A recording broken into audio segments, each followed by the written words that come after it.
30-second warning before we get started here on agenda item D2.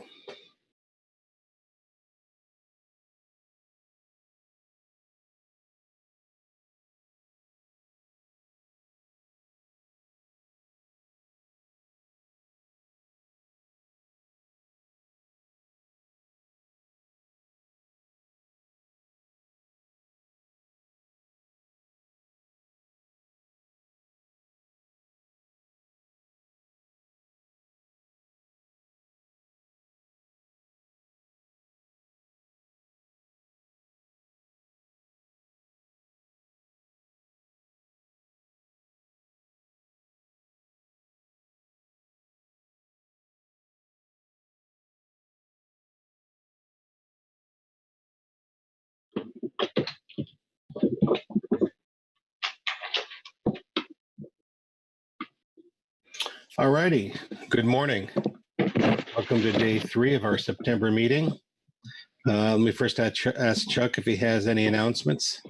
Thank you, Mr. Chairman. Just to say that we are on schedule today. We've got a day full of groundfish items. So it's a reminder, agenda item D3, impact analysis methodology preliminary topic selection has been canceled. So we will have workload and new management measure priorities and scoping of the mothership utilization, final selection of assessment methodologies, in-season adjustments, and an update on Humpback ESA consultation.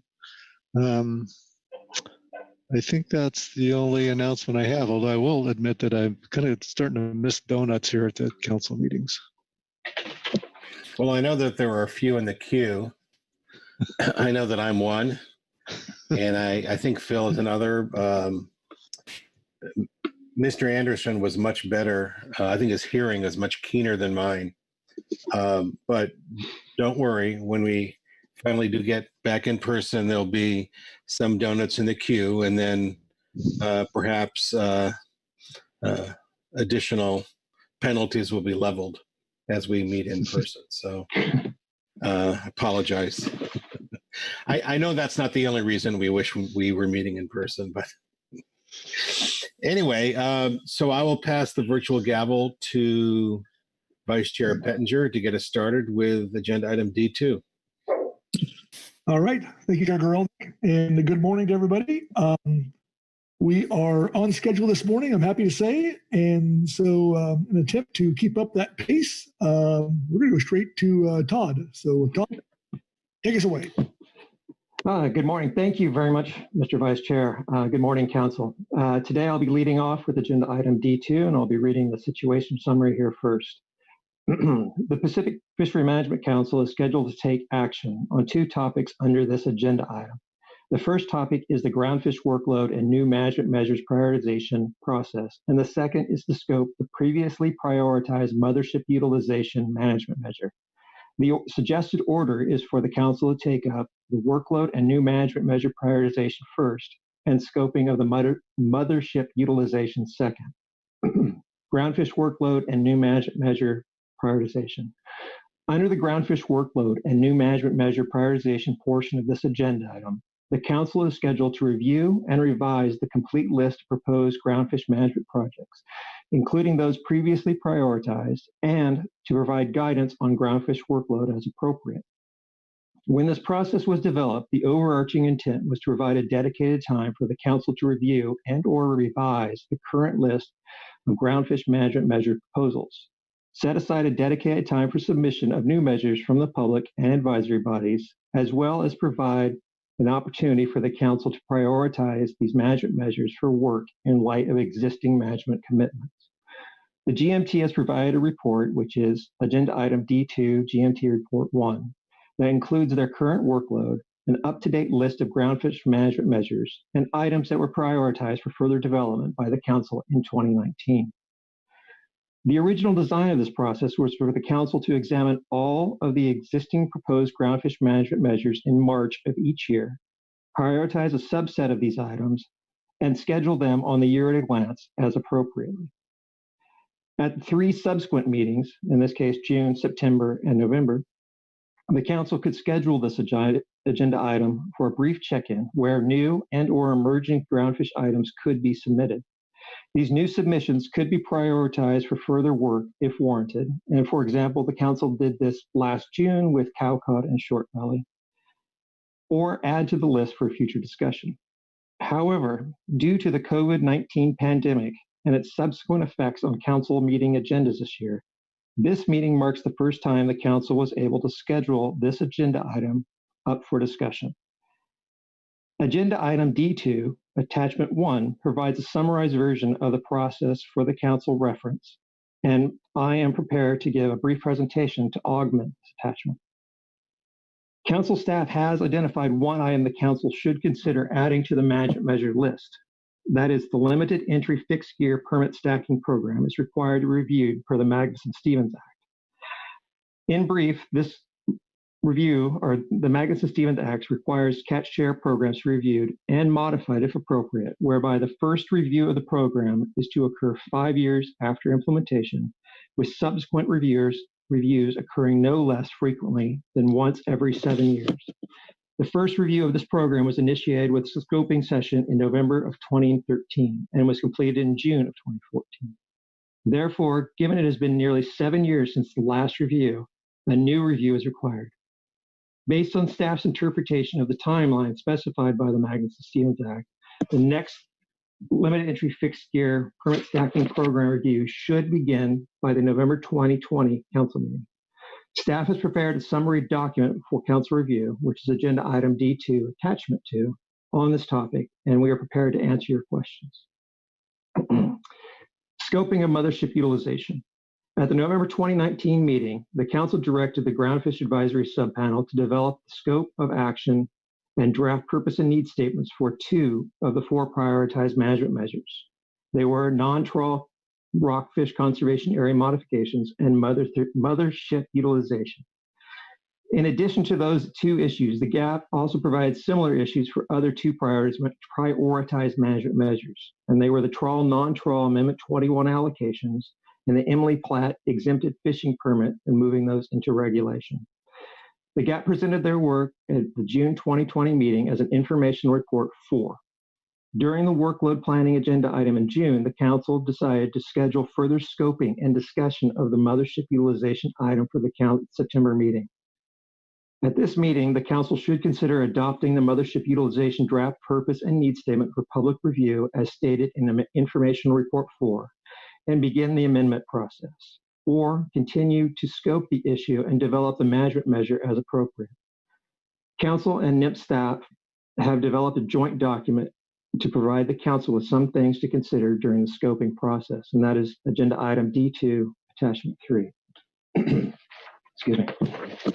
In your packet, you have 3 attachments, the first attachment being the conceptual design of the groundfish prioritization process, which is accompanied by the PowerPoint that I would like to give. You have the program review for the limited entry fixed gear permit stacking, and then of course the joint NIPS council scoping paper. You have a multitude of reports, one being from the National Marine Fisheries Service.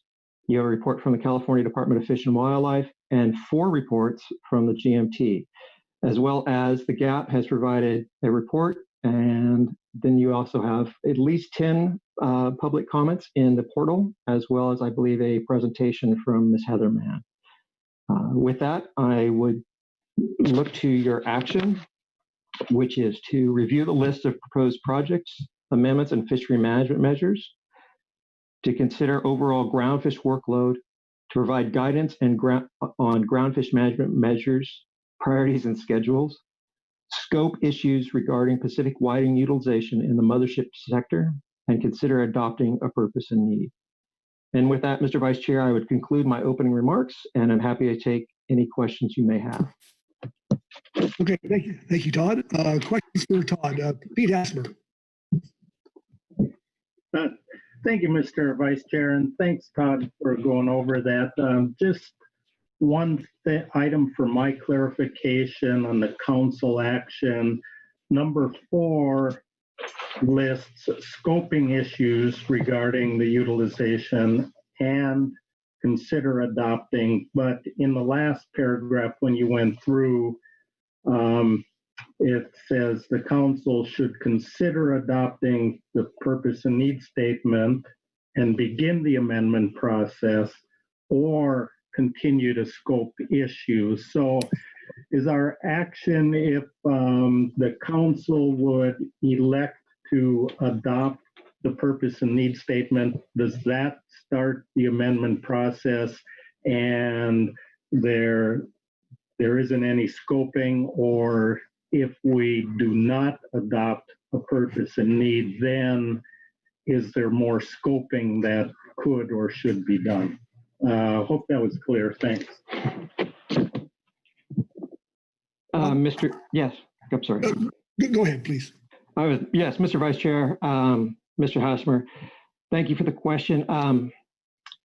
Yes, it is my understanding we have, I guess, a bifurcated point there.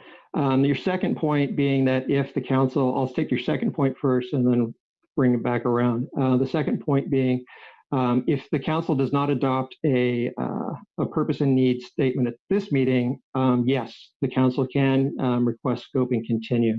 I believe, at least in my understanding of the process, that if the council does adopt the purpose and need, it kicks off a management measures process. As to further scoping, I would imagine that would have to be a necessary part of the process of developing that management measure. Just given that the management entities, in this case the GMT as well, did not receive direction at the last council meeting to scope much of this issue. So it is somewhat. It is yes for both questions, yeah, I probably have confused the issue, Mr. Hasmer, and I apologize. No, that's good. That provides some clarification, and not to get into discussion here, just thinking about how we proceed through this. So thank you. Okay, thank you. Further questions for Todd? Okay, seeing none. Todd, let's go to PowerPoint. Sandra, could you put up the PowerPoint, please?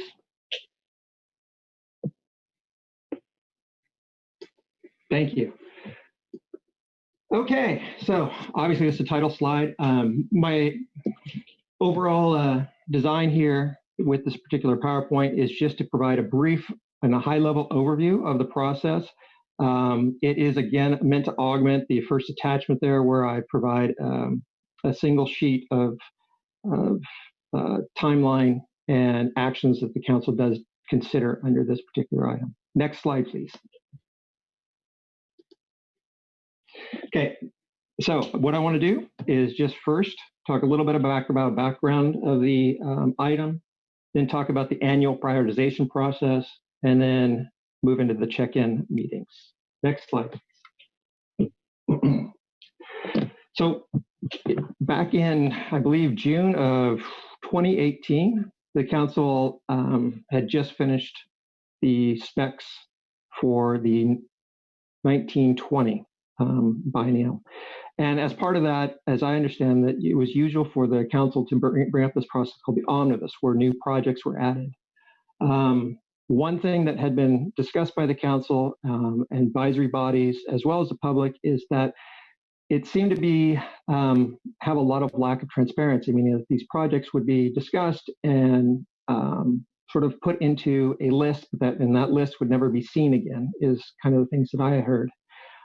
As a result, the council recognized this and tasked the GMT and GAP to think about how a better process could be developed. And the whole overall concept that the GMT and GAP came up with is that there needed to be transparency in the management measures process or prioritization process, as well as adding new measures for the council to consider.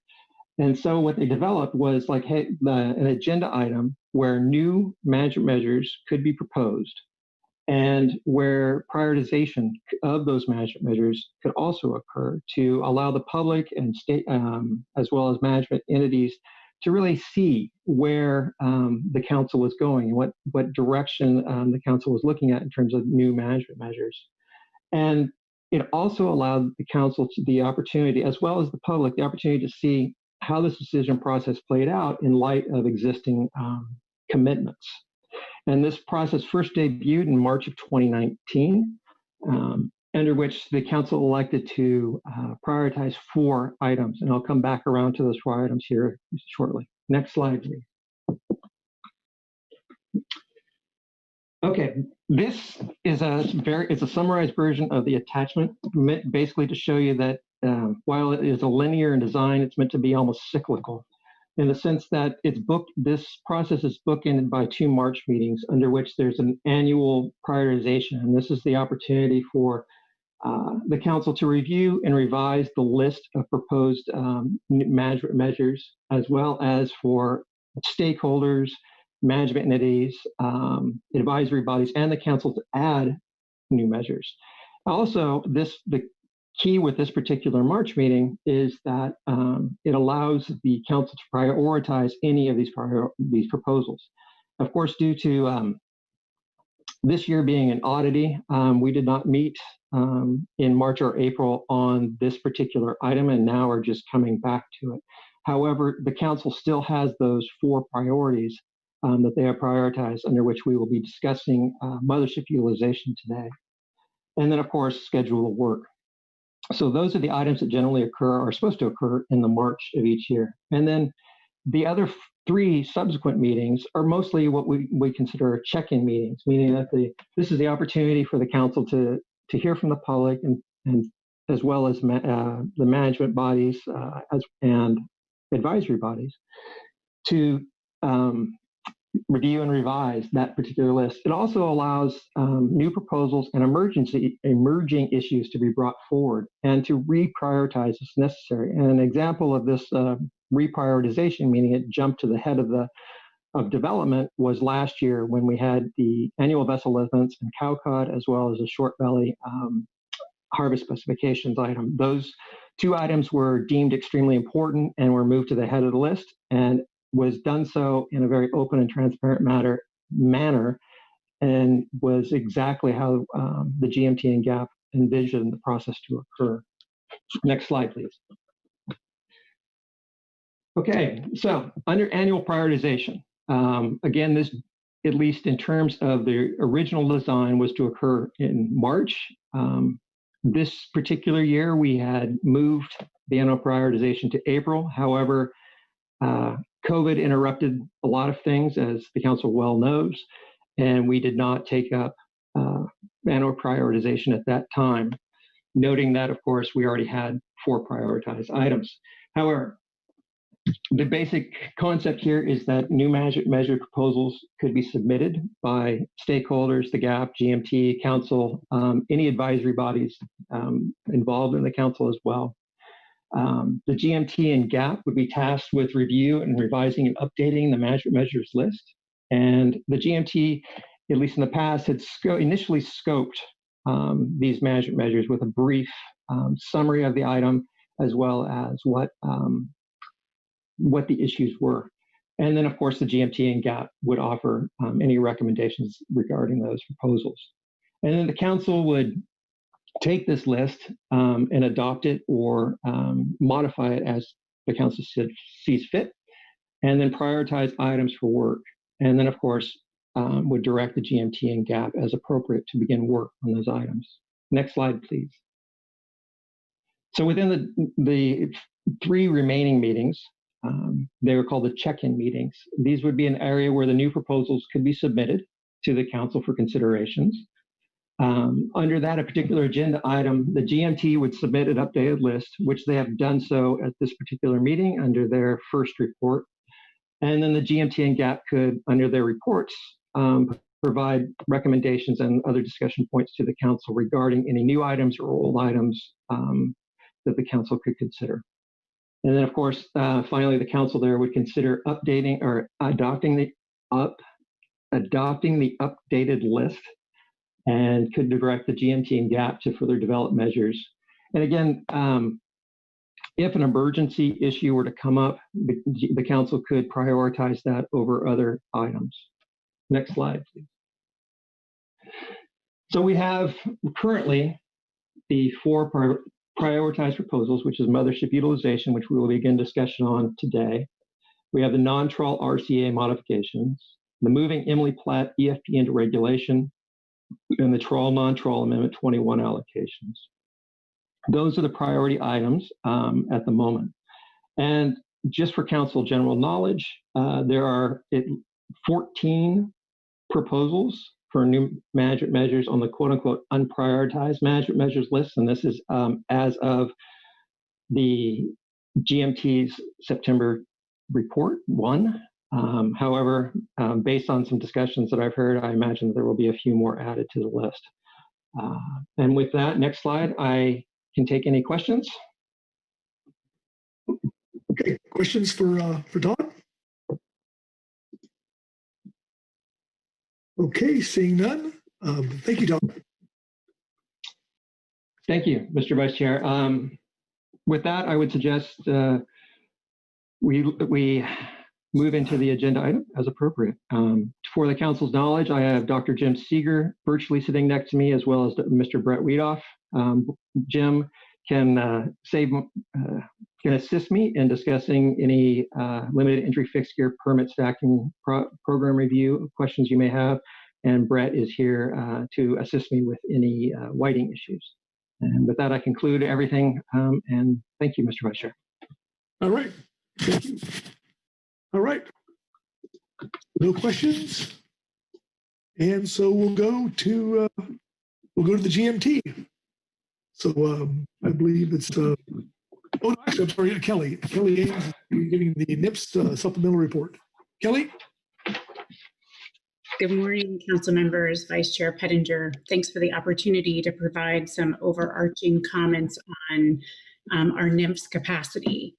So as Ryan mentioned under the NIMS report on Friday, Asia Shamillo has accepted a position as the NOAA Western Regional Coordinator. We are all, suffice to say, very devastated and will miss her greatly. But we are moving forward expeditiously to get the vacancy announcement out.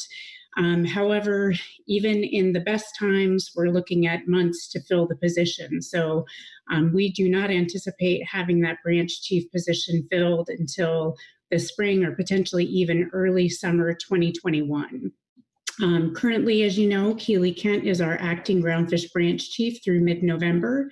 She is continuing to contribute to the development of actions. However, given her supervisory responsibilities, her capacity is limited. So that is, we're basically down one fishery policy analyst staff as well. As we've previously stated, the pandemic has also impacted our staff capacity. Several daycares and aftercare programs are closed. Schools have moved to online formats. And we even have some staff that are now responsible to care for their elderly parents. All of this to say we are experiencing some very real workload challenges and need to be mindful about the number of and timing of priority actions. So Sandra, if you could put up supplemental NIMS report 1, I wanted to just review with you kind of a visual representation of our current workload. And I think this format is familiar to you. You'll see the actions in the first column, the category, and then a calendar with highlights demonstrating where we anticipate the majority of the workload to occur. I'm not going to go into detail on every item, but I will highlight a few actions and, of course, welcome any questions. So one of the first things you'll see here is the 2021 specifications and management measures. Consistent with the FMP, January 1st is a priority for implementation. This is both a council and NIMS priority, and this will remain a priority because our workload would only increase if we miss January 1. You'll also note on here some preparations for the 23-24 specifications and management measures process. The 15-16 tiered EIS has served us well and streamlined the NEPA analysis, resulting in EAs over the past 4 bienniums. However, parts of the tier impact analysis may need to be revised in order to support actions in 23, 24, and beyond. So in the coming months, we anticipate discussing with council staff, the NOAA NEPA coordinators, and general counsel the most efficient way to refresh the tier document during the 23-24 specifications process. You'll also see on this list several items that are related to ESA requirements. Failure to comply to our ESA requirements risks the continued operation of our fisheries. So this is definitely something that is a priority for us, and as you can see, takes up a fair amount of our calendar time. Under D1, the Council recommended continued discussions on the trawl sector utilization issues, which is noted here on our workload planner as SAMTAC. We do not envision any additional meetings of the SAMTAC, but do need to provide support as the agenda item moves through the Council process. As many of you recall, yesterday the Council postponed discussion on the timing of these discussions until this agenda item. And we really do appreciate that, because I think it is important to consider the broader workload when talking about the next steps for that action. I want to say that while I can't see your faces, I know during the workload, my workload overview, I anticipate many of you had looks of frustrations. And I understand that. I've been on the other side with you, hearing these same messages when I was with ODF&W and Council staff. It was hard to stand down when I had the capacity to proceed.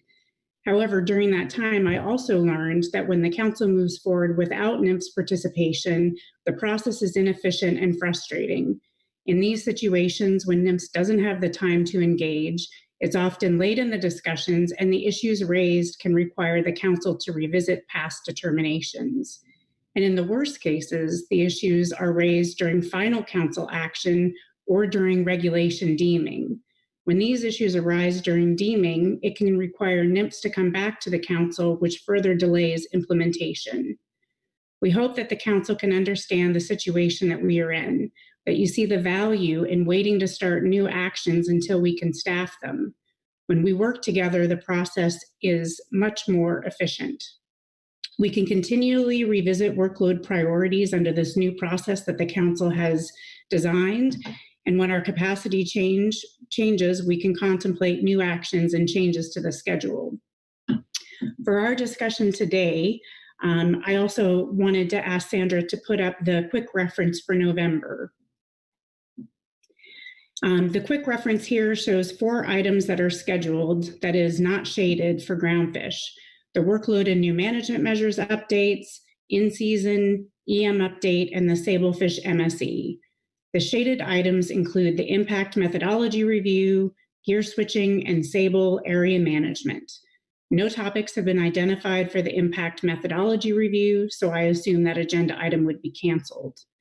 As noted in Todd's overview, we will need to add an agenda item to begin the primary catch share program review as required by Magnuson and noted in attachment 2.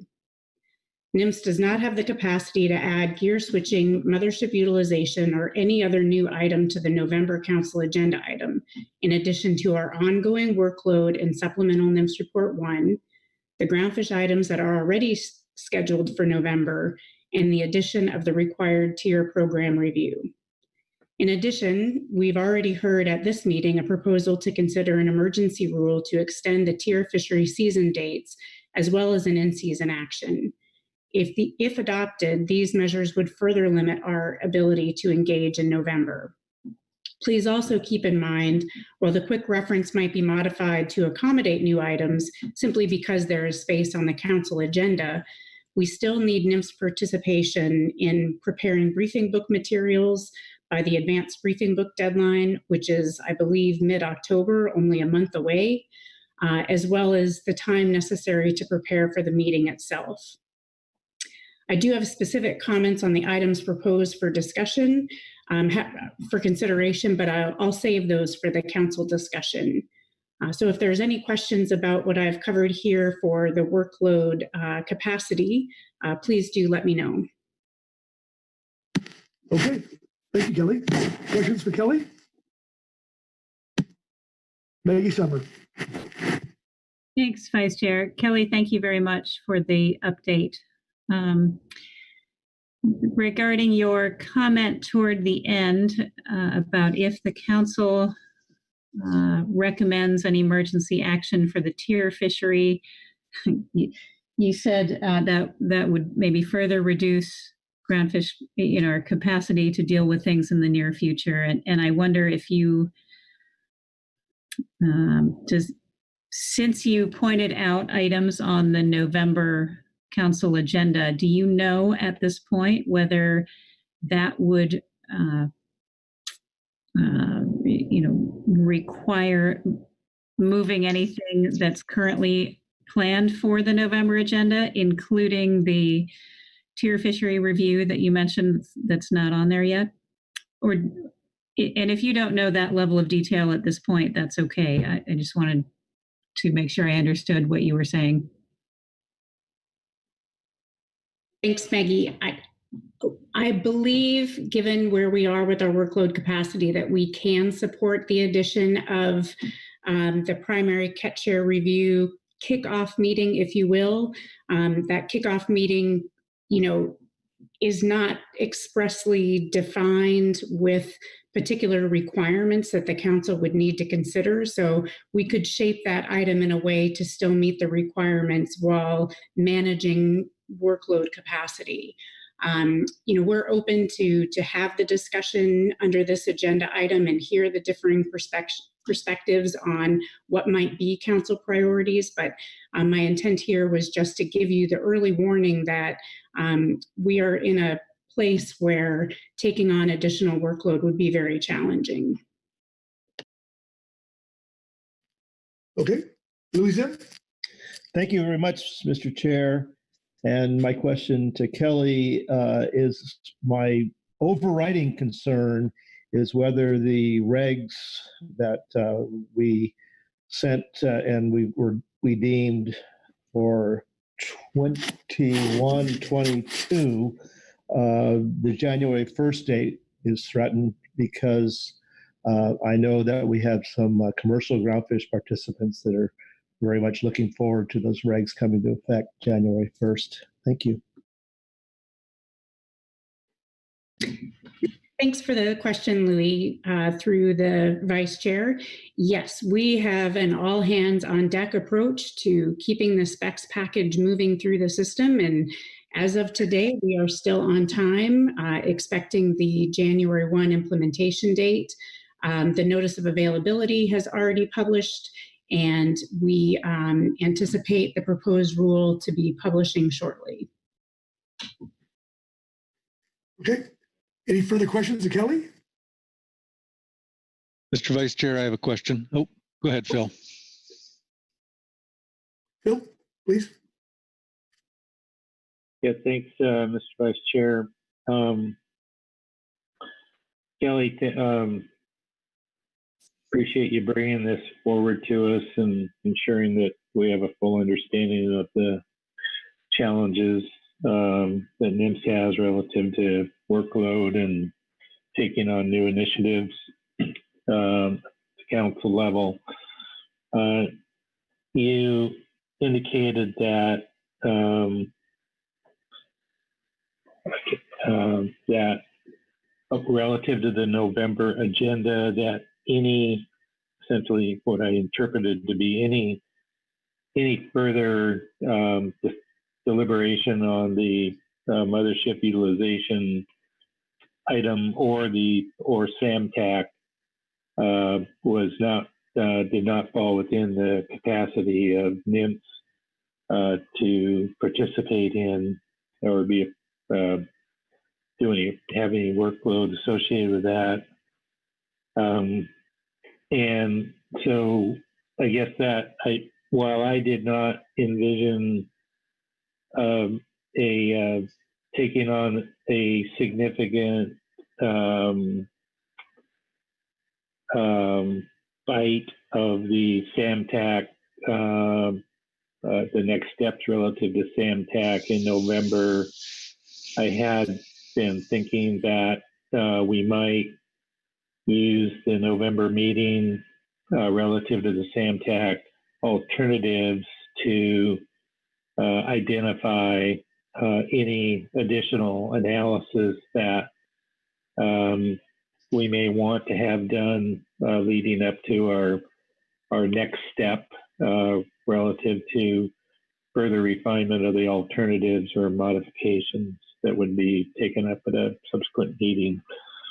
So is that type of thought relative to a potential taking a baby step forward, or I'll call it, relative to trying to move our SAMTAC process forward, is that off the table as well from your perspective and NIMP's ability to participate in that thought, in that discussion? Through the Vice Chair, thank you, Phil, for the thoughtful question. Yes, certainly the scope of action is important to consider. I do believe that we, could be prepared at the November meeting to think about the type of additional analysis that would be needed under the attacker or trawl utilization agenda item. Okay, thank you very much. Okay, further questions for Kelly? Yeah, Mr. Vice Chair, this is Chuck.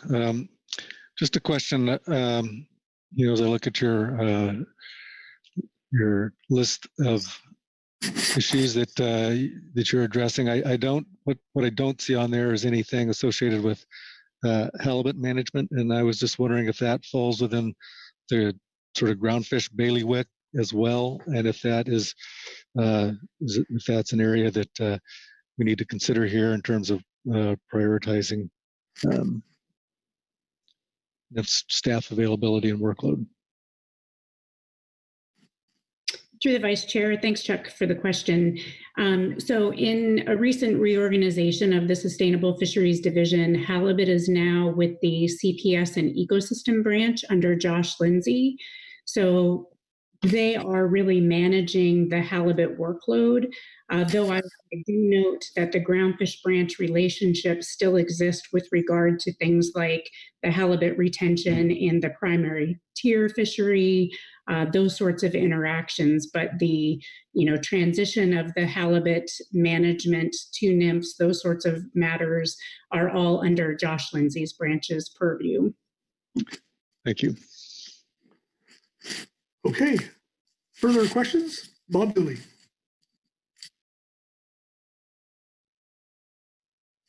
Bob, you're muted. There you go. Here we go. Sorry. Thanks, Mr. Vice Chair. Kelly, thanks for the report there. I just have a question kind of overarching all of this. It seems a few years ago that we were in this situation with lack of capacity in the NIMPs to deal with council issues and regulations and such.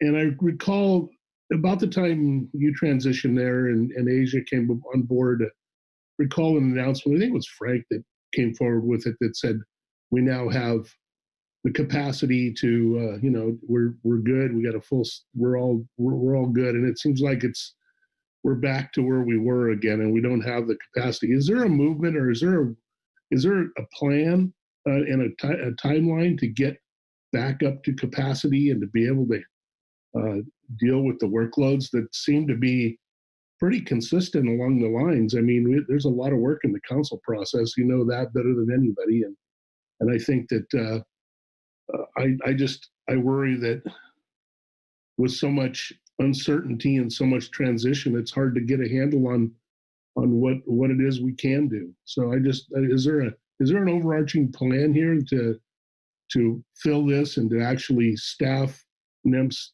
to the appropriate levels to deal with all this? I thought we were there once. Through the Vice Chair, thanks, Bob, for the question. Yes, Ryan and I have been working on kind of a 5-year strategic plan relative to staffing to ensure across all of our branches, that we have the right people for the right jobs to handle the workload that's coming our way. All of those discussions, of course, are dependent upon budgets and appropriations. And I'm sure you're all well aware that we don't even have our appropriations for the upcoming fiscal year, which makes staffing challenges, even for the short term, quite challenging. So yes, we are certainly aware. We are doing our best to ensure that we have the staff to handle the workload that is coming our way. But we do need to be flexible and realize that there are events that are out of our control, like the budget process, the pandemic issues, government shutdowns. There are a lot of external factors that we have very limited control over. And I appreciate this kind of continual message. We ebb and flow on the NIMF's ability to take on, the desired council workload.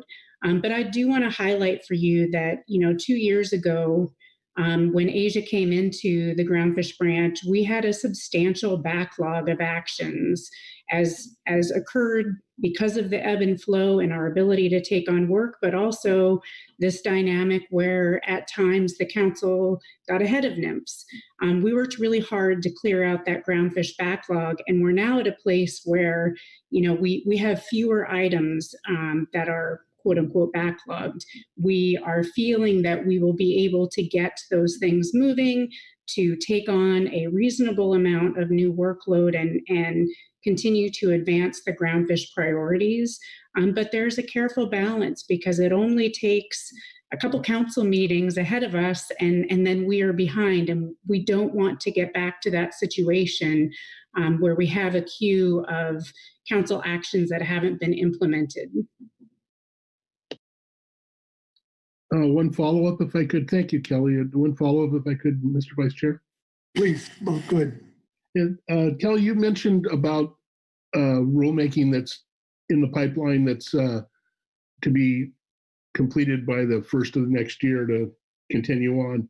Can you give us an update on how the situation on EM is? I know there's there's the rulemaking. I know that some of it was split apart.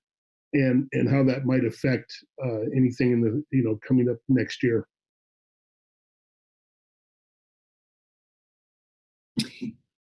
Thanks, Bob. I will fully confess I don't have the EM timeline in front of me, but I can check. The last I heard, the cleanup rule was in progress and on time. But if you give me a few minutes, I can get back to you shortly. Yes, thank you, Kelly. I seem to recall that the delay was split off of the council motion and actually put it through as a separate rule, the delay in implementation. But the rest of it was going through, and I was left unclear whether that was all going to pass and go through on a timely fashion and what effect that might have on next year. So I appreciate the info. So thank you so much. And thank you, Mr. Vice Chair.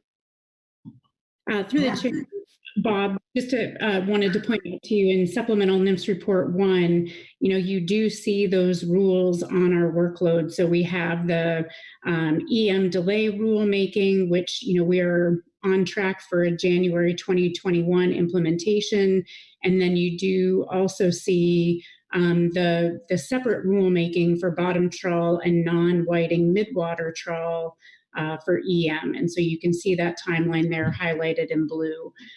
It is a priority, but yes, we do have, that relates to our ability to take on additional workload because some of the same staff in the Groundfish branch and in the Permits and Monitoring branch are working on those EM items and are also, for example, integral to exploring the gear switching alternatives that have been proposed to date. So that's just an example there of some of the trade-offs where the staff do overlap.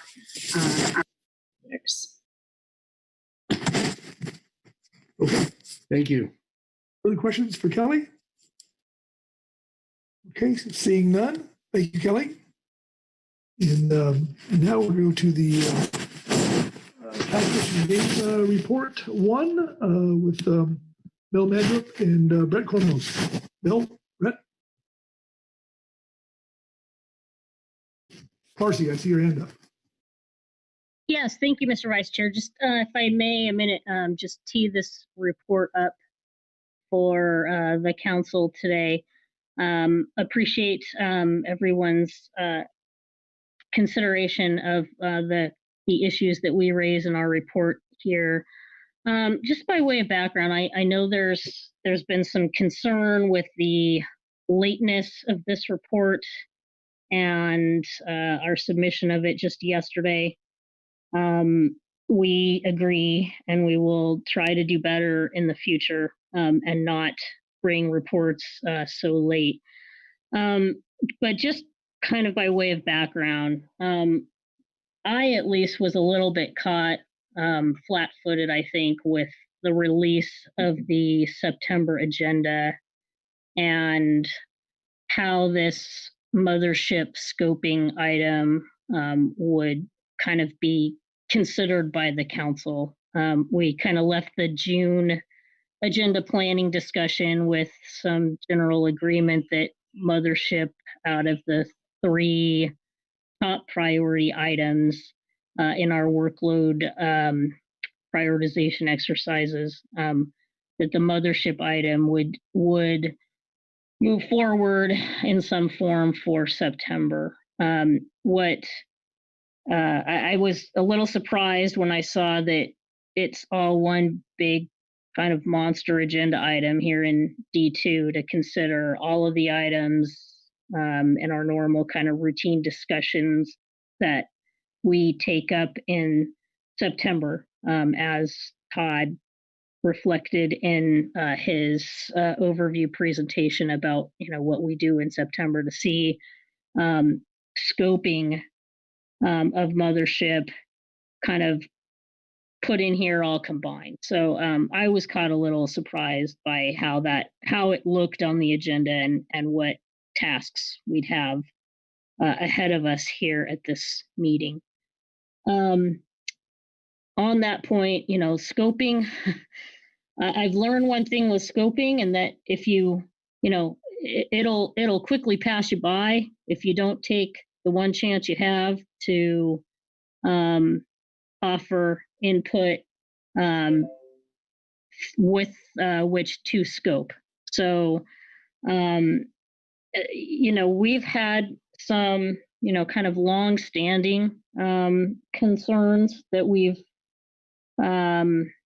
raised over the years in discussions, particularly about processing south of 42.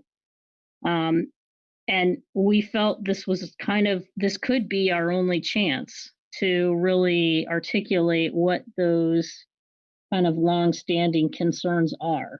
So we felt it important to get the input into the record now, because again, what we've seen sometimes with scoping is you get one shot at it, and then it's out the gate and on the train and forward things go. And so, again, I appreciate the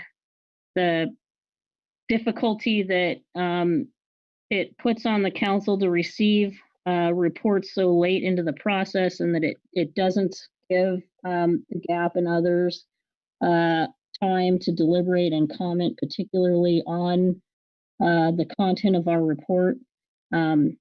But it's in the spirit of making sure that we get our chance and to inform the record and kind of again provide this perspective in writing. So appreciate your time here today. Thank you. Thank you, Marcy.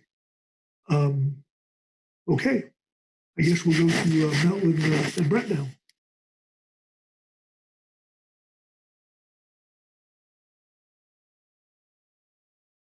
Hi, good morning, Council. Can you hear me okay? I'm on my headset today. We can, Mel. Please proceed. Okay, excellent.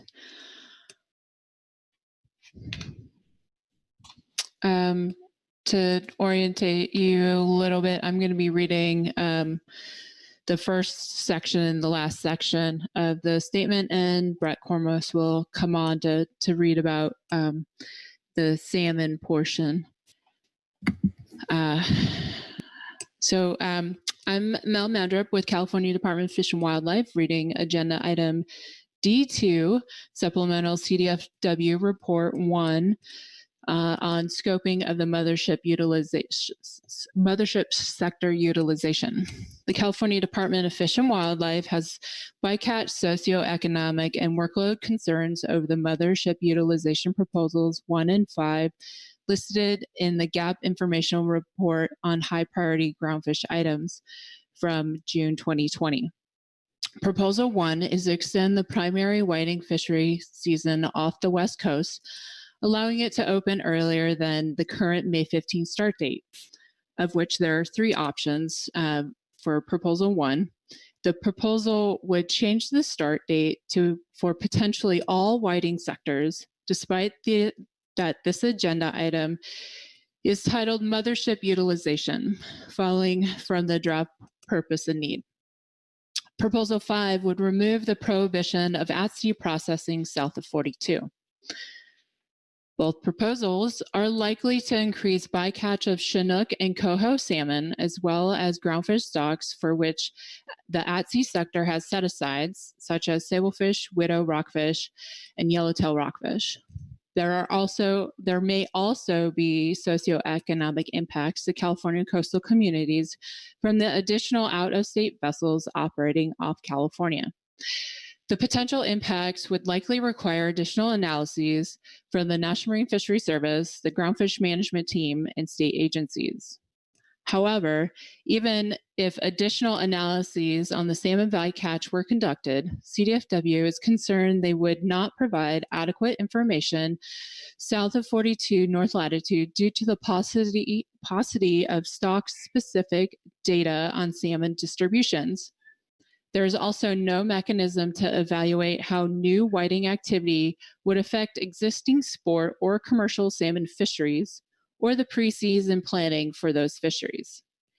In the Klamath Management Zone off Northern California, commercial salmon fisheries have not occurred prior to May since 1978. Nor is there any contemporary data prior to May for recreational salmon fisheries in the California KMZ, which have not opened that early since 1986. Of additional note, whiting fisheries tend to encounter younger salmon that are below minimum size limits for directed salmon fisheries, further limiting our ability to understand which salmon stocks are likely to be impacted as whiting bycatch. Given the poor status of salmon stocks encountered off California, these uncertainties are very worrisome should at-sea processing be allowed south of 42 and or the whiting fishery season begin prior to May 15th.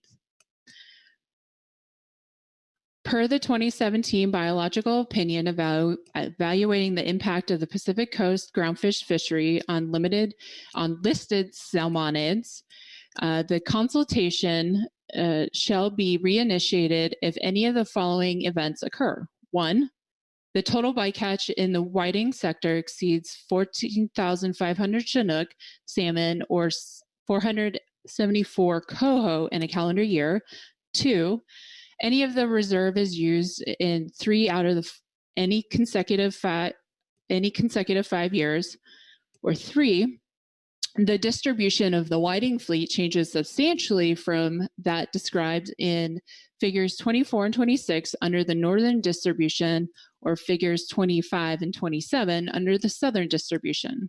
In particular, bycatch and bycatch rates are anticipated to be higher and more variable when the whiting fleet fishes under a southern distribution. The fleet has a substantial risk of exceeding the allowable take limits without effective management measures. Under the southern distribution, it would be bycatch in the whiting fishery, salmon bycatch in the whiting fishery could exceed the 11,000 bycatch guideline more than 50% of the time under either of the attainment levels, acknowledging the variation in location, depth, and other factors inherent in the data. Under this scenario, most of the bycatch would occur in the at-sea sector. Bycatch has been as high as 17,656 Chinook under the likely bycatch range for the southern distribution, depending on the level of attainment. CDFW has concerns that proposals 1 and 5 each have significant potential to trigger the Endangered Species Act reconsultation due to changes in the distribution of the whiting fleet, both spatially and temporally. But even more important is the risk that regardless of whether thresholds are attained, a significant number of the salmon taken as bycatch south of 42 in the California KMZ may likely be comprised of stocks that are of ongoing concern, arising from the fact that Chinook is used as a surrogate for the stocks in the biological opinion. While the existing BIOP does include sector bycatch guidelines, the Council has done an admirable job to provide and recommend overarching coast-wide mitigation measures to slow salmon bycatch. Proposal was 1 and 5 would allow fishing well outside the realm of what was previously analyzed. Thus, it is unknown whether these same bycatch guidelines and mitigation measures will afford the necessary protection for critical stocks. With that, I'll kick it over to Brett. Good morning, Mr. Vice Chair and council members. This is Brett Cormos, just confirming that you can hear me before I begin. We can. Okay, great. Thank you very much. Beginning at status of California salmon stocks. The status of most California salmon stocks has not improved since at-sea processing of whiting off California was last proposed during 2015 via exempted fishing permits for the 2017-18 Groundfish Management Biennium, and in general have declined further. Since that last council discussion, the stock that was of most concern at that time, Klamath River Falls Chinook, experienced its lowest natural area adult spawner return in 24 years during the fall of 2016, with just under 14,000 adults returning to natural areas. For comparison, the Klamath River Falls Chinook conservation objective is 40,700 adults. After the 2017 spawner return the following year, which was less than half of the conservation objective for a second year in a row, Klamath River Falls Chinook met the criteria for overfished status. The most recent spawner return in the fall of 2019 was again less than half of the conservation objective, diminishing any hope that Klamath River Falls Chinook may attain rebuilt status in the near term. The depressed status of Klamath River Falls Chinook in recent years has caused extreme hardships in coastal communities in Oregon and California, as well as inland communities within the Klamath Basin. The projected number of potential natural area adult spawners in 2017 was the lowest on record, prompting widespread fishery closures during that year. In the ocean, this resulted in the closure of the entire KMZ for both commercial and recreational fisheries.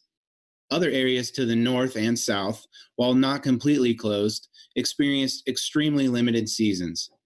In-river fisheries were not spared, as the state of California completely closed the fall run recreational fishery in the Klamath Basin, and the Yurok tribe canceled their fall run subsistence fishery for the first time in history.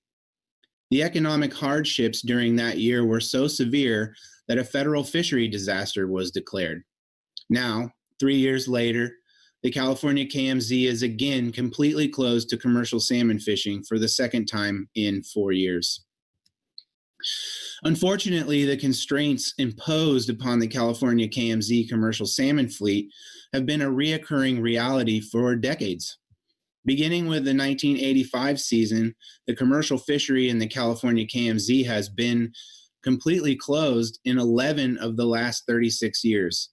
During the years when it has been open, the seasons have generally been severely curtailed, averaging 35 open days per year. On top of the limited number of days, the commercial harvest in the California KMZ has been capped annually with quotas since 1997. These quotas are always quite small relative to the harvest elsewhere on the California coast, averaging about 8,000 fish per year compared to the statewide total commercial harvest during that same time, which averaged almost 234,000 fish. Additionally, there have only been 5 years since the quota system in the California KMZ began, when fishing has been allowed earlier than September. well past the time when salmon fishing is usually at its best, resulting in many of these small quotas not ever being attained. Notably, a large portion of the California KMZ has not been accessible to the commercial fleet for almost 30 years, as the southern 40 nautical miles of the 115 nautical mile long management area has been completely closed to commercial salmon fishing since 1992. CDFW notes that National Marine Fisheries Service has raised some concerns with potential impacts of a proposed reduction to the size of this closed area. NMFS references a lack of information available to fully analyze the impacts of the proposed line move of the California KMZ from 4005 to 4010. The significant fishery constraints in the California KMZ stem from a history of deliberate sharing of the Klamath River Fall Chinook resource. Every year since 1994, 50% of the allowable harvest impacts on Klamath River Fall Chinook has been set aside for Klamath Basin tribes. Of the remaining share for non-tribal sectors, at least 15% is allocated to the in-river recreational fishery, and the remainder left for the ocean fishery is negotiated between the recreational and commercial sectors and between the states of Oregon and California. This leaves little Klamath River Fall Chinook to work with for the individual non-tribal sectors, and deciding where and when to use these impacts requires careful consideration to ensure a fair and equitable season across the coast. In particular, the commercial fishery has higher contact rates on Klamath River Fall Chinook than the recreational fishery due to differences in their gear and associated fishing depths, and the commercial fishery in the California KMZ has the highest Klamath River Fall Chinook contact rates of any area because it is where the Klamath River mouth is located. Thus, commercial harvest opportunities in this management area are usually foregone to allow for more extended seasons elsewhere on the coast, because any time placed in the California KMZ will quickly use up the allowable commercial Klamath River Fall Chinook impacts. Adding complexity to the situation, even in years with higher Klamath River Fall Chinook abundancies, the ocean fishery is still constrained by the consultation standard for ESA-listed California coastal Chinook, which relies on a fixed age 4 Klamath River Fall Chinook ocean exploitation rate cap as a proxy. Again, this restriction is felt the hardest in the California KMZ commercial fishery due to it having the highest Klamath River Fall Chinook contact rates. But in this situation, it is even more costly because the commercial fleet also has higher contact rates on older salmon, namely age 4 and up. In the vast majority of years, regardless of Klamath River Fall Chinook status, prosecuting a viable commercial fishery in the California KMZ is not realistic due to this ESA constraint. Additionally, coho-directed salmon fisheries have been prohibited south of 42 since the early 90s to protect ESA-listed coho stocks, while the same stocks can be retained north of 42. It is for these reasons that at-sea processing of whiting was prohibited south of 42, and the situation has not changed and is arguably worse. Since there are currently not enough Klamath River Fall Chinook in the ocean to support a meaningful commercial salmon fishery in the California KMZ, and there have not been for the last 3.5 decades, it does not seem prudent to enact any changes in the whiting fishery that may increase bycatch of Klamath River Fall Chinook and further impact the very limited directed salmon fisheries that are prosecuted in this area. Coda wire tag recoveries of salmon bycatch in the whiting fishery are severely lacking, but analyses of the limited years of data from the California at-sea and shoreside whiting sectors indicated that Klamath River Fall Chinook composed large proportions of the salmon bycatch in many years, averaging 36 and 44% of tag recoveries, respectively. Thus, given the conservation concerns associated with Klamath River Fall Chinook and other salmon stocks within the California KMZ, and the resultant constraints they have caused on directed salmon fisheries, CDFW opposes any further consideration of Proposals 1 and 5 in waters south of 42.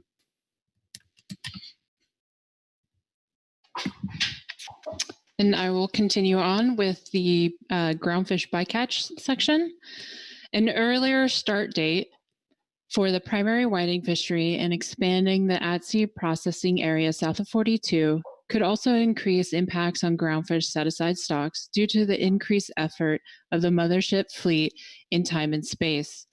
The groundfish stocks with set-asides that would likely incur the most notable impacts would be widow rockfish, sablefish, and yellowtail rockfish. From 2015 through June 2020, up to 11 catcher vessels have sporadically fished whiting south of 42, which is all shown down in Table 1. However, the inconsistent nature of the catcher vessel operation south of 42 makes it difficult to generate bycatch projections for this area. During the decision-making process for the 21-22 management cycle, the council adopted industry's proposal to reduce the at-sea set-aside for widow rockfish from 764.1 metric tons to 476 metric tons in response to the needs of the non-whiting individual fishing quota fishery. The reduced set-asides of 476 metric tons was based on the at-sea 5-year maximum estimated mortality from operations north of 42. Additionally, with the reemergence of the non-whiting midwater trawl fishery targeting midwater stocks such as widow rockfish, this coastwide stock has become highly attained in the IFQ fishery in the last 2 years. Given the recent high attainments in the IFQ fishery is projected to easily attain the allocation increase it will be receiving in 2021. Therefore, finding any additional widow rockfish to cover potential growth of the whiting fishery south of 42 could be difficult in light of developing widow rockfish target fisheries in other sectors. So on the next page is Table 1. And this shows kind of the effort of the Mothership fishery with the number of vessels that have had some sort of operation south of 42, the catch of Pacific whiting from those operations, and the ex-vessel revenue from the catch that was landed. And then you also see the number of vessels that have participated coastwide, so north and south of 42, their respective catch weights and the respective ex-vessel revenue from that. And I'd like to point out that in 2020, this year alone, there's been quite a bit of effort, and it equates to about, there's been quite a bit of effort south of 42, and it equates to about 25% of the catch weight and revenue that has been caught and landed coastwide. So there's been, so the catch weight south 42 has been 25% of the catch weight of the entire fleet this year alone, and the data only goes through mid-June. So as a result of recent year overages in the sablefish set-aside amount, the at-sea fishery will be receiving a 50 metric ton increase for north of 36 to cover additional impacts for the 21-22 management cycle. Notably, additional effort from a longer season south to beyond north of 42, beyond 42 north, was not part of the GMT analysis, nor did the council deliberate any further increase to that set aside. As noted in the updated preliminary assessment of the trawl underattainment issue and sablefish area management and trawl allocation attainment committee alternative criteria, qualification criteria, sablefish is highly attained in all sectors north of 36 and may be considered fully attained in the IFQ fishery. Given the set-aside, at-sea set-aside for sablefish is a within trawl allocation set-aside, it is unclear at this time where the additional sablefish would come from to cover potential growth in the whiting fishery south of 42. For yellowtail rockfish, the take from the at-sea fisheries since 2017 has been near or has exceeded their set aside of 300 metric tons, which is shown down in Table 2. Like widow rockfish, yellowtail rockfish is targeted by the non-whiting midwater fishery, and the fishery has rapidly increased its attainment since 2018.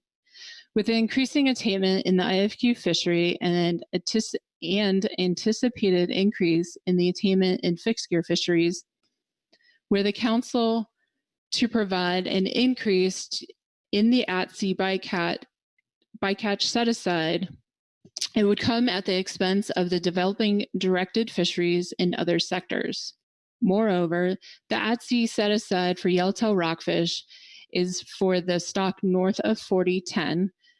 If the Mothership fleet were to begin operations south of the 4010 line, allocations and set-asides would need to be reviewed for stocks and complexes south of the management line. So in Table 2, you can see the years 2015 through current, the catch weight of yellowtail and the percent of that 300 metric ton set aside, and that from 2017 through 2019, they either exceeded or were pretty close to the set aside there. So California coastal communities. If or all a portion of the at-sea fleet were to increase efforts south of 42, California coastal communities could experience a decline in shoreside whiting landings as a result of additional effort from catcher vessels delivering to MS vessels, which make their deliveries into Oregon. So there's been, I'm going to pause here for a second. There's been some discussion regarding this statement, and to provide some clarification, the shoreside whiting landings in California, they were last recorded in 2010, and while there hasn't been recent landings, there is the opportunity does exist for folks to land whiting into California. So the concern is that additional catcher vessels and processors delivering to the Mothership fleet could deter from any future shoreside opportunities. So while there are specific allocations to the Mothership fleet, the catcher processor fleet, and the shoreside IFQ whiting fisheries, there may be indirect income impacts from non-California-based whiting fishery activity on California-based shoreside fishery participants. For example, in 2020, the effort of the ex-vessel revenue from catcher vessels in the Mothership fishery operating south of 42 is the highest it's ever been. It's the highest it's been over the past 5 years, which was seen up in Table 1. For context, the effort in the ex-vessel revenue from the Mothership fishery coastwide is also provided in Table 1, which I went through. And slightly more than a quarter of the 2020 catch and ex-vessel revenue thus far has come from operations south of 42, yet none of the catch was delivered to California ports. If the MS fishery were to fully operate, i.e. catch and process south of 42, the increased vessels and effort could negatively impact California coastal communities by increasing the competition on fishing grounds off California with vessels that both catch and land Pacific whiting and other groundfish in California. Many of the coastal communities, especially in Northern California, rely heavily on the fishing industry in their area, as described in the Appendix B section of the considerations of changes to the Yellow Eye Rockfish Rebuilding Plan from June 2018. To fully understand the perceived and projected impacts to California coastal communities, a socioeconomic analysis would be necessary if the council were to proceed with proposals 1 and 5. And lastly, workload considerations. In 2015, when the council last discussed proposals to process whiting at sea south of 42, GMT workload was a major consideration in determining how the council would proceed with the proposals. 5 years later, GMT workload is still a concern, and more so now with the reduction of state agency staff and all other competing priorities on the current groundfish workload prioritization list. Including proposals 1 and 5 among the range of alternatives would detract from making progress on other proposed solutions. CDFW supports the suggestion in the joint staff report, which is attachment 3 under this agenda item, to prioritize proposals which may help reduce complexity of the action, those that may move the action into regulation more quickly, those that negligibly change bycatch impacts, or those that eliminate the need to reinitiate consultation of the 2017 biological opinion. And with that, I will answer any questions. Okay, thank you, Mel. Questions for Mel? Okay. None. Thank you, Mel. Brett. So now we'll go to Lynn. Phil has a question. Sorry, Phil. You're in. Thanks, Mr. Vice Chair, and thanks, Mel and Brett, for providing the CFW report. Acknowledging that I haven't had a chance to go through it thoroughly. There was a couple of statements in there that I wanted to ask a question about. The first is there was a statement where that the incidental bycatch of Chinook salmon in the whiting fishery, that there were a number of, I think it used the term younger Chinook being taken, and that made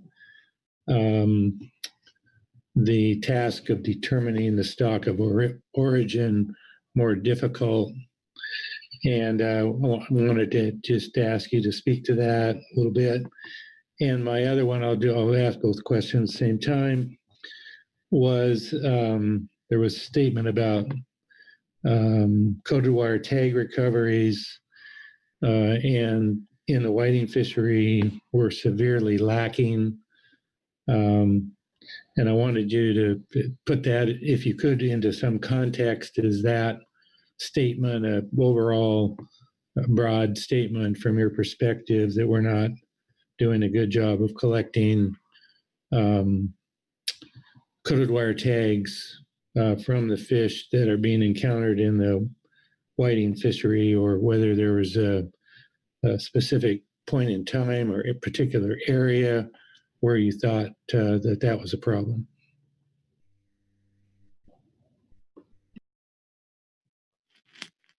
Phil?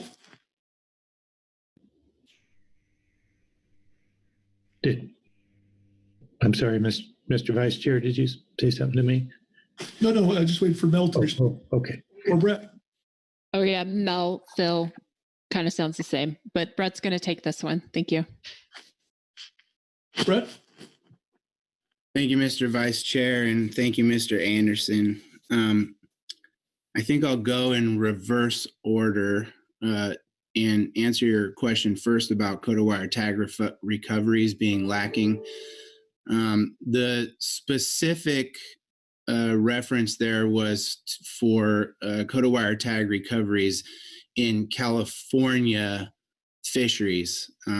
So we have not seen a lot of shoreside whiting activity in California where we're getting coated wire tag recoveries in quite some time. And in fact, if you go back and you look at the years referenced in the report, we're talking about at sea being from 1988 to 91 and shoreside 98 to 2009.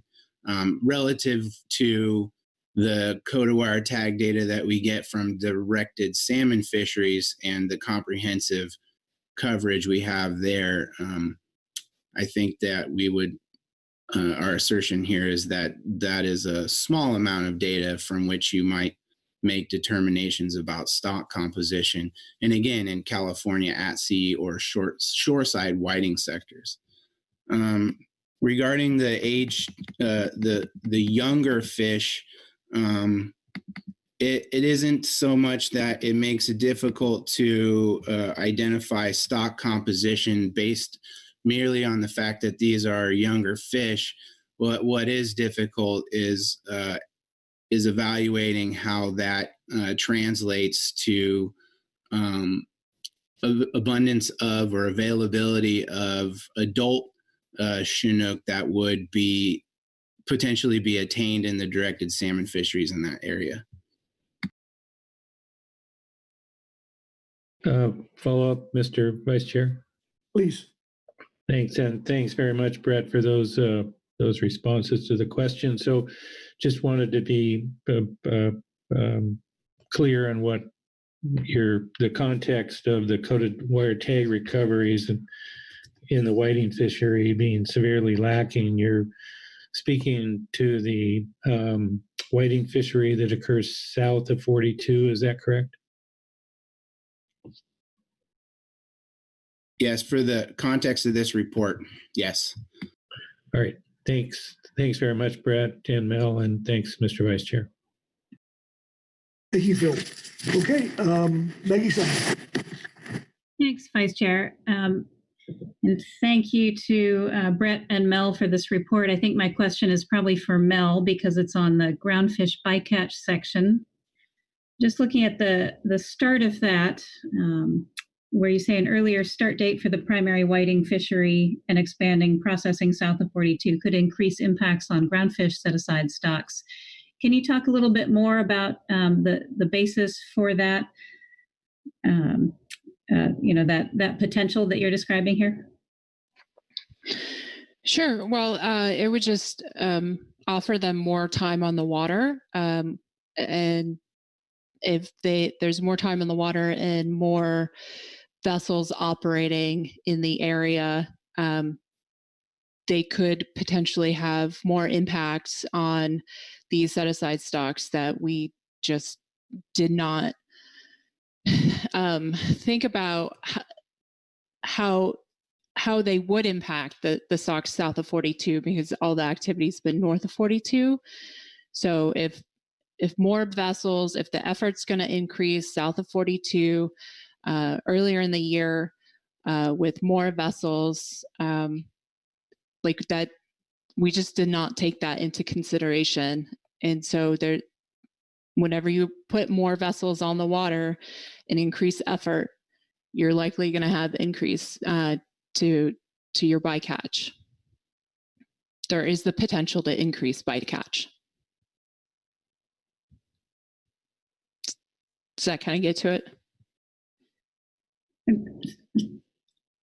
Through the Vice Chair. Thanks, Mel. It does. Just a quick follow-up. Are you saying that it could increase bycatch south of 42 of those groundfish stocks, or are we talking about an overall total coastwide bycatch increase?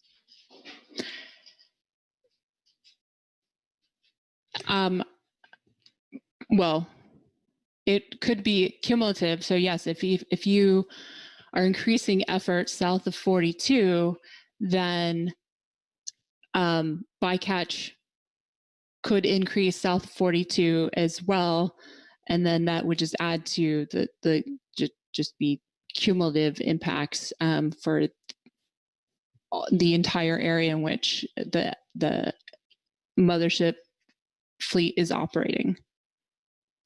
Got it. Thank you. Mm-hmm. Okay. Any further questions for Mel or Brett? Okay. Seeing none, we'll go to the GMT now, and Lynn Mattis, I believe. Lynn? Thank you, Mr. Vice Chair. Mic check, make sure y'all can hear me. Absolutely. All righty. The GMT has 4 reports under this agenda item, and we are going to tag team it. That way you don't have to listen to any one of us talk for too long. I am going to cover reports 1 and 2, take questions. Then we'll defer to Whitney for report 3 on the mothership sector utilization, take questions on that one. And then a special guest star, Jesse, will be reading report 4 on the sablefish tier fishery questions. That seems like a good way to break this up, if that's all right with you. Yeah, that sounds really good. Very good. All righty. Agenda item D2A, GMT report 1 was in the advanced briefing book. I'm not going to read it. This was just as a reminder to everybody where we ended up in November. So this was just to remind folks of where we're starting from. We did include tables with, or an appendix 1 that has the workload matrix. And then appendix 2 has 2 tables in it with items that had been prioritized. Are there any questions on report 1? Questions for Lynn? Okay, seeing none, Lynn, proceed. All righty. Then supplemental report 2. In this report, we are trying to provide some additional information on workload prioritization and new management measures. At the March 2019 meeting, we provided an overview of ongoing and potential issues that Todd spoke of in his overview. And at that time, 4 items were prioritized: the mothership sector utilization, Amendment 21 allocations, non-trawl area management, and the Emily Platt EFP into regulation. This statement provides comments on those latter 3 topics, as well as a little bit of information on the limited entry fixed gear review. We do discuss the mothership sector utilization scoping in report 3, which Whitney will be providing in a few minutes. On the Amendment 21 trawl, non-trawl allocations, this was first identified for action after the intersector allocation concluded in 2017, and it was added to the new workload prioritization list in 2019. The council recommended the A21 allocations for lingcod south of 4010, widow, petrale, and slope rockfish south be converted to 2-year allocations as part of our 21-22 harvest specifications process, which NIPS is in the process of publishing that rule. If needed, reconsidering Amendment 21 allocations for some stocks, such as shelf rockfish north of 4010 and short spine and thorny head south of 3427, could occur as part of the 23-24 harvest specifications process, or in the next catch year's review follow-on action package. Given the progress made on this issue for the stocks described above and the clear path for ongoing consideration for the remaining stocks in future biennia, the GMT recommends that this item could be removed from the workload prioritization list. On non-trawl area management, this item contains proposed changes to the non-trawl RCA, the cow-cod conservation area, and salmon troll incidental groundfish retention limits. As a reminder, in the 21-22 specs package, the council recommended opening portions of the non-trawl RCA off of Oregon and California to allow access to underutilized shelf stocks. Furthermore, in that same package, the council recommended removing the landing ratio and managing only to an increased monthly landing limit for yellowtail rockfish retention by the salmon troll fleet north of 4010, as well as allowing retention of yellowtail rockfish on salmon troll trips south of 4010. If the council wishes to move this forward, the team recommends the council take action this fall to identify an action lead and to establish a council subgroup of advisory body members with the necessary expertise, including representatives from the GMT, the GAP, ecosystem, and salmon advisory groups, as well as the Habitat Committee. This group should start compiling existing analytical resources and identify potential issues that would need to be addressed over winter. The project team should inform the public of the process and timeline through an action plan, which should also be included in the council's year at a glance.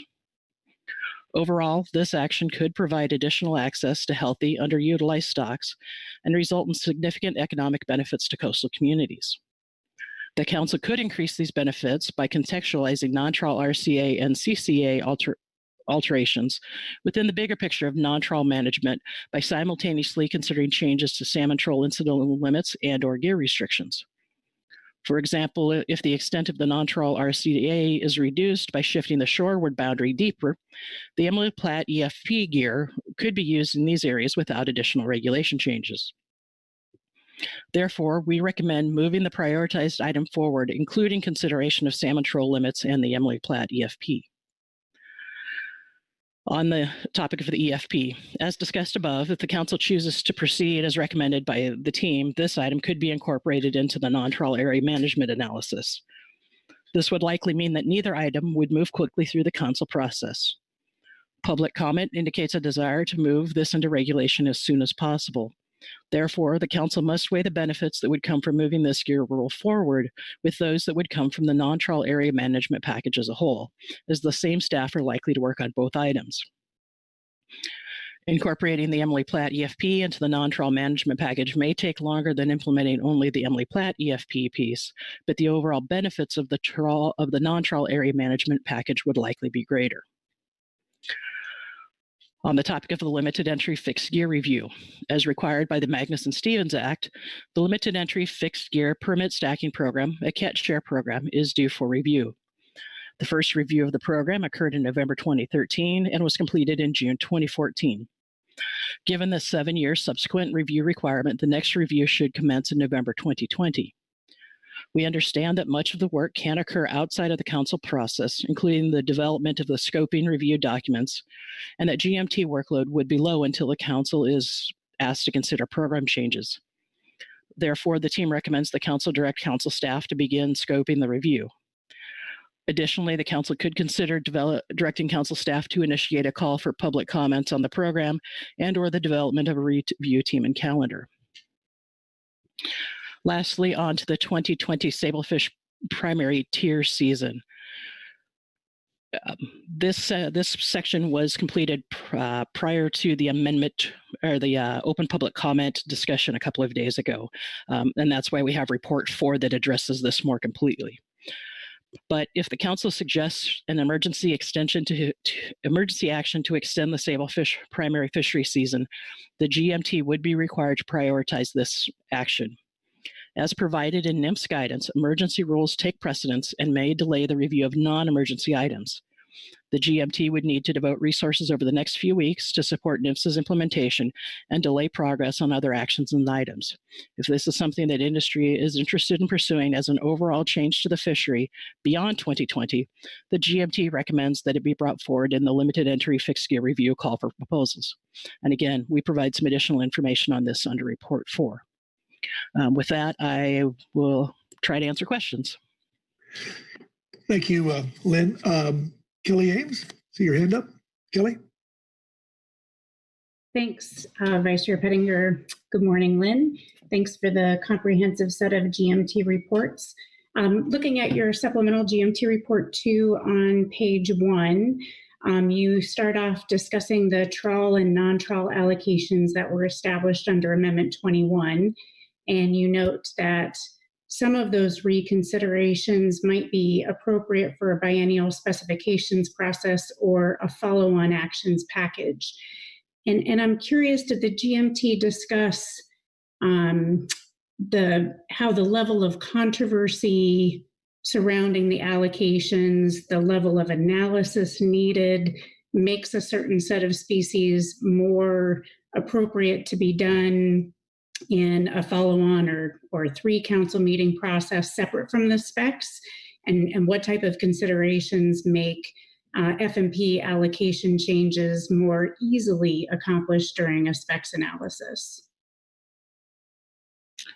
Vice Chair Pettinger, Ms. Ames, we did not have that explicit discussion because we were able to do several species through the last biennial specifications process. We thought we might be able to do it for the net through the last, be able to do a couple more species through the next. I also think that if the council wishes to move forward under this path, we'd have a little bit of time to determine which of the 2 pathways it should go under. Great, thank you, Lynn. Follow-up question, if permitted by the Vice Chair. Please. Great, thank you. Just an overall question, Lynn, in the GMT discussions, given your capacity, your membership? How does the GMT feel about the range of measures considered under this agenda item and your ability to contribute to the analysis? Vice Chair Pettinger, Ms. Ames, I think you're asking how much do you think we can get done between now and November in a subtle way. We have had a lot of staff turnover. As you all know, even with ODFW, we have hired a contractor to help us out. I think our capacity to take on items would be between now and November would be very similar to what NIFS has described. One, maybe 2 items out of the potentially 4 to 6 that I see coming on our list. The regulations state that if the emergency rule goes into place, that has to be our priority. Then it would be up to the council to decide what would be our next priority, whether it be something from SAMTAC, Mothership sector utilization, etc. But yeah, we are somewhat limited, somewhat similar to NIMS. Thanks, Lynn. Okay, Chair Grelnick. Thank you very much, Vice Chair Pettinger. Thanks, Lynn, for the report. And I just want to follow up on a question that Kelly Ames had asked with regard to the Amendment 21 trawl, non-trawl allocations. I'm not sure that I completely understand the path forward that the GMT suggests. And the reason is this came up in the context of LINCOD south of 4010, when in the non-trawl sector, the non-trawl commercial allocations were reduced and the bag limit for the recreational sector went down to 1 fish, where it had historically been 2 and had at times been 3 fish. At the same time, there was the bulk of the resource had been allocated through a harvest guideline to the trawl sector, and which was not being accessed in any meaningful way.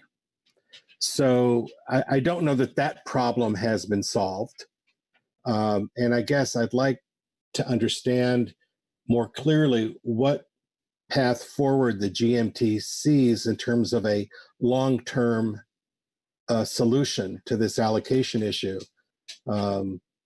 Even if we can maintain a 2-fish bag in the recreational sector, we're still looking at reaching typically 100% or more of the harvest guideline, where the trawl sector typically is under 10%.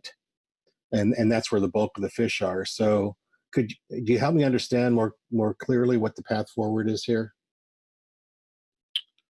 Vice Chair Pettinger and Mr. Grelnick, lingcod was, I think, the key species that started this whole idea.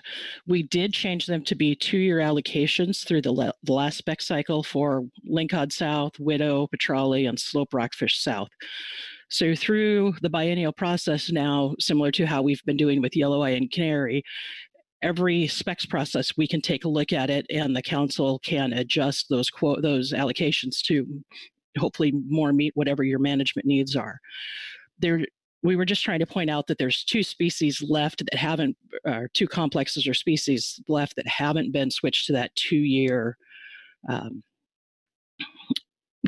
allocation that are remaining in the Amendment 21.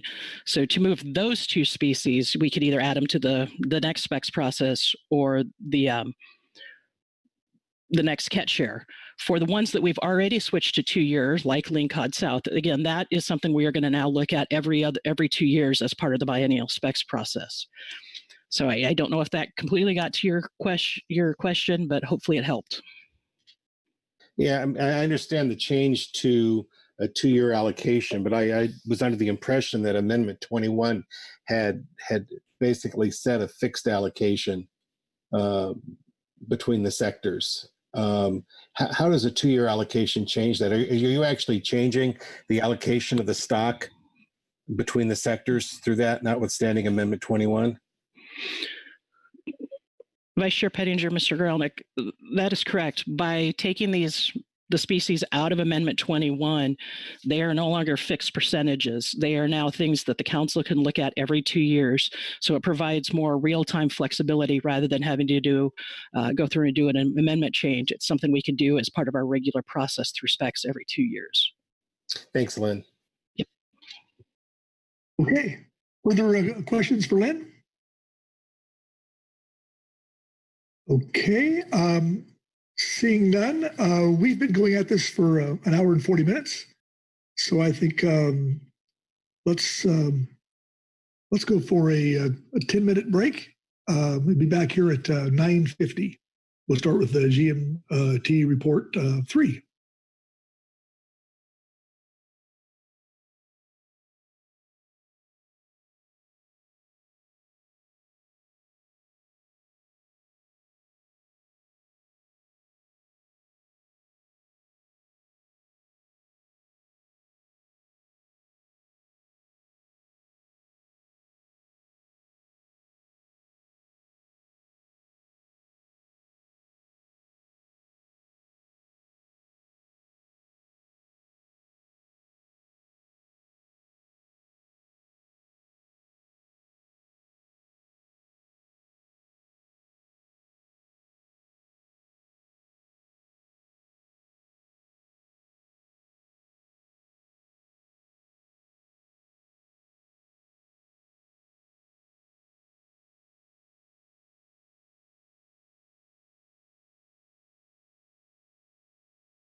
Okay, this is your 30-second warning. We'll start in 30 seconds.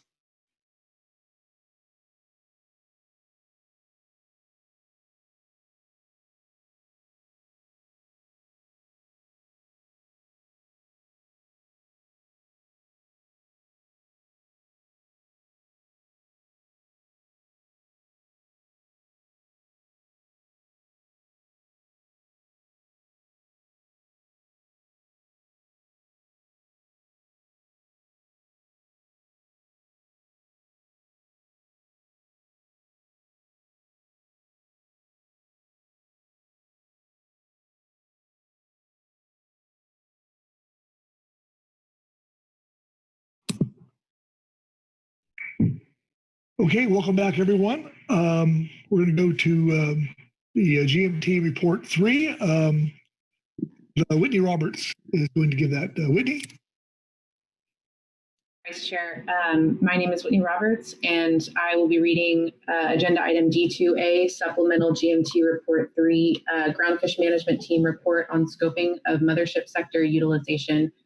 And before I jump in, I just want to caveat that I apologize if you hear any grunts or snorts in the background. I do have a senior pug, so don't be alarmed. The Groundfish Management Team reviewed the materials provided in the advanced briefing book on this agenda item, as well as the Groundfish Advisory Subpanel's draft purpose and need statement and list of proposals. The GMT appreciates the extensive public comment, testimony, and advisory body reports on matters related to this topic, in addition to the work developed by the GAP in the informational report. The GMT has not yet been tasked to analyze this issue by the Council, but provides this preliminary discussion on potential issues attributing to underattainment to inform the Council's further action at this juncture. During a period of historically high Pacific whiting TAC since 2016, the catcher processor and shoreside Pacific whiting sectors have seen a margin of growth in both catch and revenue, while the mothership sector has not seen that same level of growth. However, the GMT notes that the whiting fleet as a whole has not been attaining the full Pacific whiting TAC in recent years. If the Council chooses to move forward with this action item, they should task staff and team analysts with providing an analysis to address the ongoing attainment issues for all 3 sectors of the Pacific whiting fleet, and to investigate whether these sectors are meeting Amendment 20 of the Groundfish FMP goals and objectives, including full utilization of resources and fair and equitable allocations. This analysis could inform finalization of the purpose and need and scoping of a preliminary range of alternatives. As industry notes, the existing multi-sector consensus about the need for action and possible solutions will likely expedite a resolution relative to issues that have not reached the same level of consensus. However, developing an analysis to support considerations at the November 2020 Council meeting would need to be prioritized relative to all other ongoing issues, given the short turnaround, in other words, the October 13 advanced briefing book deadline. Regarding Pacific whiting utilization, the U.S. portion of the Pacific whiting TAC, after taking into consideration the tribal allocation and any set-asides for incidental catch, is allocated 42% to shoreside, 34% to catcher processors, and 24% to mothership. When the trawl rationalization program was implemented in 2011, the at-sea sectors became formally managed via cooperatives, in other words, co-ops, while the shoreside Pacific whiting sector was integrated within the shore-based IFQ program, with all catch required to be covered with quota pounds, QPs. Pacific whiting has had historically high tax from 2014 to the present, in particular 2017 to 2019. While catch in the non-tribal sectors from 2017 to 2019 has been higher than the previous 15 years, utilization across sectors has not kept pace, as shown in Figure 1 below, which shows whiting TAC and mortality from 2002 to 2019. Trends through 2015 are discussed in the 5-year review, section 313A2, with an explanation of numerous factors contributing to and the conclusion that attainment of Pacific whiting was somewhat below the 2014 TAC, and it was far below the 2015 TAC. Many contributing factors are not attributable to implementation of catch shares. However, catch shares have created new flexibility that also may have affected utilization rates. In the 3 years prior to the IFQ program implementation and the first 3 years of the IFQ program, each of the sectors attained over 90% on average, with the average TAC at 199,806 metric tons, as shown in Table 3. In recent years, attainment of Pacific whiting has remained stagnant, with rising TACs in both at-sea sectors from 2011 to 2013 relative to 2008 to 2010. resulting in a decrease in the percentage of the TAC attained annually. Subsequently, each sector's attainment declined in 2014 to 2016 relative to 2011 to 2013, partially due to an anomalously poor fishing season in 2015. From 2017 to 2019, the MS sector attained an average of only 64% of their Pacific whiting allocation compared to 90% by the CP sector and 82% by the shoreside sector, as shown in Table 1 below. While the other two sectors have seen an increase in 3-year average attainment since 2014, to be specific, 2% increase in the CP sector and 21% increase in the shoreside sector, the 3-year average attainment by the MS sector has decreased by 4% during that time period. Without accounting for tribal reapportionment, all three sectors exceeded, on average, their respective initial allocations between 2008 and 2013. Since 2013, the CP sector has exceeded their initial allocation in 2014, 2016, and 2017, but neither the Mothership nor shoreside sectors have exceeded their initial allocations in any year during that same time period. The Council may wish to consider what the goal is for utilization of Pacific whiting in each sector, recognizing that some degree of underattainment is to be expected. For example, 100% attainment of allocations may be impossible due to other harvest strategies holding on to quota for bycatch incidents in the shoreside sector, or other constraining species discussed below, limiting fishing for Pacific whiting in terms of area and time. Further, the increase in 3-year average inflation-adjusted ex-vessel revenue from 2014 to 2019 was only 2.3% and 0.8% of the CP and shoreside increases in that time period, respectively, as shown in Table 2. These differences suggest that in the past 3 years, the MS sector has not grown to the same degree as the CP and shoreside sectors have. Based on the GMT's preliminary analysis, the MS sector, and to a lesser degree, the CP and shoreside sectors, appear to not currently be meeting the Amendment 20 goal of full utilization of the trawl allocations. And you can see Table 1 showing the 3-year average attainment, as well as the change, including pre and post tribal apportionment, as well as Table 2 showing the 3-year average annual ex-vessel revenue and the change over the same time period. Potential causes of underattainment. The following sections provide a preliminary description of some potential causes of underattainment of the Pacific whiting fishery, and specifically the MS sector allocations. This list is not exhaustive, but highlights issues currently under discussion. Processor availability in Alaska walleye pollock interactions.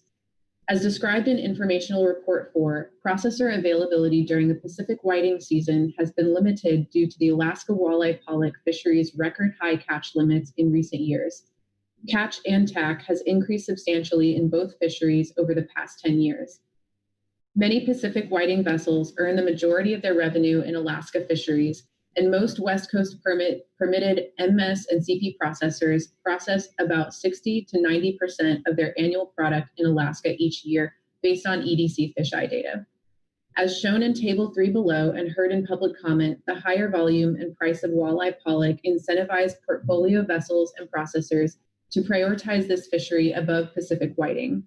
Processors may be responding to the higher volumes in both the walleye pollock and Pacific whiting fisheries by increasing capacity, as public comment indicates that a new Mothership processor vessel currently being developed is expected to be larger than any existing vessels in the fishery and is planned for use in primarily the Alaska walleye pollock fishery.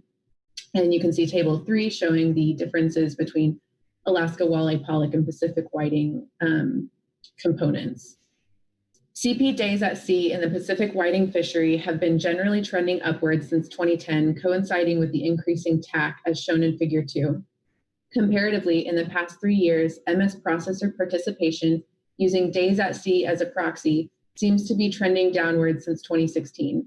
Processor availability as measured by days with deliveries in the MS sector appears to vary from year to year within seasons relative to the CP sector, possibly related to opportunities for catcher vessels and processing platforms in other fisheries.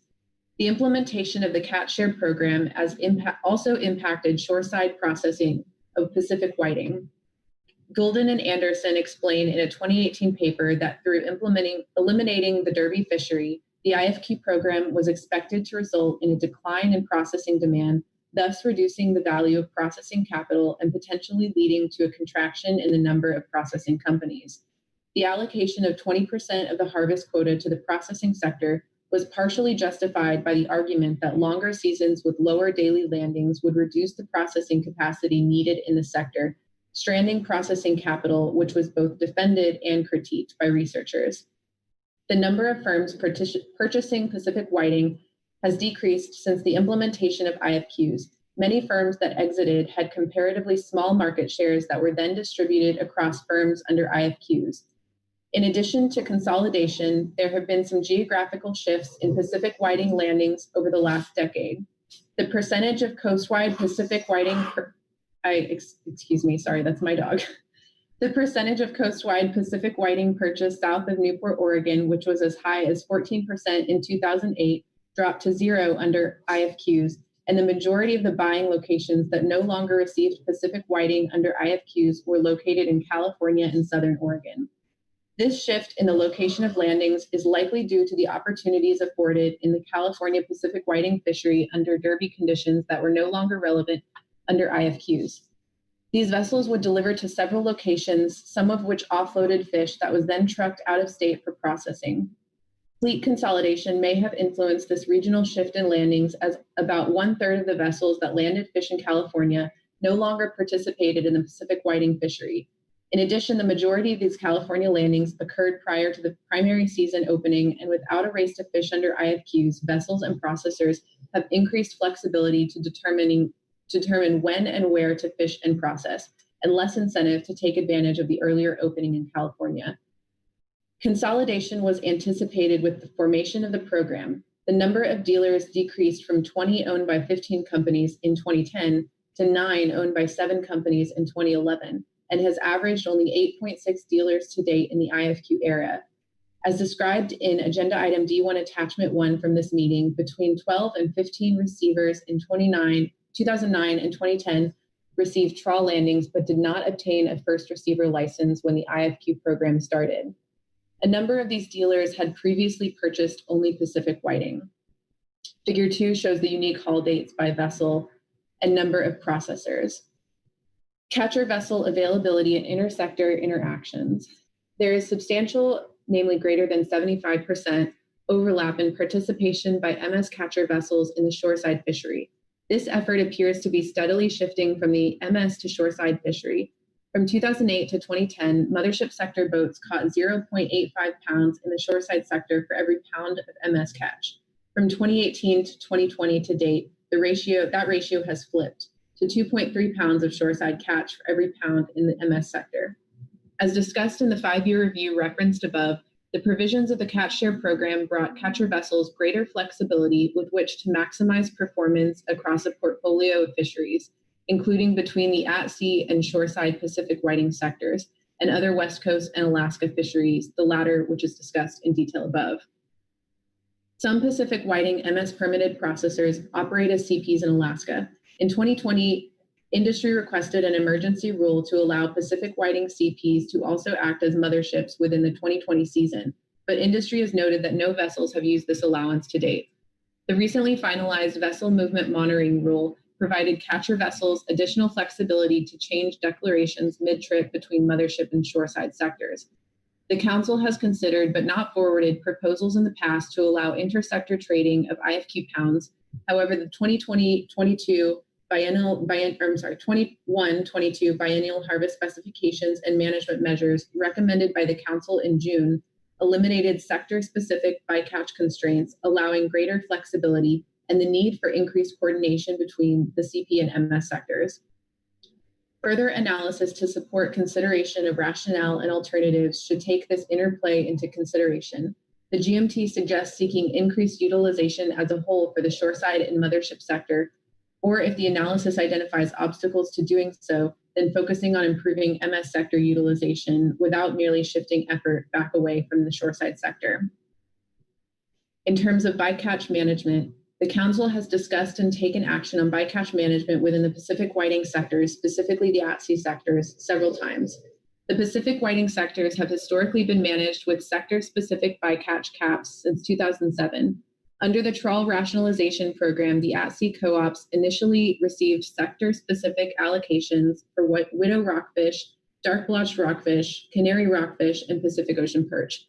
As noted above, any bycatch in the shoreside Pacific whiting sector must be covered with quota pounds, with all 4 bycatch cap species being overfished and having low annual catch limits. Allowances for each of the sectors were constraining at the fleet and individual level.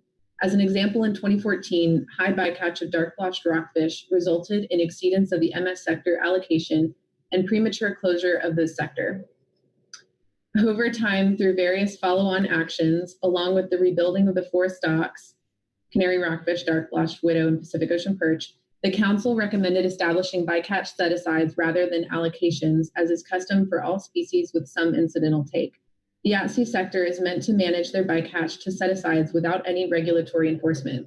Despite this lack of regulatory enforcement, industry makes a concerted effort to avoid bycatch species to free up space in both their nets and processing infrastructure, which is specifically designed for Pacific whiting, and to avoid unintended impacts to these species that could result in once again needing to formally regulate them. This voluntary management could also contribute to their inability to fully attain their whiting allocation. At that same time, sablefish north of 36, shortbelly rockfish, and Chinook salmon have all been a constraint in the Pacific whiting sectors, both the shoreside and at sea. This has led to NIMS requesting voluntary avoidance through public notice, and consequently vessels have moved to other areas where Pacific whiting may not be as prevalent, leading to increased operational costs and possibly lost fishing opportunity. Figure 3 below provides a look at the bycatch rates in terms of metric tons per 1,000 metric tons of Pacific whiting of 4 select species: dark-blotched rockfish, sablefish north of 36, shortbelly rockfish, and widow rockfish, across the 3 Pacific whiting sectors from 2011 to September 10, 2020. Excluding 2020, recent years have seen a significant increase in the bycatch rate of each of the 4 species, both in the mothership and shoreside sectors. To a lesser degree, bycatch rates in the CP sector have also increased compared to the first 5 years of trawl rationalization. Through the 21-22 harvest specifications and management measures process, the Council recommended increasing many of the set-asides for constraining species based on industry agreed upon levels. The stocks under those set-asides now have biomass levels above the management target and have no conservation concern, so the primary purpose of setting those amounts was to account for expected mortality in the at-sea sectors, while minimizing the risk of stranding quota that may otherwise be used in the shoreside sector. While these values will likely provide some relief in terms of bycatch management, given changing ocean conditions, high Pacific whiting tax, and Chinook salmon avoidance measures, some bycatch species could still constrain the at-sea sectors in fully attaining Pacific whiting allocations. The last section is regulatory issues. The GMT briefly discussed regulatory mechanisms that could potentially be impacting attainment in the whiting fishery, and those were raised in the informational report. Time and area restrictions. The start of the Pacific whiting season has varied since the conversion of the fishery from foreign to domestic, when the start date was set at January 1. Foreign fisheries typically moved into the fishery in April when fishable concentrations of whiting were available, and the start date was moved to April 15 in 1992 to approximate this natural start time. In 1996, the season was moved back to May 15 in some areas to minimize bycatch of Chinook salmon, which was unusually high in 1995. The dates have fluctuated between April and June in the shore-based fishery to accommodate participation in shoreside, at-sea, and Alaska fisheries. The final EIS for Amendment 20 noted that the spatial and temporal overlap between the Pacific whiting fishery and the distribution of Chinook salmon could result in incidental take of listed salmon. The season start dates are in part meant to limit targeting on whiting fishing when listed Chinook salmon are most likely to be taken incidentally.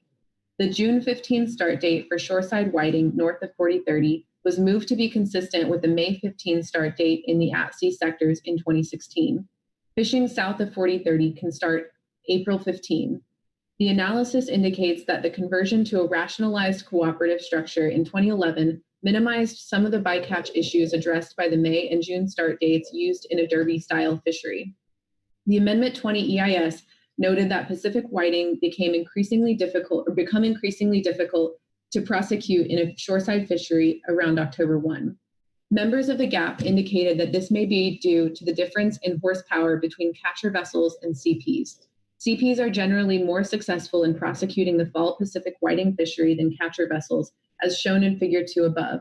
Economic data collection data indicate that the mean horsepower for catcher vessels in the MS fishery is about 1,500 HP for a mean length of 105 feet, compared to about 6,500 HP for a mean length of 305 feet for CPs. Moving the start date earlier for the Pacific whiting season north of 4030 may increase flexibility for processors returning from the walleye pollock A season. However, this option would require consideration of potential changes in bycatch, particularly for Chinook salmon. Changes in the current regulatory footprint for fishing and processing at sea in the fishery would require similar considerations. The EIS for the season start change mentions spatial considerations in historical management, stating that the fishery was prohibited from operating south of 39 degrees to protect rockfish and juvenile whiting. The potential impact to Sacramento winter run Chinook was also a concern if the whiting fishery were to expand in the Monterey area during January through March before the maturing salmon left the ocean to spawn.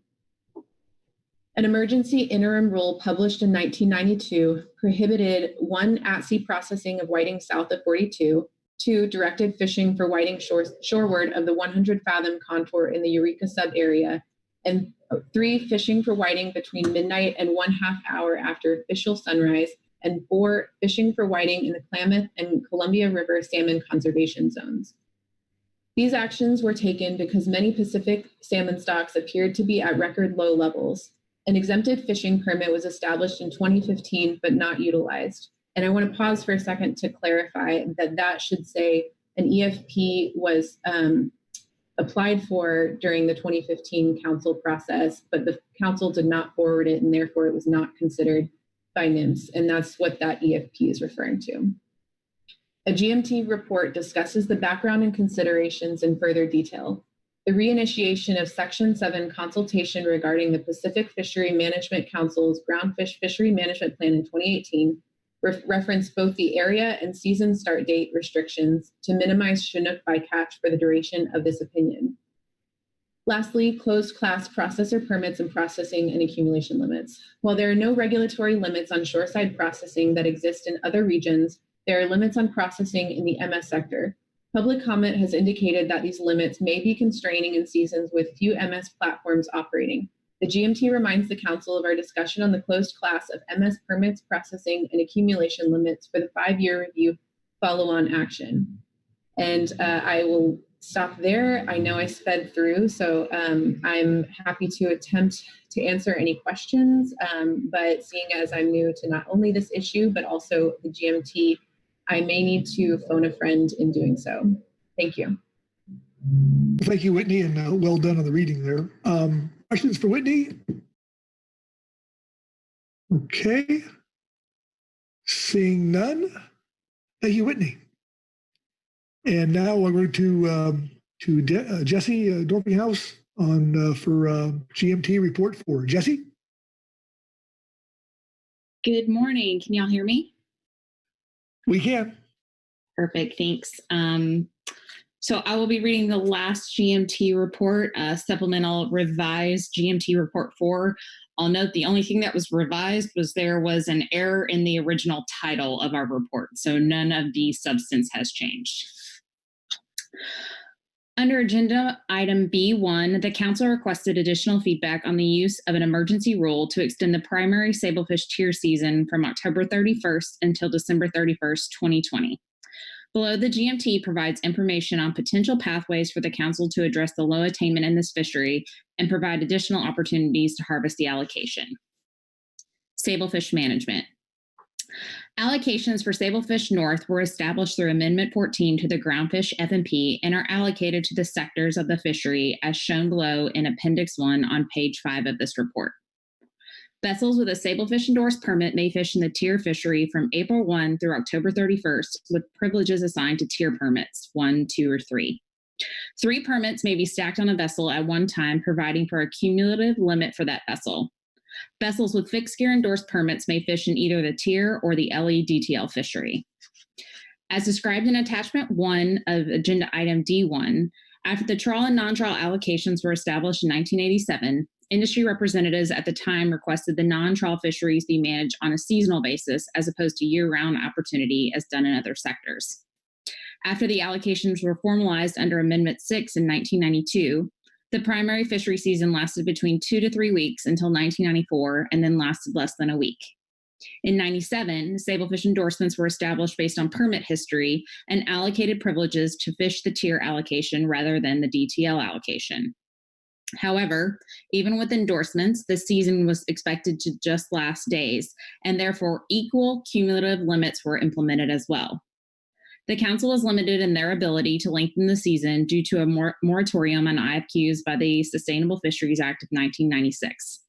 In other words, the council could not create a fishery where a closed class of vessels would be given ample time to harvest their allocation. This resulted in the modified derby of the maximum length of 10 days. In 1998, the council took action to reallocate the equal cumulative limits into the three-tier system. However, while slightly more equitable than the equal limits, it still required the fishery to operate under a derby system.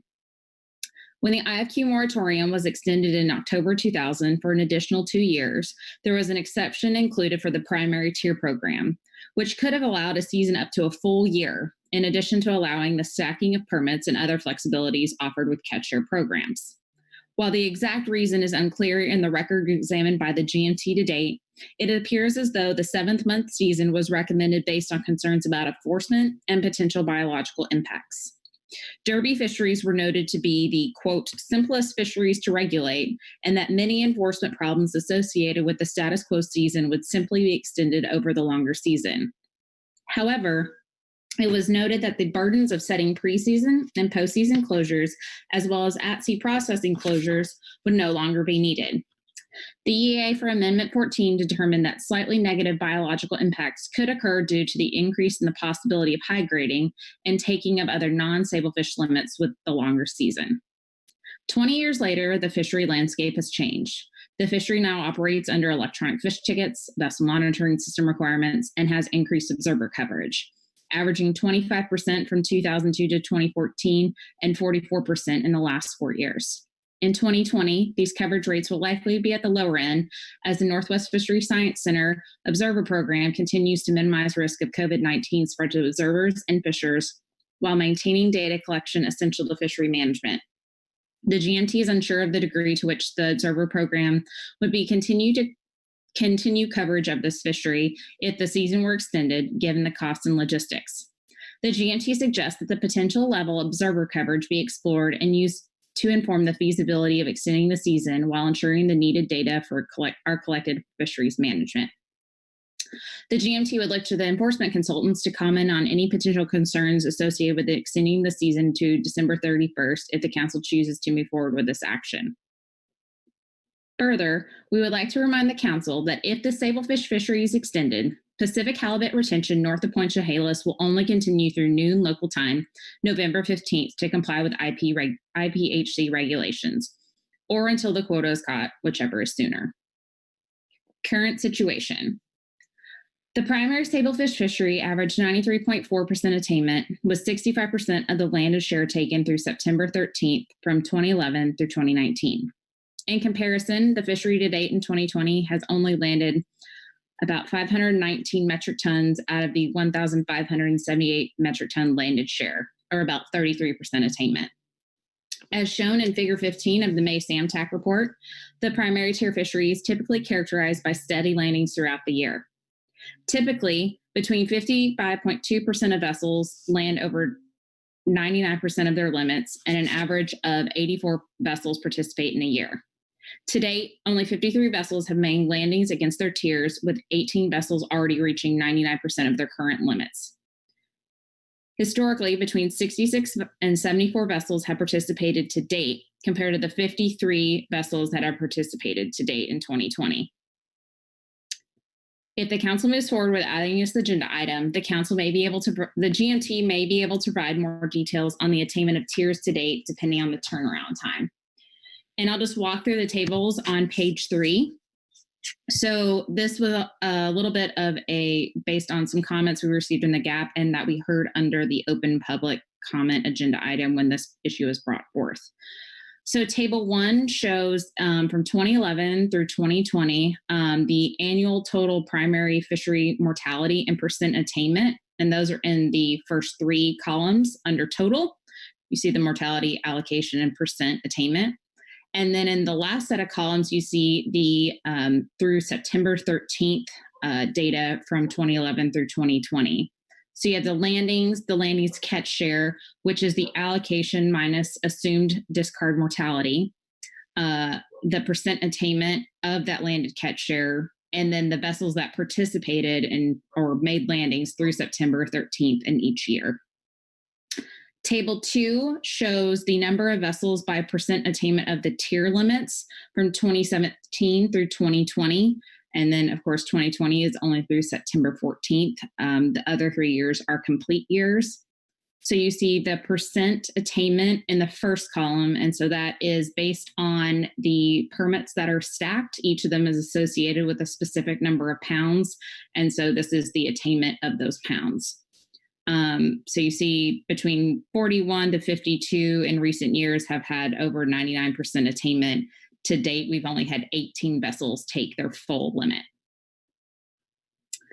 Emergency action. Regarding the Council's consideration of moving forward on an emergency action to extend the tier season from October 31st through December 31st, the GMT points to Section 305C of the MSA, which provides justification for taking emergency action with regard to any fishery, but does not define the circumstances that would justify such emergency action. In 1997, NIMS published the following guidelines for councils to use in determining whether an emergency exists. For the purpose of Section 305 of the MSA, the phrase "an emergency exists involving any fishery" is defined as a situation that 1, results from recent unforeseen events or recently discovered circumstances, 2, presents serious conservation or management problems in the fishery, and 3, can be addressed through emergency regulations for which the immediate benefit outweighs the value of advance notice, public comment, and deliberative consideration of the impacts on participants to the same extent as would be expected under the normal rulemaking process. Workload considerations. If the council suggests an emergency action to extend the tier fishery season, the GMT would be required to prioritize this action. As provided in NIMS guidance, emergency rules take precedent and may delay the review of non-emergency items. The GMT would need to devote resources over the next few weeks to support NIMS implementation and delay progress on all other actions and items. The council must consider the workload associated with this action compared to other actions currently proposed in the coming months, including work on the SAMTAC and any prioritized new management measures, such as Mothership utilization for November, and any in-season rulemakings that would be recommended from this meeting. Finally, the in-season pathway. If the council chooses to not move forward with an emergency action, the GMT has been exploring other mechanisms to provide opportunity to these vessels within the LEDTL allocation. The GMT understands that this opportunity would not be the same as extending the season in that it would not allow tier vessels to utilize their limited entry privileges. For example, a vessel who has 3 Tier 1 stacked permits would be able to harvest up to about 146,000 pounds over the 7-month season. Based on the trip limit options developed under the in-season agenda item, which you'll hear later today in Supplemental GMT Report 1, the maximum that could be taken on a bi-monthly basis in the DTL sector, while projected to be within the allocation, would be about 9,000 pounds. Again, we recognize that this is only a small amount of opportunity compared to the potential losses if the season were not extended. However, an in-season action would be more likely to move through regulation in addition to the other proposed in-season changes on incidental halibut and open access sablefish, and allow for continued work on other council prioritized actions, such as the mothership sector utilization. And I'd be happy to answer any questions. Okay. Any questions for Jesse? Marcy Arungo. Thank you, Mr. Vice Chair. Thank you very much, Jesse, for the detailed information. This question may be for you, it may be more appropriate for NIMS. In your discussion about the in-season pathway, just wondering if there was discussion.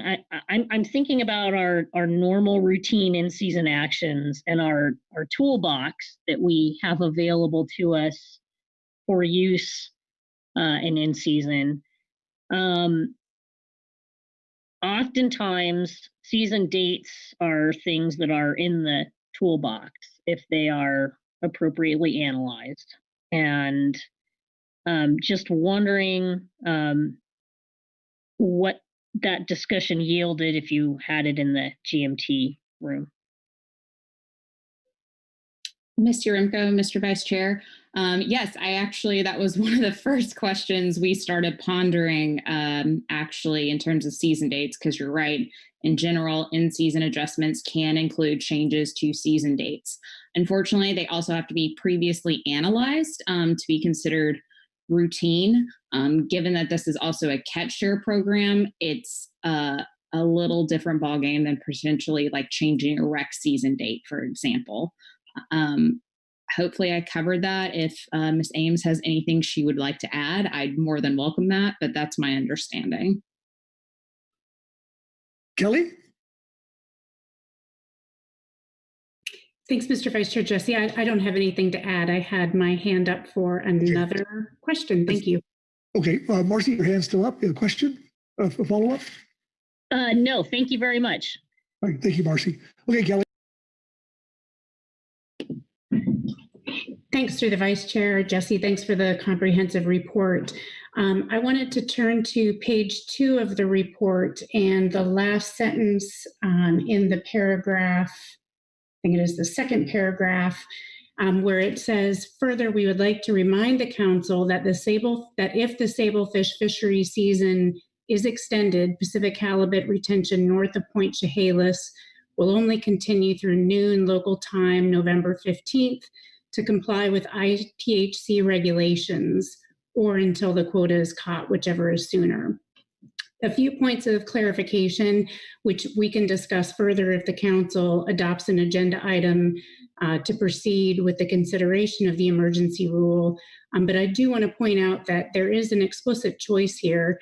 The Council could decide to extend the incidental halibut retention rate, or it could end on October 31st. So these are choices in front of the Council.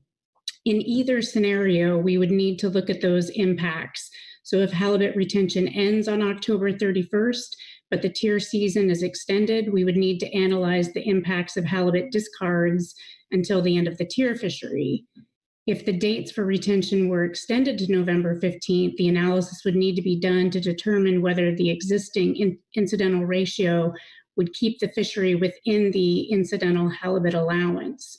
If the extension is desired, then the emergency rule request would specifically need to address changes to a specific part of the regulation. So we can discuss all of those things further if the Council decides to proceed with further consideration of this item, but I did want to make it clear and clarify the statement in the GMT report that it is a Council choice here what to do with the incidental retention dates. Okay. Marcy? Thank you, Mr. Vice Chair. If I may ask a follow-up question of Ms. Ames based on the remarks you just made. Please. Thank you. Thank you, Kelly. Question on the actual rule mechanisms with regard to adjustment of the sablefish ratio for halibut. Given that's going to be taken up in an in-season agenda item that we have yet to hear about in detail, but can you clarify for us the regulatory mechanism for that ratio adjustment? Would that come as part of a regular in-season rule adjusting our groundfish measures, or would that be a different in-season rule? And I'm asking because of the obvious workload implications of numbers of rules. Through the chair, thanks, Marcy. It depends exactly what you're asking. If you're looking to modify the retention allowance, within the existing season structure, that can be done through in-season. If you're asking to extend the date, that would be part of an emergency rule change. So there's no in-season flexibility on the date in which halibut retention occurs in the fishery north of Point Chehalis. Mr. Vice Chair, if I may? Please. Thank you. Yes, I understand that much. What I'm trying to identify is if the season date aside, adjusting the ratio requirement, is that a regular routine groundfish in-season action that would be taken up in the same rule that we might use, say, to adjust sablefish DTL limits north of 36? In other words, is the halibut ratio different, or because it's a halibut item, sort of, or is it all? Would it all be one in-season rule? Through the chair, thanks, Marcy, for the question. So yes, typically under an in-season agenda item, a groundfish in-season agenda item, the council can make recommendations to change the retention limit. We would then proceed with what we would call like a standard in-season action. There are different authorities, though, because the halibut retention is done through the Halibut Act, whereas the groundfish in-season adjustments are done under Magnuson authorities. Thanks very much. That was why I asked, but it sounds like it would all be possible under one in-season rule, and that was the answer I was looking for. Thank you. Okay, Kelly, did you want to ask a question? Your hand's still up. Nope, sorry, I'll put it down. Thanks. All right, Phil Anderson. Phil. Yeah, thanks, Mr. Vice Chair. I had a question on table 1. It's on the top of page 3 of the report. Just want to make sure I'm looking at this correctly, Jesse. It looks like about a third of the catch is typically taken in the time frame from the middle of September through the end of October. Just looking at the percent attainment through September 13th versus the total, like the 54 versus the 87 in 2019 and the 63 versus 92 in 2018. So that would is that a fair interpretation of what proportion of the catch typically occurs from about the middle of October through the end of middle of September through the end of October? Mr. Anderson, Mr. Vice Chair, yes, you're reading that correctly, and about 30-ish% is taken generally, which I'll note that the little bit of that discussion on why it kind of starts tailing off at that point is because we do have some vessels that start switching over to other fisheries, including crab or IFQ fixed gear, things like that. But yeah, you're spot on in reading the table. And if I may, Mr. Vice Chair, just one other question on the number of vessels on that same table through September 13th. So that is comparing the number of vessels that made deliveries through September 13th in those years, so that we're comparing apples to apples, if you will, with the number of 53 in 2020. Mr. Anderson, Mr. Vice Chair, yes. That's exactly right. We are just trying to provide a comparison of how active the fishery has been to date compared to the last 9 years. Okay, thanks very much. Thanks, Mr. Vice Chair. Yep. Thank you, Phil. Maggie Summer. Thanks, Mr. Vice Chair. Sorry, now I need a clarifying question, I think, based on the last exchange. I'm not sure I understood that correctly about table 2. For the number of vessels, 2020 represents data through September 14th, and the prior years represent data for what time periods in those years? Ms. Summer, Mr. Vice Chair, just to I want to make sure we're all on the same page here. So Mr. Anderson was talking about table 1, but to your question, Ms. Summer, this was one of the things that we noted that if the council chooses to move forward, we could bring back more information on, because in 2020 in table 2, that is only showing participation through September 14th. The previous 3 years are complete year-end data. With the time constraints that we were under to get the statement in, we did not have a chance to compare tier limits and catch through September 14th to provide that kind of retrospective look. Again, if that were something y'all were interested in, it's definitely doable. It would take some extra time and resources to work that out. Thank you very much. Okay. Any further questions for Jesse? All right. Well, seeing no hands, I believe we'll go to the GAP report. And Sarah, and I believe she has some phone-in friends to phone a friends, so or going to present with her or be in the wings. Sarah? Thank you, Mr. Vice Chair. Can you hear me okay? We can. Okay, great. I will be reading agenda item D2A, Supplemental GAP Report, September 2020. The GAP received an overview of the workload and new management measures agenda item from Mr. Todd Phillips and Mr. Brett Weedoff, council staff. The GAP also held joint sessions with the GMT. We offer the following comments. Workload and new management measures. General process comments. The GAP still believes that having a structured approach to collect, organize, and prioritize new groundfish ideas and requests that come in through the council process is important. However, if the planning process is taking away from achieving progress on priority items, we need to recalibrate, especially with continued staff changes and workload challenges. For example, if eliminating one meeting per year where we have an agendized check-in on workload and new management measures would provide more floor time and analytical time for priority items, we recommend adjusting the process to accommodate that. Alternatively, if the agenda item continues to be used for council scoping of priority items, such as how the council is scoping mothership utilization at this meeting, then retaining the 4 meetings per year process could provide more dedicated time for moving items forward.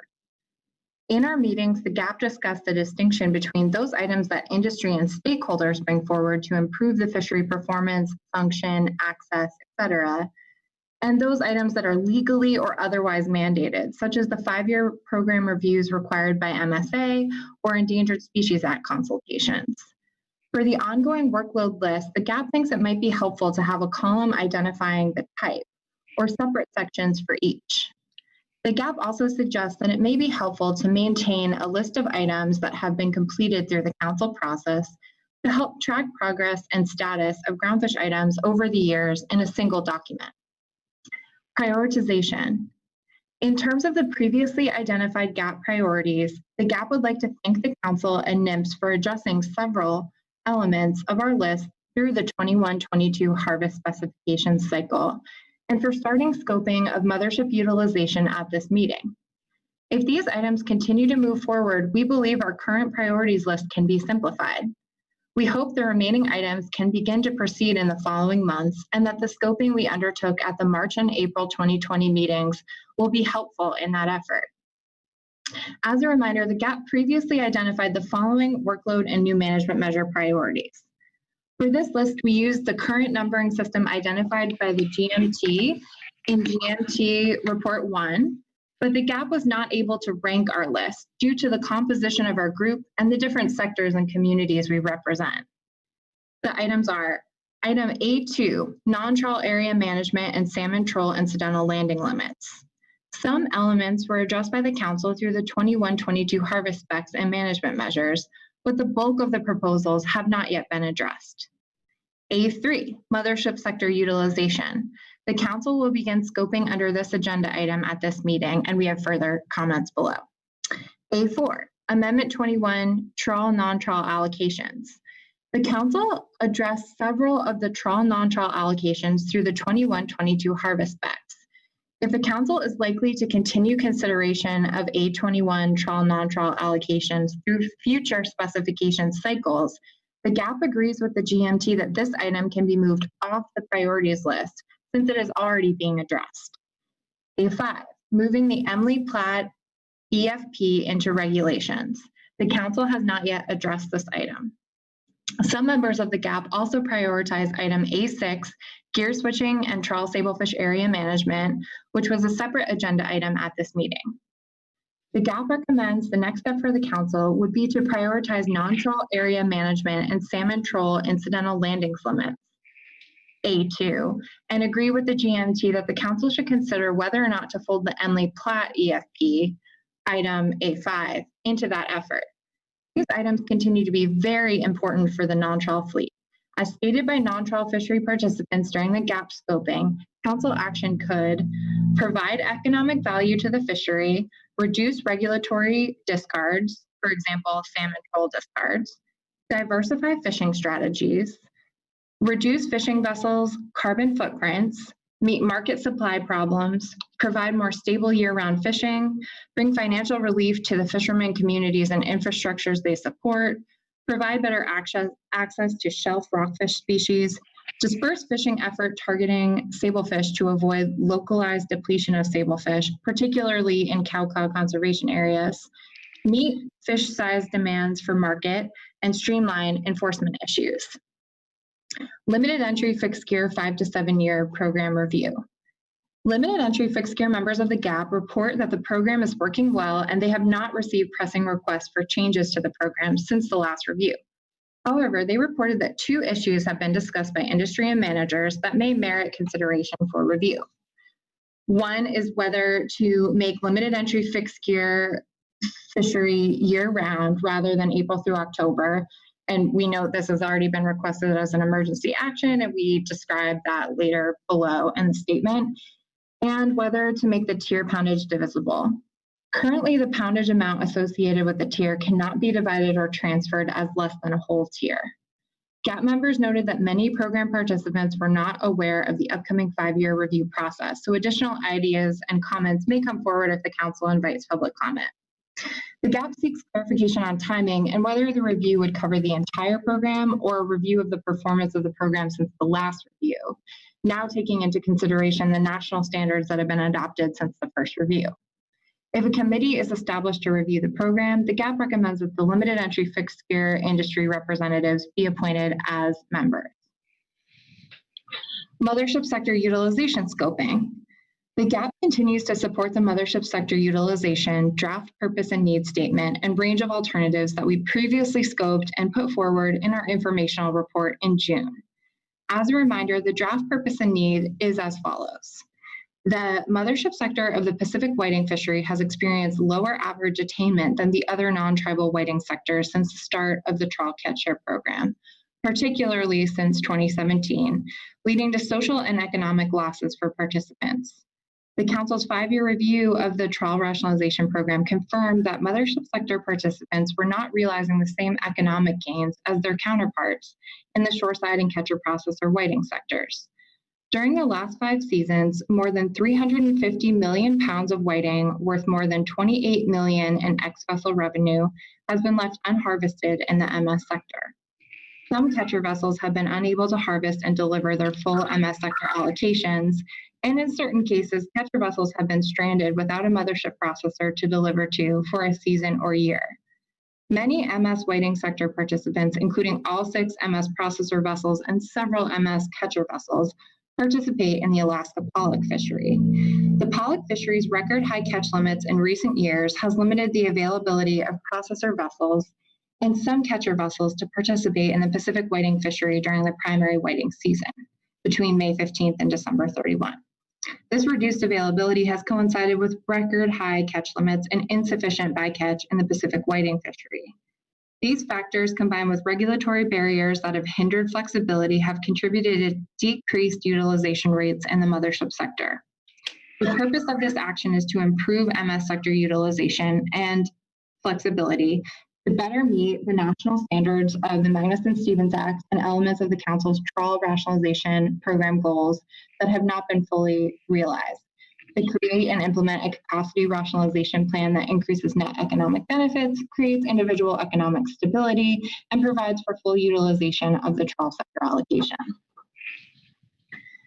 Proposals supported by the GAP in industry for council consideration are as follows. 1, change the whiting season start date. 2, change the processor obligation deadline.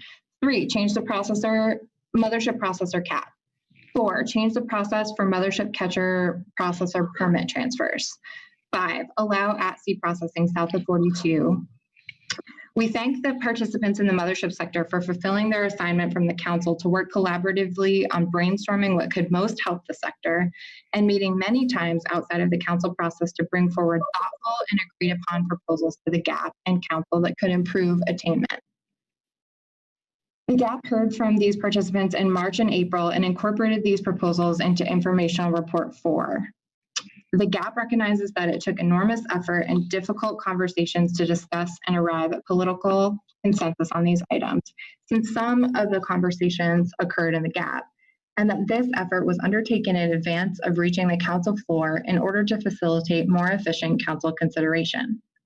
To go beyond what the industry and GAP has presented could cause that consensus to fall apart, and the time the industry and GAP spent scoping to be for naught. The GAP acknowledges this action may also improve utilization in other whiting sectors, since the package represents broad agreement across the whiting sectors, and there's overlapping participation between vessels and companies, but reiterates that the purpose of this action is to improve attainment in the mothership sector.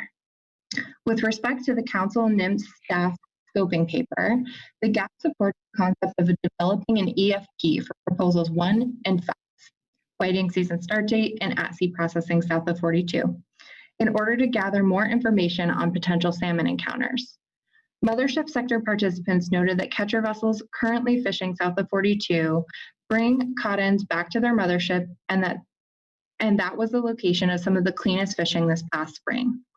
Industry representatives suggested establishing annual salmon limits south of 42 for use with an EFP, at which point processors utilizing the EFP would return north of 42 for the remainder of the year, and the GAP supports that approach. The GAP also suggests that supplementary data could be examined from the midwater rockfish fishery and or catcher vessel effort in the Pacific whiting fishery in these times and areas.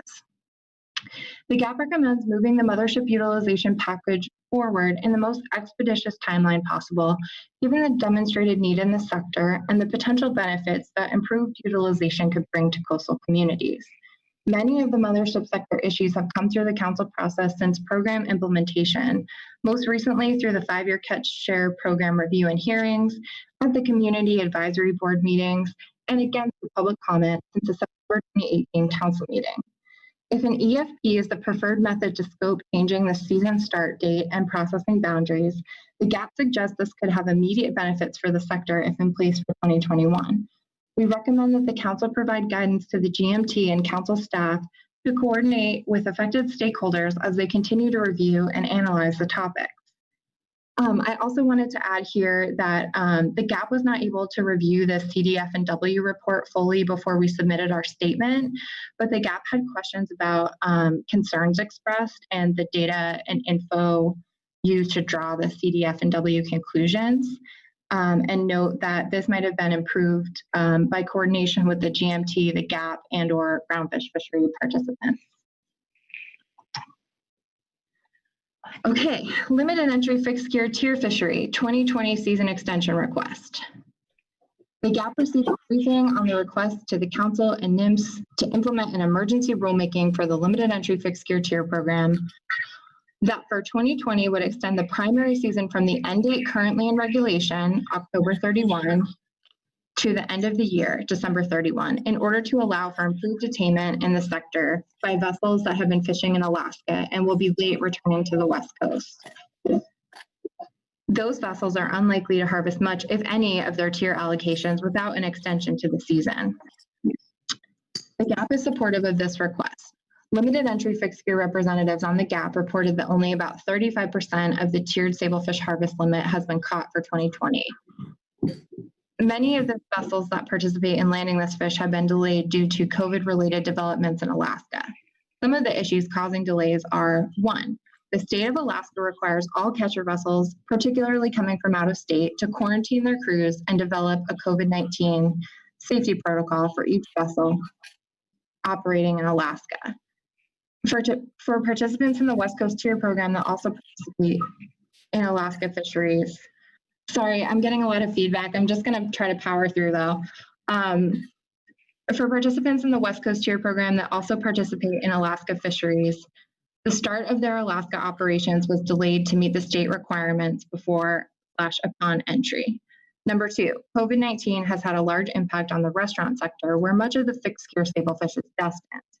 The fleet for sablefish off Washington, Oregon, and California, and in Alaska, started later, hoping the effects of the mandatory shutdown of restaurants in the coastal states would mitigate. The effects have not abated, resulting in many vessels from the fleet that participates in the tiered fisheries off the West Coast being delayed from returning from Alaska beyond the normal closing of their season for the tiered fishery, October 31. 3, these delayed vessels and their crews account for 20 to 25% of the tiered sablefish fishery landings in a normal year, and much of that will not occur unless the closing time of October 31 is extended. There are at least a dozen vessels representing 40 to 45 crew. The tiered fishery represents 20 to 25% of their income. Due to the short time frame in addressing this issue, there are likely other vessels not yet identified. Many of these vessels have payments coming due on the West Coast permits they have purchased and need the income from the fishery to continue to meet their business payments. The landing of this fish helps shore-based communities keep coastal jobs. Much of the fish will be destined for export, which affects the U.S. trade imbalance. In addition, some vessels are concerned about COVID-19 protocols for the 30% observer coverage in their fishery and the devastating impacts the virus could have on the fleet.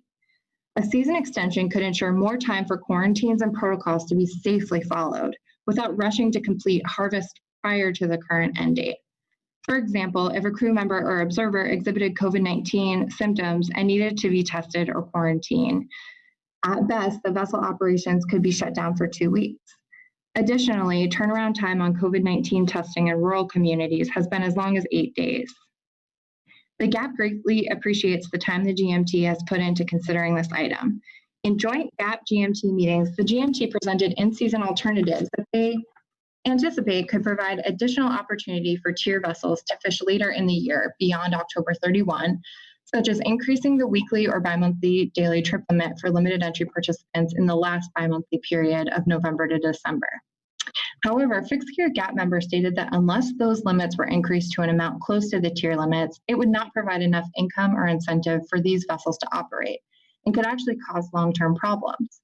First, increasing the limited entry trip limits could attract a large number of vessels and significantly increase effort beyond those that a season extension would be aimed at helping.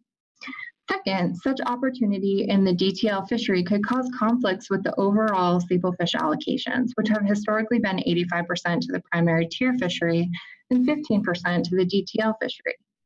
If DTL effort significantly increases in the last bi-monthly period of 2020, the GAP cautions that this could create unintended consequences and conflict between the tier DTL sectors in the future.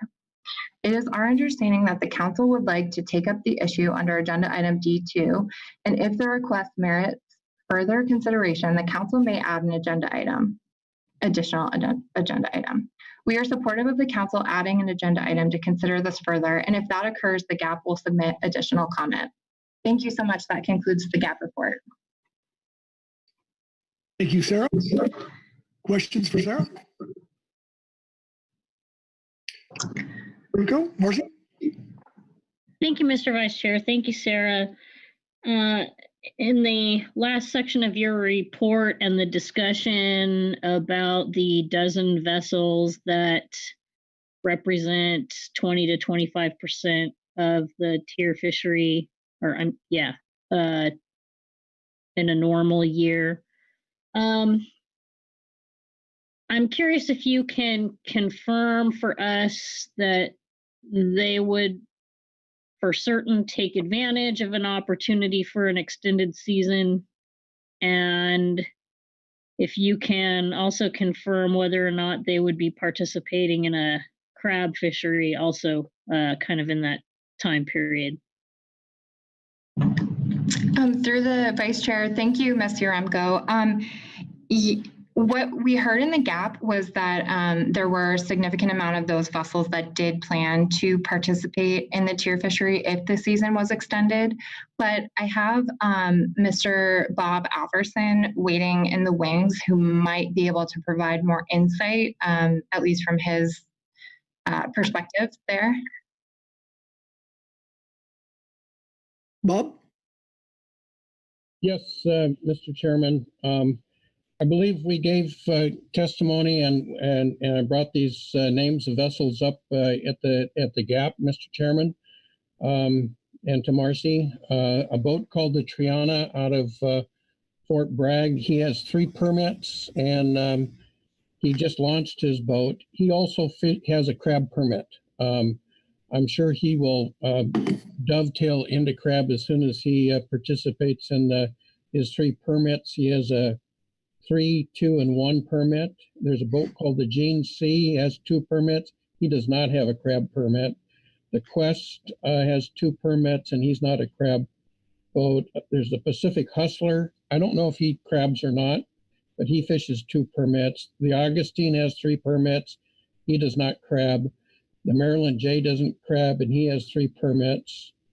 The Mystery Maid has 2 permits, and he does not crab. And the Bernice and the Elrita each have 2 permits, and they don't crab. And then there's a boat called the Wiona that has 1 or 2 permits. They're smaller permits, I think. Those are the ones I've contacted, Mr. Chairman, and maybe at least one of them does have a West Coast crab permit. I'm not sure about the Pacific Hustler. Okay. We good there? Thanks very much. That's very helpful. Appreciate it. Thank you, Marcy. Okay, Heather Hall. Thanks, Vice Chair. Thank you, Sarah. Good work to the GAP on this report. There's a lot of really good information in this statement. I'm just wondering if the GAP had a chance to talk about, is trying to put all these ideas together, and with regard to the idea of looking at potentially adding another agenda item to talk about an emergency rule for the extending the tiered sablefish fishery and the impact that might have on workload that we heard a little bit about in the overview here, and the ability to really start moving forward on mothership utilization or continue work on the SAMTAC effort going forward. If you had a chance to really talk about what those trade-offs might mean. Oh, thank you so much, Ms. Hall, through the Vice Chair. Yes, the GAP did hear from members of the GMT and I believe a few other folks about some of the trade-offs we may be facing here given the workload and the items that the GAP would like to see move forward. It's very difficult for our group to choose among those priorities which should go first, and we did not do that. I believe that's kind of the GAP position on these items, is that with the makeup of our group, it's just not possible to say that one sector should proceed over another. And so we were not able to do that, but we wanted to present the merits of each of the proposals. And I think that, I think we realize that the council has some tough decisions here, and that moving forward with one item may have the effect of displacing another. But this agenda item for workload and new management measures was obviously delayed since it was supposed to occur in March. And I think there's a lot of issues on the GAP priorities, some of which the council's already started addressing. but some that haven't moved yet. And so it's just difficult for us, especially given all the challenges this year with COVID and other factors, to say which one should proceed, especially when I think there's lots of sectors that would like their own to proceed, and there's many sectors that have been waiting for their items to proceed. So I'm sorry I can't give you a better answer there, but that's kind of the discussion that we had. Okay, no, that's helpful. Thank you, Sarah. Thank you, Heather. Pete Hassenberg. Thank you, Mr. Vice Chair, and thank you, Sarah, and the GAP for that report. It's very thorough. Sarah, I have a question on maybe to direct you to the specific sentence on page 4, the last sentence in the first full paragraph. It basically says the GAP acknowledges, talking about the Mothership sector utilization issue and some actions there. The GAP acknowledges this action may also improve utilization in the other whiting sectors. And thinking back to one of the GMT reports where they had offered the idea of not just looking at the MS sector, but looking at underattainment also in the shoreside and CP sectors at the same time. But in this statement, the GAP is saying that just taking action within the MS sector could increase attainment in all the sectors. The question is, did the GAP have a good discussion about cross-sector benefits from actions just in the Mothership sector, or how did they come to that statement that there would be these benefits across all sectors? Thank you. Thank you, Mr. Hassemer, through the Vice Chair. We did have some discussions about that, both with GAP members and also with industry present in the room who were able to participate and are leaders in the sector. And so what we were discussing was that there are 2 proposals that include other sectors, or I guess there's a few that include other sectors that potentially could benefit from this action. But the primary brainstorming was to facilitate improved utilization in the MS sector. And I think the GMT report, or at least what we discussed in the GAP, is that the GMT report emphasized that the MS sector has potentially a different need than some of the other sectors. But that because there's participants in the Mothership sector who also participate shoreside or also participate in the catcher processor sector, that when we got together as a Mothership industry, it made sense potentially for some of the items to reflect the other sectors in there, such as like the whiting season start date. And so the GAP did have a lengthy discussion about the reason for including those sectors, and we did discuss it with the GMT and their recommendation to kind of analyze all the sectors. And so through our GAP report, we wanted to emphasize that the purpose of this action, as the GAP sees it and as was presented by industry, is to facilitate the Mothership sector utilization. There may be some potential benefits for other sectors in the suite of alternatives proposed. So I hope I'm addressing your question there, and please let me know if there's something else I should hit on. No, thank you. That's good. Excellent. Thank you, Pete. Bob Dooley? Yes, thank you, Mr. Vice Chair. And thank you, Sarah, for the great GAP report. A lot of reading there. I'd draw your attention to page 4, second to the last paragraph, with respect to an EFP for fishing south of 42, or actually not fishing, but actually processing, at sea processing south of 42. And I see you have some conditions that the GAP spoke about there, namely limits and, on how many salmon and things like that. But could you maybe,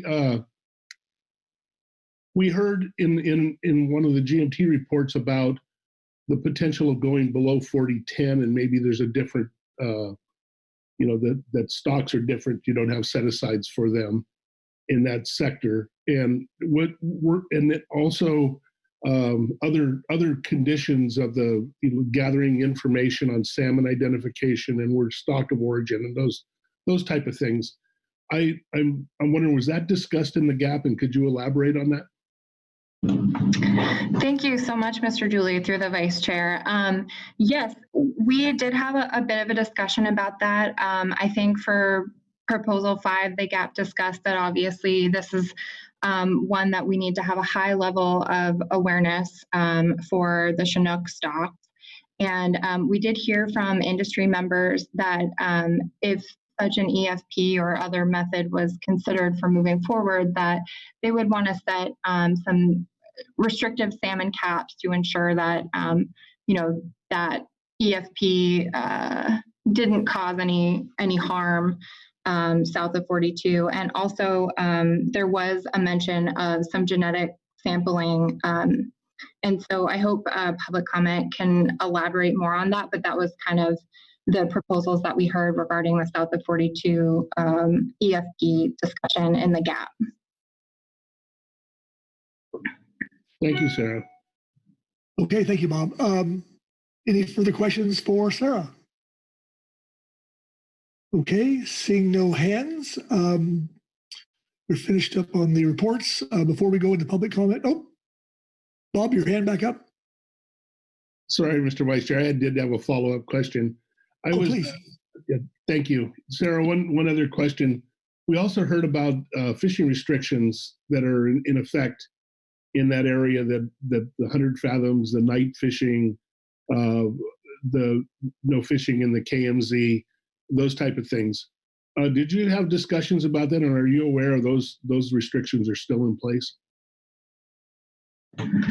Oh, thank you, Mr. Dooley. We did not discuss that specifically in the GAP, but I think it seemed to me that there was broad understanding from industry that such an EFP may need to be limited in scope to accommodate existing or future regulations. And we did know, about the time and the time closures for when you can fish south of 42, since the catcher vessels are already, some of them operate down there in certain years. So thank you. I'm sorry if I'm not getting at your answer here.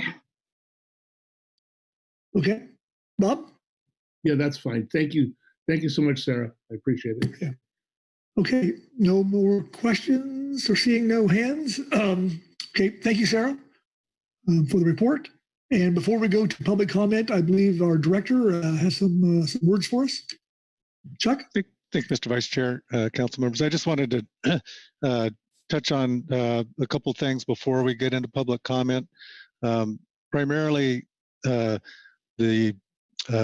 sablefish management in area, the SAMTAC business. So while we do want to have people consider that here under the prioritization exercise, that's important to get an idea of what the priorities are, and so we can decide when we need to address those issues and in what order. This would not be the time, I guess. I would just caution that to weigh in on further development of alternatives or additional analytical requests, those sorts of things. So this is just the prioritization exercise. I think if it does reach a high priority level and the council intends to pursue it, I think that those sorts of things would be appropriate for the council to provide guidance to staff or to the GMT or whoever's going to get the work assignment there to do that under agenda item C7, the workload and agenda planning item. So again, just to kind of keep the scope of the discussion here and public comment in particular to the prioritization process and not the substance of the agenda item. So that's the main thing I wanted to say. I did want to just touch on the aspect though of considering an emergency action if the council wishes to pursue that for the extension of the sablefish tier fishery closing date. I think that is something that we would like to have some decision on here, so that if it's decided to pursue that, that the council could maybe consider a motion under this agenda item to establish a new agenda item for this meeting to discuss that. So again, just setting the stage for that, not getting in too much into the substance, but enough to know what the council wants to deal with. If that is in fact what the council decides is a priority and wants to pursue, we would need to put something on the agenda to deal with that. So with that, Mr. Chairman, those are my comments. If there's any questions about that, I'd be happy to answer that. Okay, questions or clarification for Chuck? Okay, seeing none, we'll go to public comment. We have 17 cards, I believe, lined up here, or commenters. And we're going to start with Heather Mann, followed by Lori Steele. Heather? Thank you, Mr. Vice Chairman, council members. My name is Heather Mann, and I'm here on behalf of MTC. Next slide. The issue of mothership utilization is not new. The concerns about sector dysfunction were first publicly aired during the hearings to kick off the 5-year review in 2016. The review confirmed there was an issue in the sector, and the council subsequently agreed, and you as a council have already prioritized this item. So while the GAP scoped this issue in April, several years of work and testimony from the impacted industry have already occurred. Next slide. Mothership attainment has been fairly poor beginning in 2015 and moving forward. Within the sector, there are certain vessels that get all of their fish out of the water. At the same time, there has been several instances where other fishermen have had to leave part or even their entire allocation swimming in a given year. Next slide. There are 6 mothership processing permits for this sector. Unlike the shoreside sector, the council chose to create a closed class of at-sea mothership processors based on history in the fishery. There are 37 catcher vessel permits, and in any given year, there are between 18 and 20 vessels actively fishing in the sector. Next slide. Because all of the processors and a handful of the catcher vessels participate in the Alaska pollock bee season, the MS season is divided into a spring and fall fishery by default. This slide shows if a processing platform participated in the fishery between May 15th and June 30th. Next slide. This slide shows that platforms that have taken at least one delivery during July and August, and you can see there is very little summer activity in the mothership sector. Next slide. And here's the fall fishery. As you can see for 2020, we do not know for sure what the upcoming months hold. Next slide. This slide shows the actual number of processors on the grounds and the number of hauls that were delivered to those processors by month and year between May 15th and December 31st. The first number is the number of processors, followed by the number of hauls in parentheses. Next slide. You can see from inception of the program, there have only been 2 months, May and June of 2019, where 6 mothership permits were utilized at the same time in the same month. Next slide. And you can see here that there have only been 2 years out of 10 where all 6 mothership processing permits were utilized during that year. Next slide. So these are the goals of Amendment 20, and while you can see that we are 100% accountable, well, 200% really, we are not meeting the economic goals or full utilization of the mothership allocation. Next slide. The industry worked together to come up with a proposed solution or proposed solutions that had a broad consensus as we were directed to do so by the council. This is consensus not just across the mothership harvesting and processing sector, but across the 3 whiting sectors. I've listed the proposals here in the priority order of which ones are expected to provide the most significant benefit to the mothership sector. Changing the season start date and allowing mothership processors to follow their CVs south of the Oregon border have the most promise to provide meaningful improvements to the sector. Next slide. It is possible that with an earlier start date, mothership platforms could potentially get in at least 1 additional trip. which is generally 10 to 14 days long, depending on how good fishing is. There is precedence for an early season for whiting, as there was a dedicated early fishery that took place off the state of California prior to Amendment 20. One of the key takeaways is that in addition to getting more fish out of the water, an earlier season start date could also result in less Chinook interaction, as there is a documented pattern of increasing Chinook encounters the later the season progresses. Next slide. Allowing mothership processors to travel south of the Oregon border would have major benefits for the sector. Currently, CVs can harvest fish in the federal waters off California, but their processor has to hang out at the border. Allowing the processor to follow the CV provides several benefits, including decreasing the carbon footprint of the fishery. It also provides a larger box of available area instead of concentrating fishing within 20 miles of the border. Because our CVs can fish off California now, there is data from the first 10 years of the Trawl ITQ program regarding Chinook interactions. In the last 6 years alone, there have been over 28 million pounds of hake harvested off California, and according to C-State, only 362 Chinook have been encountered during that 6-year period. We also have the Trawl Gear EFP, which uses similar midwater gear and fishing strategies to whiting, and they're operating south of the border, with very few Chinook that have been encountered, along with millions of pounds of rockfish being harvested. Next slide. In certain years, allowing a platform to process more than the 45% cap can assist with a higher achievement of the MS allocation, but only if certain criteria are met. Next slide. Allowing a platform to be both a CP and a mothership in the same year could provide some benefit, but it would be in the spring or fall fishery, not during the summer. This option will not provide anywhere near the benefits of the first two options.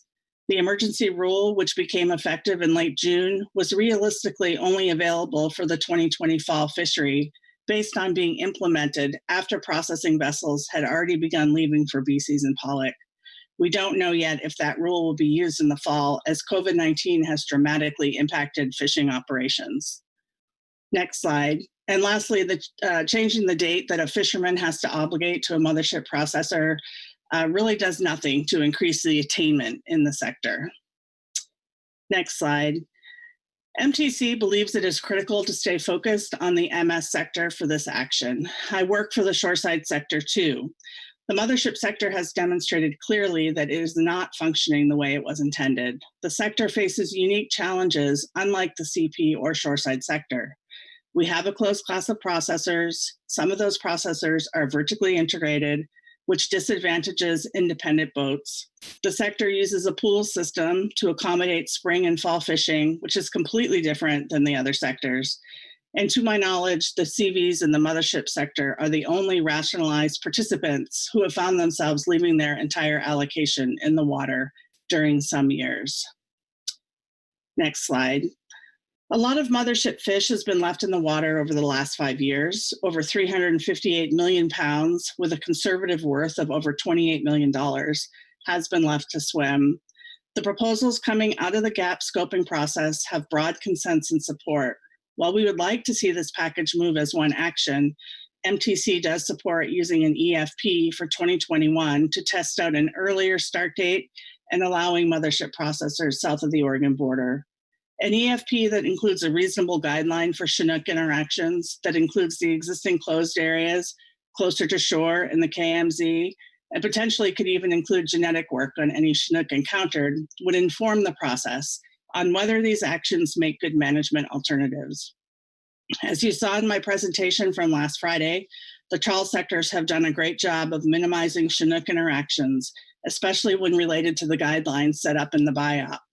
The evidence tells us there is room to try out different alternatives without jeopardizing the continued existence of ESA-listed stocks.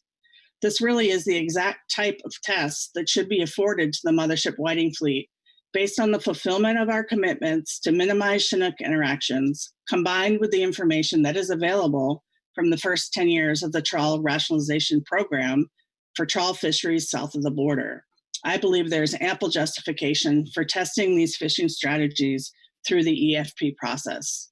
I will add that MTC does support allowing access into the non-trawl RCA, but not at the expense of addressing the well-documented problem in the mothership sector.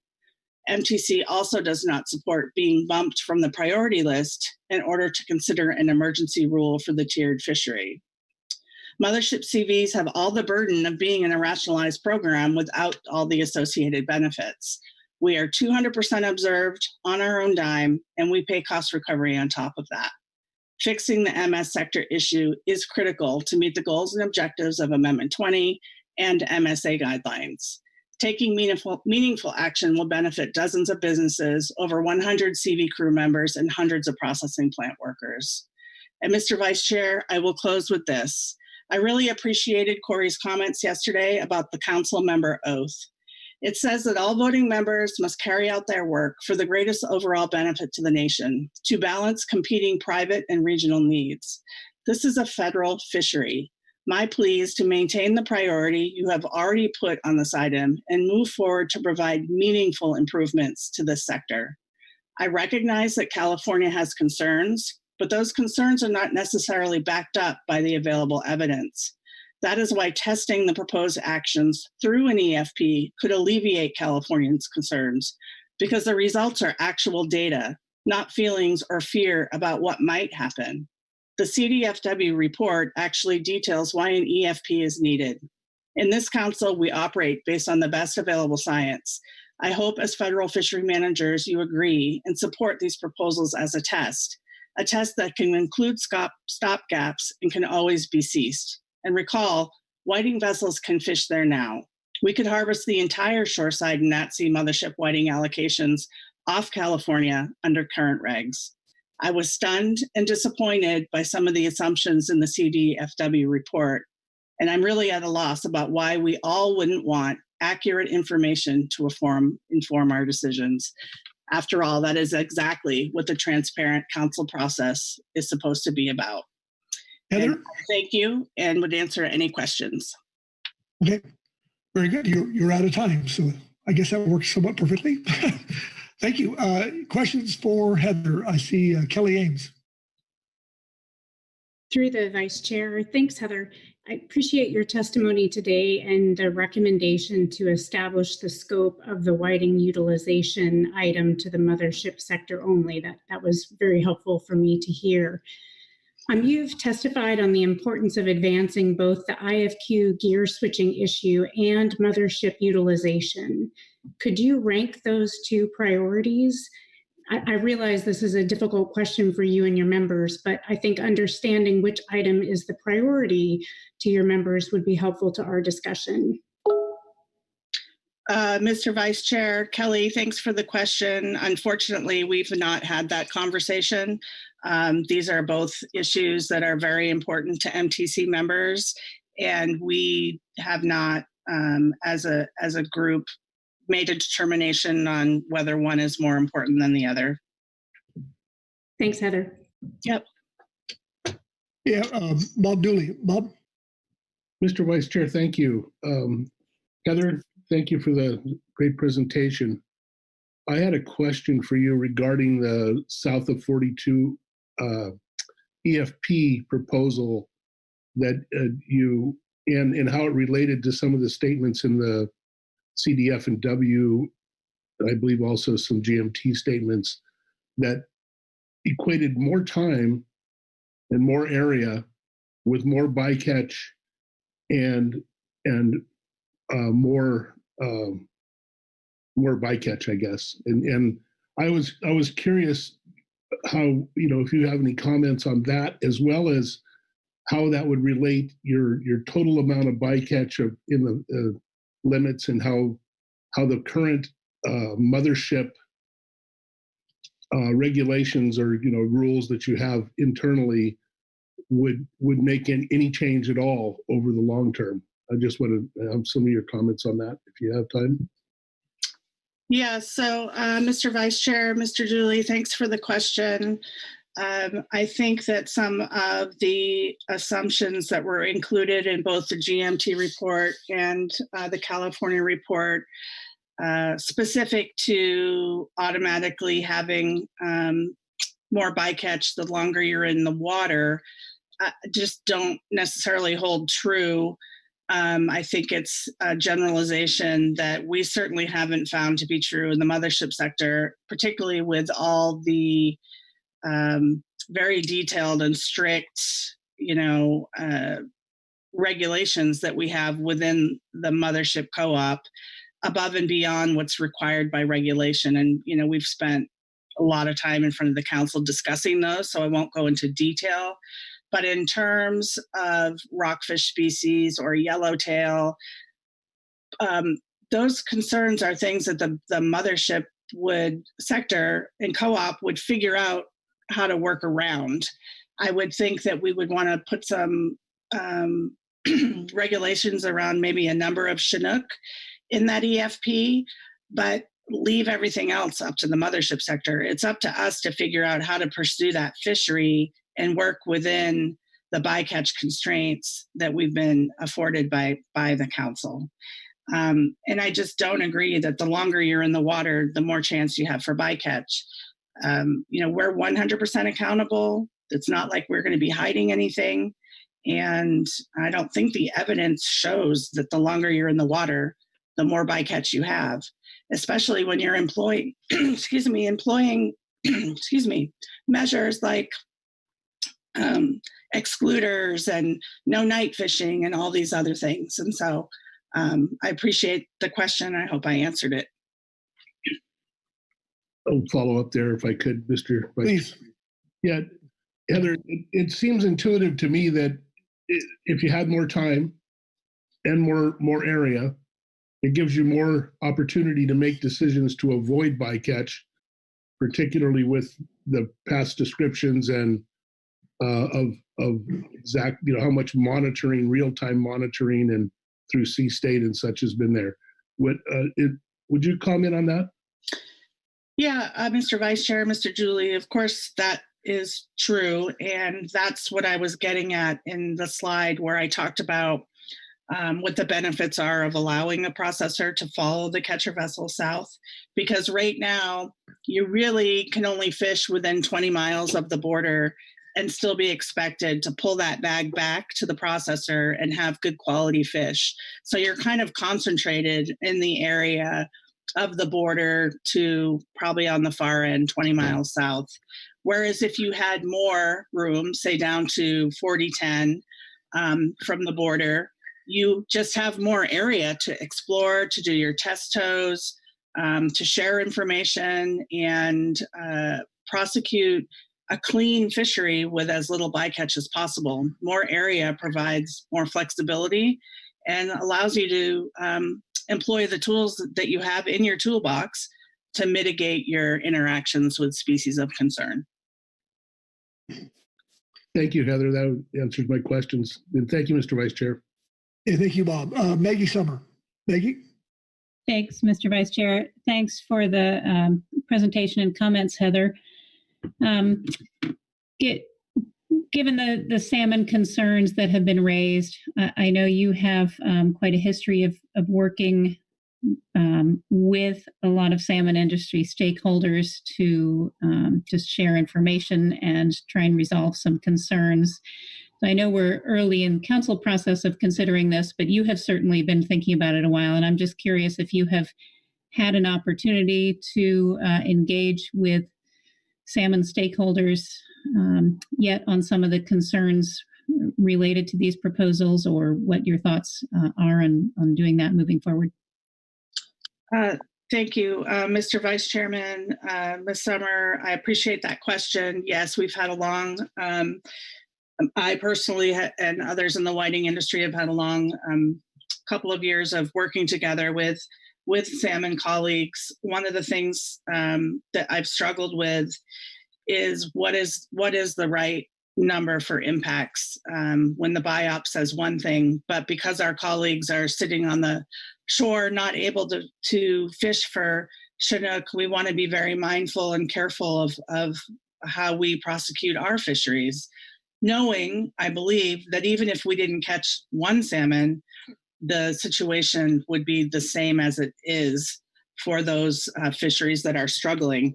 And to that end, I have had informal conversations so far about this idea. There have been some folks that have expressed an interest in exploring it as long as there are safeguards in place. I have not brought this forward to the SAS yet, but I did share our presentation from Friday with Richard Heap, who was the acting chair, and offered to provide some presentations. And I would expect that's where that dialogue would continue if we get the nod to move forward. We certainly would not move forward without a deep consultation and cooperation with our friends in the salmon industry. I hope that answers your question. Thanks very much. Thank you, Maggie. Butch Smith. Butch? Thank you, Mr. Chair, and thank you, Heather, for that that great presentation. Ms. Summers, I and to the council, in my former life, I think everybody knows what I did.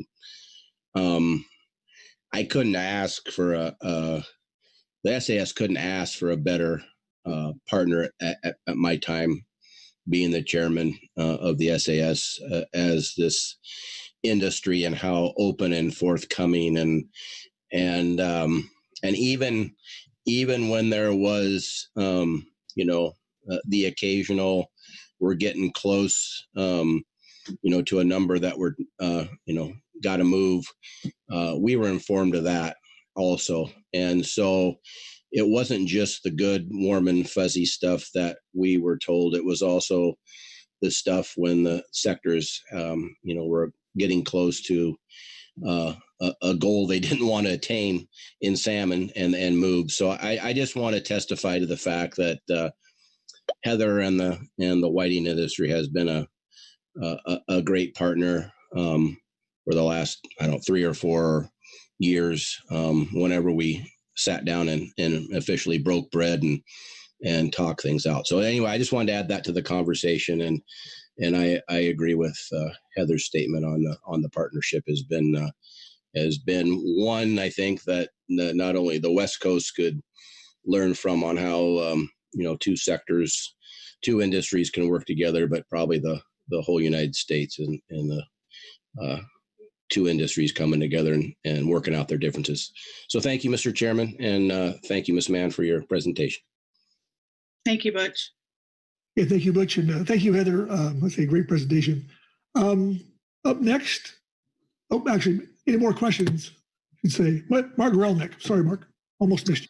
Thank you, Vice Chair. And Heather, thanks for the presentation. And you're a very effective advocate, I have to say. One question I have is, came up, one of the concerns expressed in the CDFW report was the impact on tribal fisheries. And I'm curious what discussions you may have had with the 2 California tribes that are affected, that could potentially be affected by bycatch in an expanded fishery. Mr. Vice Chair, Mr. Chairman, thank you for that question. To date, the conversations have been through the SAS and the tribal representative that is on the SAS, but we would ensure taking that broader, if necessary, beyond that representative. So again, it's been the informal conversations that we've had through the SAS, nothing formal in terms of an engagement with the tribes in California, but I have noted that down as something that would be very important moving forward. So thanks for that question and that suggestion. Thank you. Okay. Thank you, Mark. Further questions for Heather? Okay. Mark has his hand up still, so I'm assuming he's done. Okay. Well, okay, very good. Thank you, Heather. And we'll go to the next person in line, which I believe is Lori Steele. Lori will be followed by Bob Alverson. Lori? Okay, thank you very much, Mr. Vice Chairman, and good morning. My name is Lori Steele. I'm the Executive Director of the West Coast Seafood Processors Association, representing shoreside processing companies in California, Oregon, and Washington.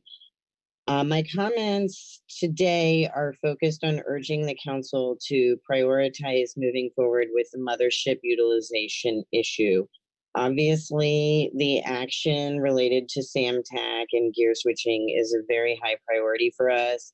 But consistent with the guidance that we heard just from recently from Mr. Tracy, I'm not addressing the details of that issue other than just to say if it has to be put into context with the other issues under this agenda item, we would prioritize the action to address gear switching as the absolute highest priority.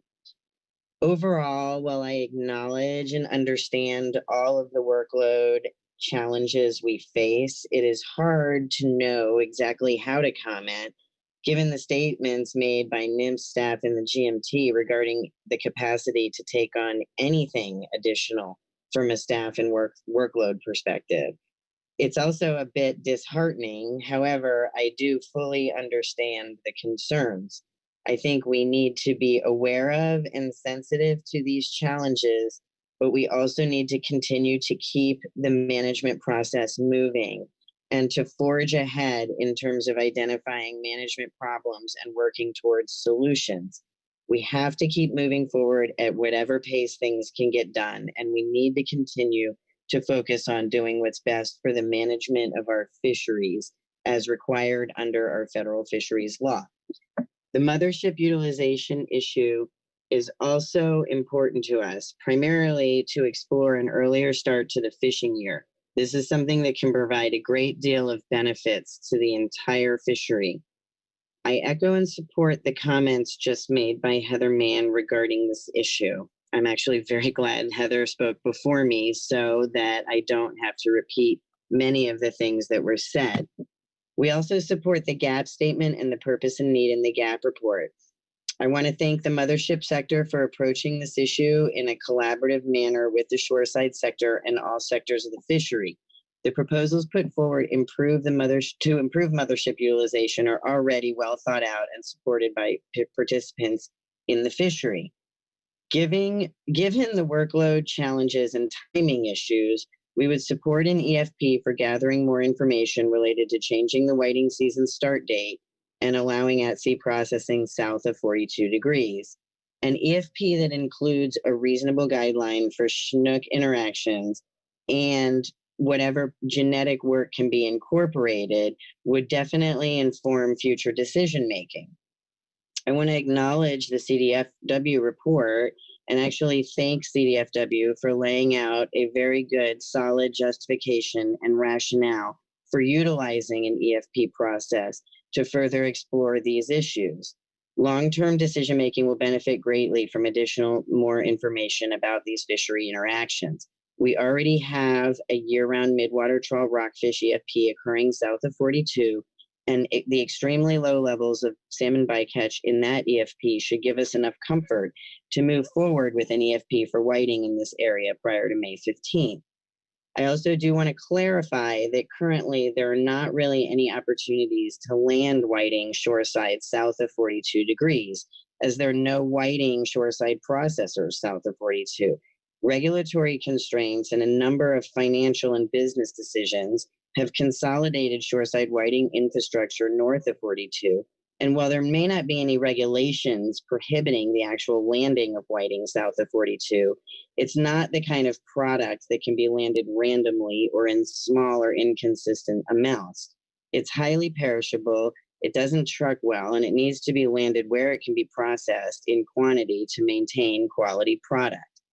So there are no concerns about opportunities for the mothership sector competing with shoreside opportunities south of 42 at this point. In general, vessels that land to motherships are in most cases the same vessels that will land to shoreside processors over the course of the whiting season. It benefits us to see catcher vessels fish their mothership allocations efficiently. It can benefit the entire fishery. Overall, if items 1 and 5 can be further explored through an EFP to collect data, then items 2 through 4 do not appear to be heavy lifts in terms of the technical work and analysis that would be necessary to support decision making. So in conclusion, we support the GAP recommendations to move the Mothership utilization package forward as expeditiously as possible, given the demonstrated need and the potential benefits that this could bring to all coastal communities. We hope the council can find the best path forward to address this issue, as well as the other critical issues that we have already identified for priority. Thank you. Thank you, Lori. Questions for Lori? Okay, seeing none. All right, thank you, Lori. Okay, next up is Bob Alverson, followed by Michelle Eder. Bob? Vice Chairman Pittenger, this is Bob Alverson. I'm speaking on behalf of Fishing Vessel Owners Association. We are in support of an emergency action by the council that would extend the tier fishery from October 31st to December 31st. Since we started our tiered program almost 17 years ago, we have been a rather tame industry for you to manage. We've never come to you before and asked for an emergency action. I think we've had maybe 2 regulatory actions that went through the regular process. We aren't asking you every year for an amendment to fix our ITQ program like some sectors. So we have not been a big burden on the council, but we have a problem. And that problem, Sarah articulated through the GAP minutes extremely well. We've only landed 32% or 33% of the tiered fisheries to date. I'll just highlight some of the comments that were made in that those minutes. Our association has 95 quota shareholders, and they fish that fish on 77 boats. We put together 77 safety protocols and a process for getting approved in the state of Alaska. Delayed a lot of our fleet. A lot of our fleet stood down an extra month to see if the COVID thing would abate, and it didn't, as you know. I know of one council member asked, will these boats actually produce? These boats will not embarrass the Pacific Council if you vote for an emergency action. And I'm pretty sure they will add another 20 to 25%. They're representing at least 40 crewmen, maybe more. When I read off earlier the names of these boats and their tiers, this is how those tiers work on these boats. Most of these boat owners own at least one of these tiers, but very often one of them is owned by, or 2 of them are owned by different crewmen, or they're leased. So it's very important in terms of the financial structure to have each one of those harvested. And the reason I bring that up is that Jesse and the GMT were trying to help out by trying to get a bigger number for the limited entry DTL of about 9,000 pounds. 9,000 pounds round is about 6,000 pounds dressed, and we're averaging about 220 a pound on that. Our trip limit for our trips involve 3 to 5 person crews, and they last about 7 to 8 days, and we chew up about $10,000 to $12,000 in fuel, bait, and grub. So what was suggested for the DTL would just basically cover our outgoing expenses. Most of these boats that I've mentioned, they're trying to land 17 to 25,000 pounds dressed. I see Paul Clampett it will testify later. He can speak to that. I would note, once again, you've already heard from Sarah with regards to, or I guess it was a GMT on table 1 and table 2. It shows succinctly that we are way behind, and it's directly related to this COVID situation and all the safety issues surrounding it. It would be a real shame to let these guys that want to fish, want to earn some additional money, to cut them off at the knees on October 31st this year. You can see the last through 2011 on table 1. This fleet has had an excellent record of achieving up to 98% to 87% most fish. This tiered fishery catches its fish, and if it's given an opportunity, it will do so. And so one last comment on the 7-year review. There's only 2 items I've heard over the last 7 years that have percolated up once in a while, and that was to have a longer season. And ironically, we're talking about that now, and to have the quotas in the tiered fishery make them divisible. Neither one of those are absolute must. We got to have them right now, and we don't want to confound the November meeting. But I just note that those 2 issues have come up in discussion. Looking forward to starting off this review of our 7-year review. Mr. Chairman, thanks for taking me out of order. I got another meeting that I had to take, so I'm sorry if I bumped someone out. That concludes my comments. Yeah, no problem there, Bob. And we have some questions. Kelly Ames first. Kelly? Through the Vice Chair, thanks, Bob, for your testimony. You had sent some email communications about the level of interest in participating in a tier program, or a tier season extension. And in that email, the count was about 10. Is that accurate? You anticipate about 10 of the vessels that you represent to participate if the tier season was extended to December 31st? Through the chair, Kelly, the names I read off are all associate or full members, and I have either talked to their owners or to their markets, and that would be Northport Seafoods and Besseker Seafoods, to confirm, their arrival and intent to fish down here. Thanks, Bob. Just as a clarification then, so 10 is your best estimate at this time? Well, let me count them up. I got the Winona, the Triana, the Gene C, Quest, Pacific Hustler, Augustine, Maryland J, Mystery Maid, Nice, and El Rita. And those are primarily Washington boats. The Triana is a Fort Bragg boat.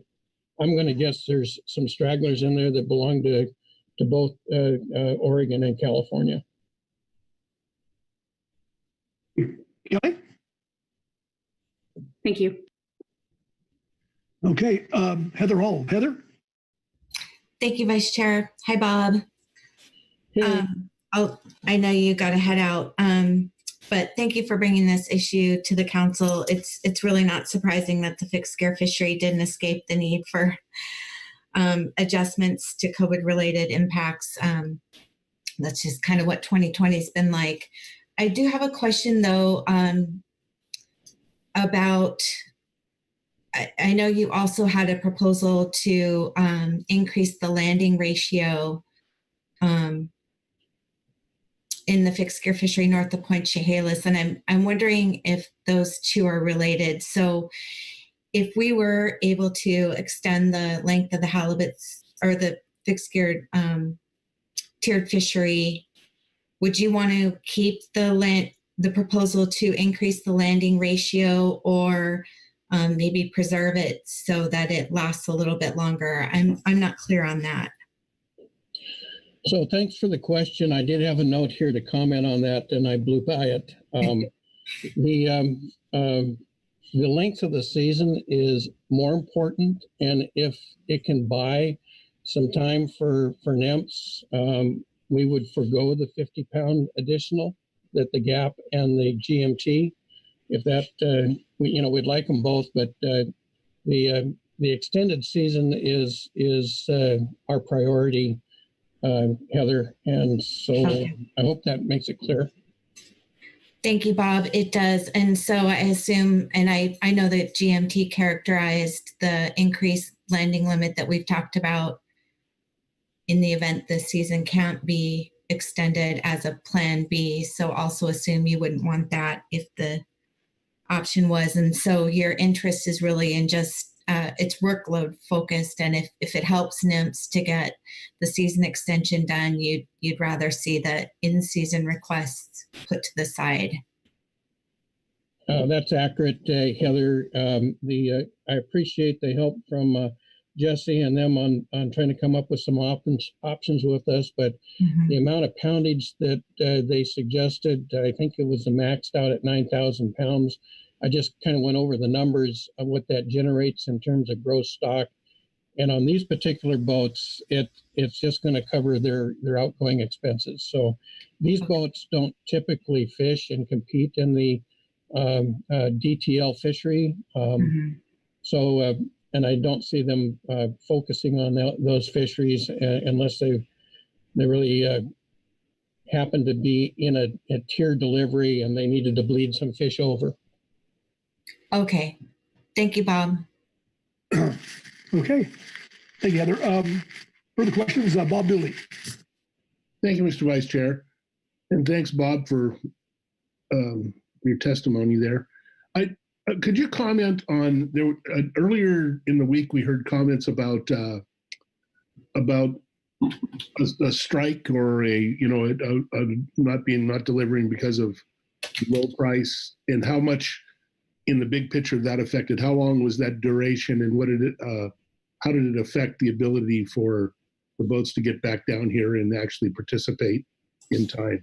Just a little elaboration on that, if you would. Are you talking about the 1980 crab strike we had, or? No.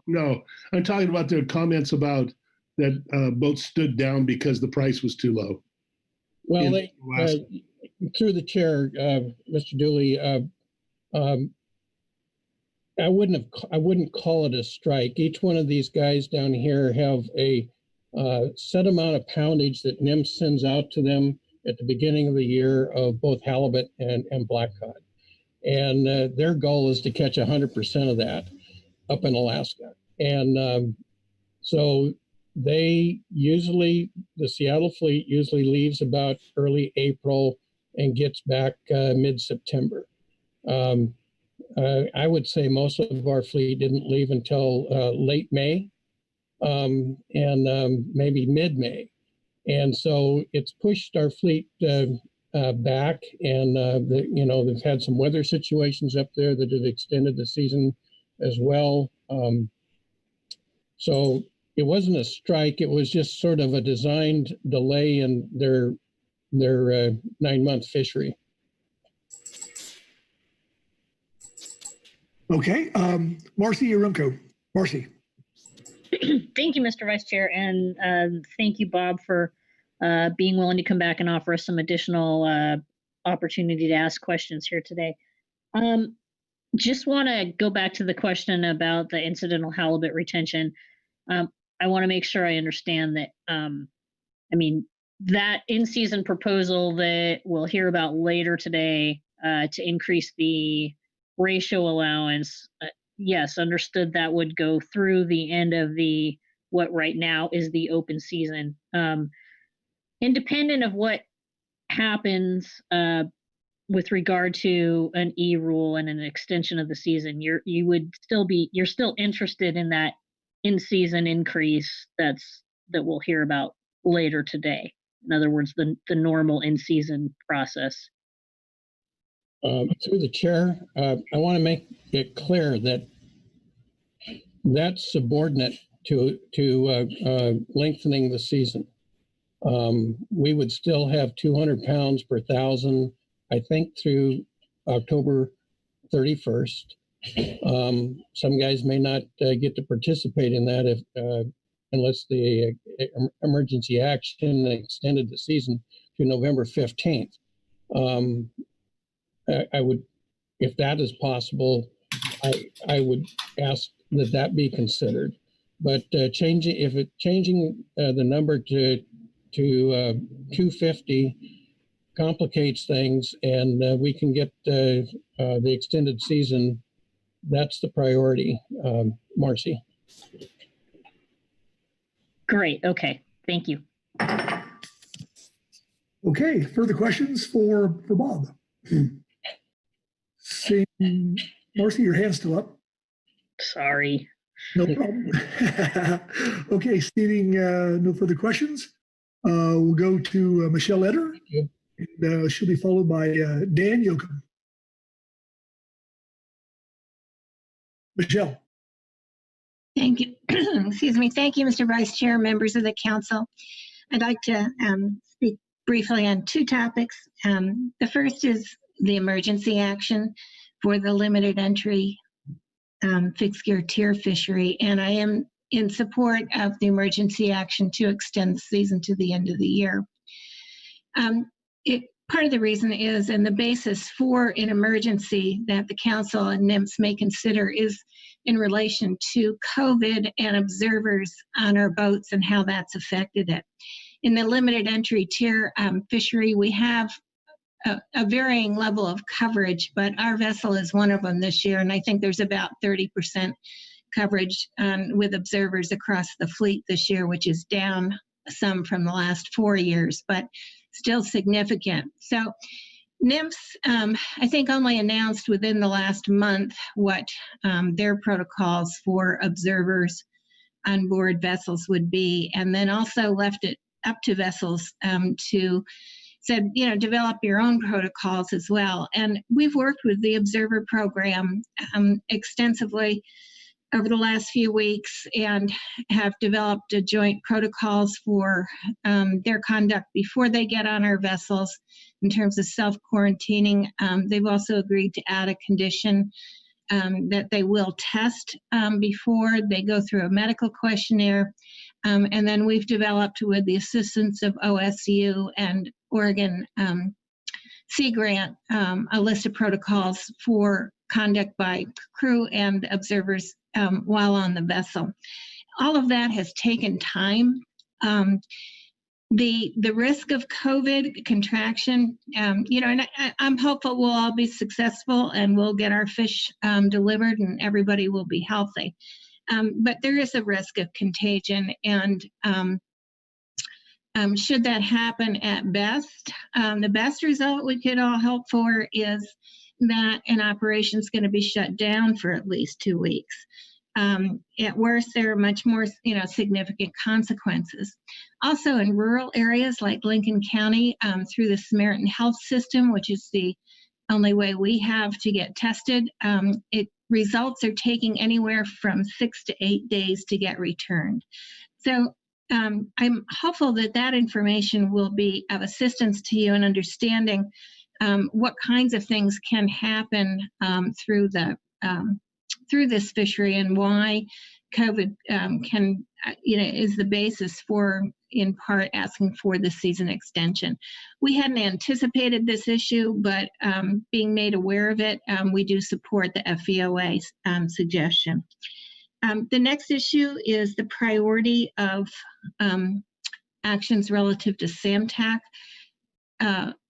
I took to heart yesterday, as I'm sure many others did, that offered perspectives on gear switching, that industry should, hopefully take another whack, if you will, at trying to reach some kind of agreement on a proposal for analysis.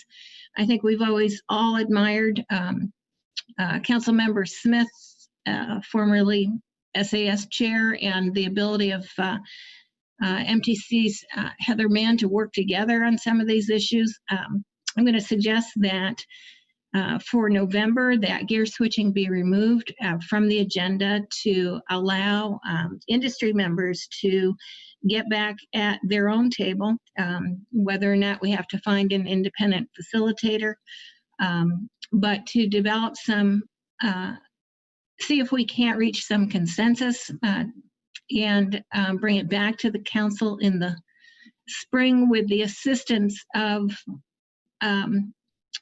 staff to see if alternatives we might be able to reach are doable. Again, I understand this is a priority at many levels, but I'm concerned that leaving it on for November will potentially not explore all the alternatives or the ability to reach consensus. And we ask the council for the opportunity to do that. Okay. Thank you, Michelle. Is there questions for Michelle? Seeing none. All righty. Thank you, Michelle. And with that, we're just a minute shy of noon. And I'm going to pass the gavel back to our chairman. Take it away, Mark. All right. Thanks very much, Brad. Done a lot of work this morning. We still have a lot of public comment to go, followed by council discussion and action. So I'm going to suggest we once again keep our break to 45 minutes. One of these days, we'll get back to normal. And let me just turn to Chuck to see if he has any announcement before we go to break. Thank you, Mr. Chair. Yeah, we are a little bit behind. So I think I will reserve any comments until shortly after lunch, or until we return from lunch. But there has been some discussion about shifting some of today's items around. So we will. I think I'll need to talk to you and Mark about that, and maybe have an announcement when we come back from lunch. Okay, great. Thanks for that, Chuck. I mean, this is an important agenda item, but it was only scheduled for 2 hours and we're 4 hours into it. So, all right. So it's noon. We will come back at 12:45 and perhaps have some comments on how the rest of the afternoon will go. See you at 12:45. Great. Now I have to compete for the kitchen.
All right, welcome back from lunch. We're going to continue here with public comment, but first I will turn to Executive Director Chuck Tracy. Thank you, Mr. Chair. Yeah, so we did have a request from National Marine Fisheries Service that her availability of some of their protected resources folks may be limited tomorrow. So we're going to suggest that we move up D6, which is the update on humpback whale ESA consultation, to follow this agenda item. So we will go from D2 to D6 and then pick up with the D4 and D5 following the humpback discussion, assuming we get that far today. So that's our plan. That's all I have. Thank you. All right, thank you, Chuck. So I'll hand the gavel back to Vice Chair Pettinger to continue with public comment. Yeah, thank you, Chair Gorelnik.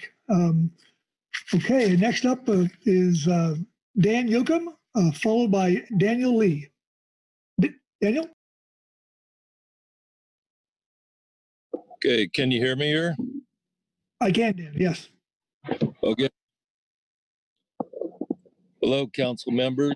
I'm Dan Yoakum, commercial fisherman in the Fort Bragg area, 4010 South.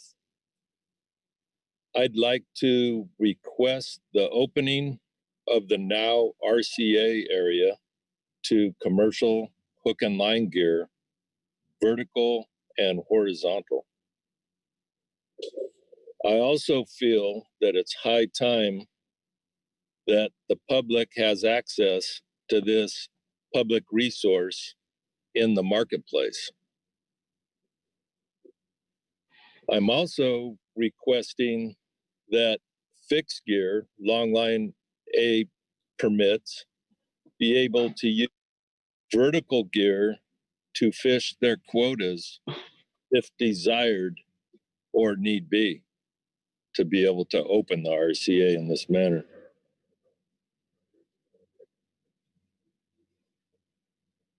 As is in this area, there's only a handful of fishermen doing hook and line fishermen. We by no means are impacting the resource whatsoever that is out there in front of our harbor or the whole area. The trollers have been allowed out there now. We are not. We thanks for increasing the quota to a viable amount, at least to for the time being, beyond what it was. But a lot of those fish are in the RCA area as is. Being held to the 40 fathom curve line, a lot of the fish that are inside of that area where I personally primarily fish, a lot of the fish are juvenile fish of the species that are allowed. Some of the adult fish come in from time to time, but primarily we're dealing with a lot of juvenile smaller fish that, say, catching a 3-pound fish that grows to a 7-pound fish. So to get the poundage, you're just catching more numbers of fish to get the same poundage and somewhat less quality because they're smaller than if we were allowed to go out further and get the same poundage. So I just feel it's high time that me and other fishermen do that. We are allowed to go out in this area. And that's primarily what I wanted to say at this meeting. Thank you. Is there any questions? Thank you, Dan. Louis Zim. Louis? Thank you, Mr. Vice Chair. And thank you for testifying to this, Dan. I'm myself particularly interested in opening up areas for more hook and line fishery, especially because of the quality of the product that you bring back. What species are you targeting? Can you answer that for me? Mostly canaries, vermilion reds, poppers, because they have a deeper near shore the quillbacks. We're getting blues and yellowtails and such. That's about mostly what I'm catching is in that realm. And so not really necessarily getting chili or bigger yellowtails that I would be getting if I was out further, or bigger canaries and such. And that's the gist of it. Well, thank you very much, Dan. And I know that if you look into the science, that a lot of these species do move farther offshore as they mature. Thank you. You're welcome. Further questions for Dan? Okay, seeing none. Thank you, Dan. Okay, thank you. Next up, Daniel Lee, followed by Dave Toriubi. Council, can you guys hear me clearly? We can, Daniel. All right, I'll keep this brief. I was making public comment today in regard to the RCA changes, as well as utilization of the Emily Platt EFP and writing it into regulation. Right now, we have a very strong rockfish market, at least south of the 4010, as well as off the boat sales north of the 4010 is also going very well. Some of us are seeing prices between $4 and all the way up to $12 for a live fish. Unfortunately, we have limited access into places we can fish, especially out of the Fort Bragg region and south, because we have to long line outside of the 1 mile line in California to catch those species. And so I would ask that you guys change the RCA depth to 60 fathom curve, which will give us a greater area and more access to those species, as well as larger quality and more access to the shelf rockfish that have been rebuilt, as well as canaries. On the seaward side, I would ask the RCA comes into 90 fathoms, as those shallower depths are better for live black cod, and our live black cod markets are, again, also very strong right now, as opposed to the dead market. As far as the area between 60 and 90 fathoms, I would ask the council right into regulation, the Emily Platt EFP, to allow us to access the plentiful midwater fish. There are plenty of widows, chilies, canaries, and yellowtail that utilize that area that we could access and catch safely without interfering with some of the other species, yellow eye in particular, that we would want to avoid, and they would be able to use that bottom habitat without conflict from us or catch from us. I'd also like to voice strong concerns about the Mothership EFP occurring south of the 42. I'm a salmon permit holder. My home is in Eureka, California. I cannot fish out in front of my own harbor for salmon. There's zero allowable commercial take of Klamath salmon in this zone. The season for salmon out of the Fort Bragg region was limited to only 10 days prior to September. The September season hasn't been good at all. We're desperately trying to rebuild these Klamath stocks. And I get that part of getting those stocks rebuilt is for me to give up part of my fishing time in those areas. But for someone else to come in that's not targeted and want to incidentally take my species of primary species of take, that just doesn't seem very fair. Also, I'd like to bring attention to the council that the dam removal is about to start on the Klamath, which will be one of the largest dam removals in the world. It's going to be front page news. Whether or not it's a success as a concern of salmon is still to be seen. And to potentially jeopardize any amount of the salmon that might be returning or are feeding in front of that river to the Mothership fleet, to the whiting fleet, is unacceptable. We need as much opportunity to allow those salmon to recover. Thank you for your time. That's my main concerns. Is there any questions?